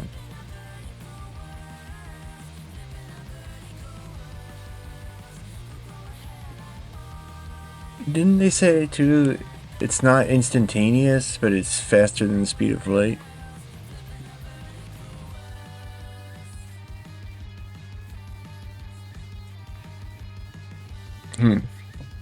Yeah, I don't know. I think we're gonna figure more shit out, though. I don't think. it became clear that he hadn't actually made a warp bubble, but had merely calculated something that looked a bit I guess like that's warp true, bubble right? calculation. Like we're constantly moving through the galaxy. So, you know, where I'm sitting, you know, I'm in motion. You know, just if you think about it like that, I guess like a lot of matter would be mixing it up constantly. Calculations if you squint. There was no experimental proof. White hadn't even been working on warp bubbles at the time, but rather Casimir cavities, a quantum effect that appears between two plates under certain wavelengths. And it was one of these that had some characteristics that were similar to what you might want to see in a warp bubble, which is a far cry from actually making a warp bubble. So, warp drives might still be one for the realms of science fiction, at least for now. But the last technology I want to talk about today feels a little more within reach. Part of the challenge of traveling between stars is acceleration. If you had infinite energy and could thus accelerate infinitely, you could vastly cut down on that 81,000-year travel time. But this is easier said than done. Carrying chemical fuel with you is not an ideal solution, as you will quickly run out of fuel without getting much acceleration. And electrical thrusters will also struggle, as solar panels drop in effectiveness the further from a star you travel. In our own solar system, the furthest out missions can realistically use solar panels is Jupiter, and even there, the missions that try that approach, such as Juno, have to have massive solar panels, and accept 25 times less light than we see on Earth. In interstellar space, solar panels just wouldn't work. But what if you could get energy to order? Then you could use an efficient electrical engine and accelerate much longer after the sunlight ran out, which is why scientists have started considering beaming. By putting a large laser on Earth or in Earth's orbit, you could send a stream of photons directly to a receiver on the spacecraft, energizing it. Dude, if as we could it do travels. this, Or you could use electrons accelerated to near light speeds. you to could do a just have similar big thing. lasers around Or you different could put a solar planets. sail on the spacecraft and rely on the momentum of the beam to give the craft a constant push. And you get like A duo of beamed like a researchers, tugboat, Jeffrey Greason you know? and Gerrit You Broekhout, just get published accelerate in the it journal real Acta quick. Astronautica, calculated in 2024 that a probe the size of Voyager, pushed and energized by an electron beam, could reach 10% the speed of light. That would cut the travel time down from 81,000 years to a far more reasonable 40. Suddenly, getting humans to other stars becomes much more feasible. But of course, there are a few challenges to overcome here too.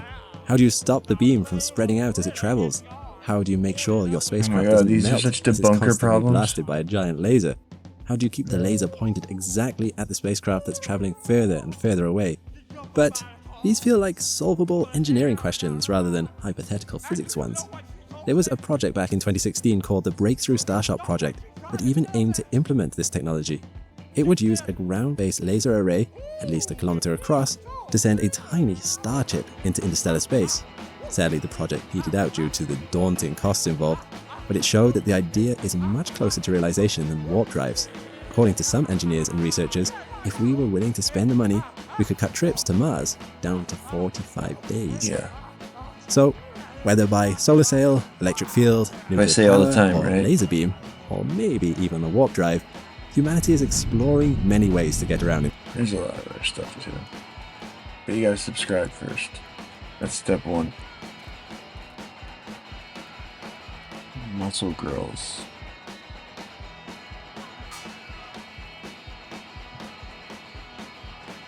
Elf Twin Films.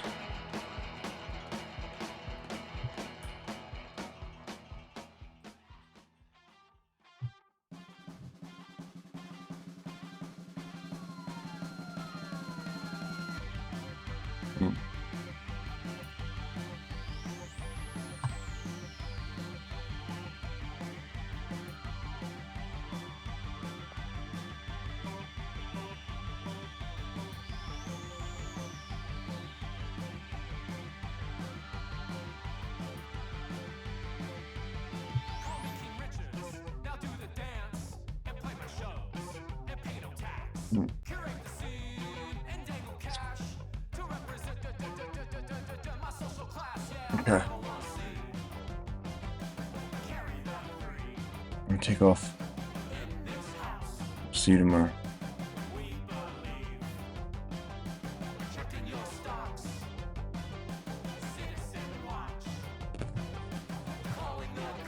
Not subscribers, we'll figure it out.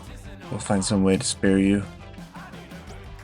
The Hitchhiker Effect is dastardly, but you know, sometimes it's busy and it can't, you know, there's all these like supernatural, like, you know, supernaturally bang a bunch of your moms, so sometimes it doesn't terrorize your dreams right away. Your mom is usually the first symptom though. Once you see that, then it's like you gotta subscribe, or else it's only gonna get worse for you. Well, anyway, say hi to your mother for me.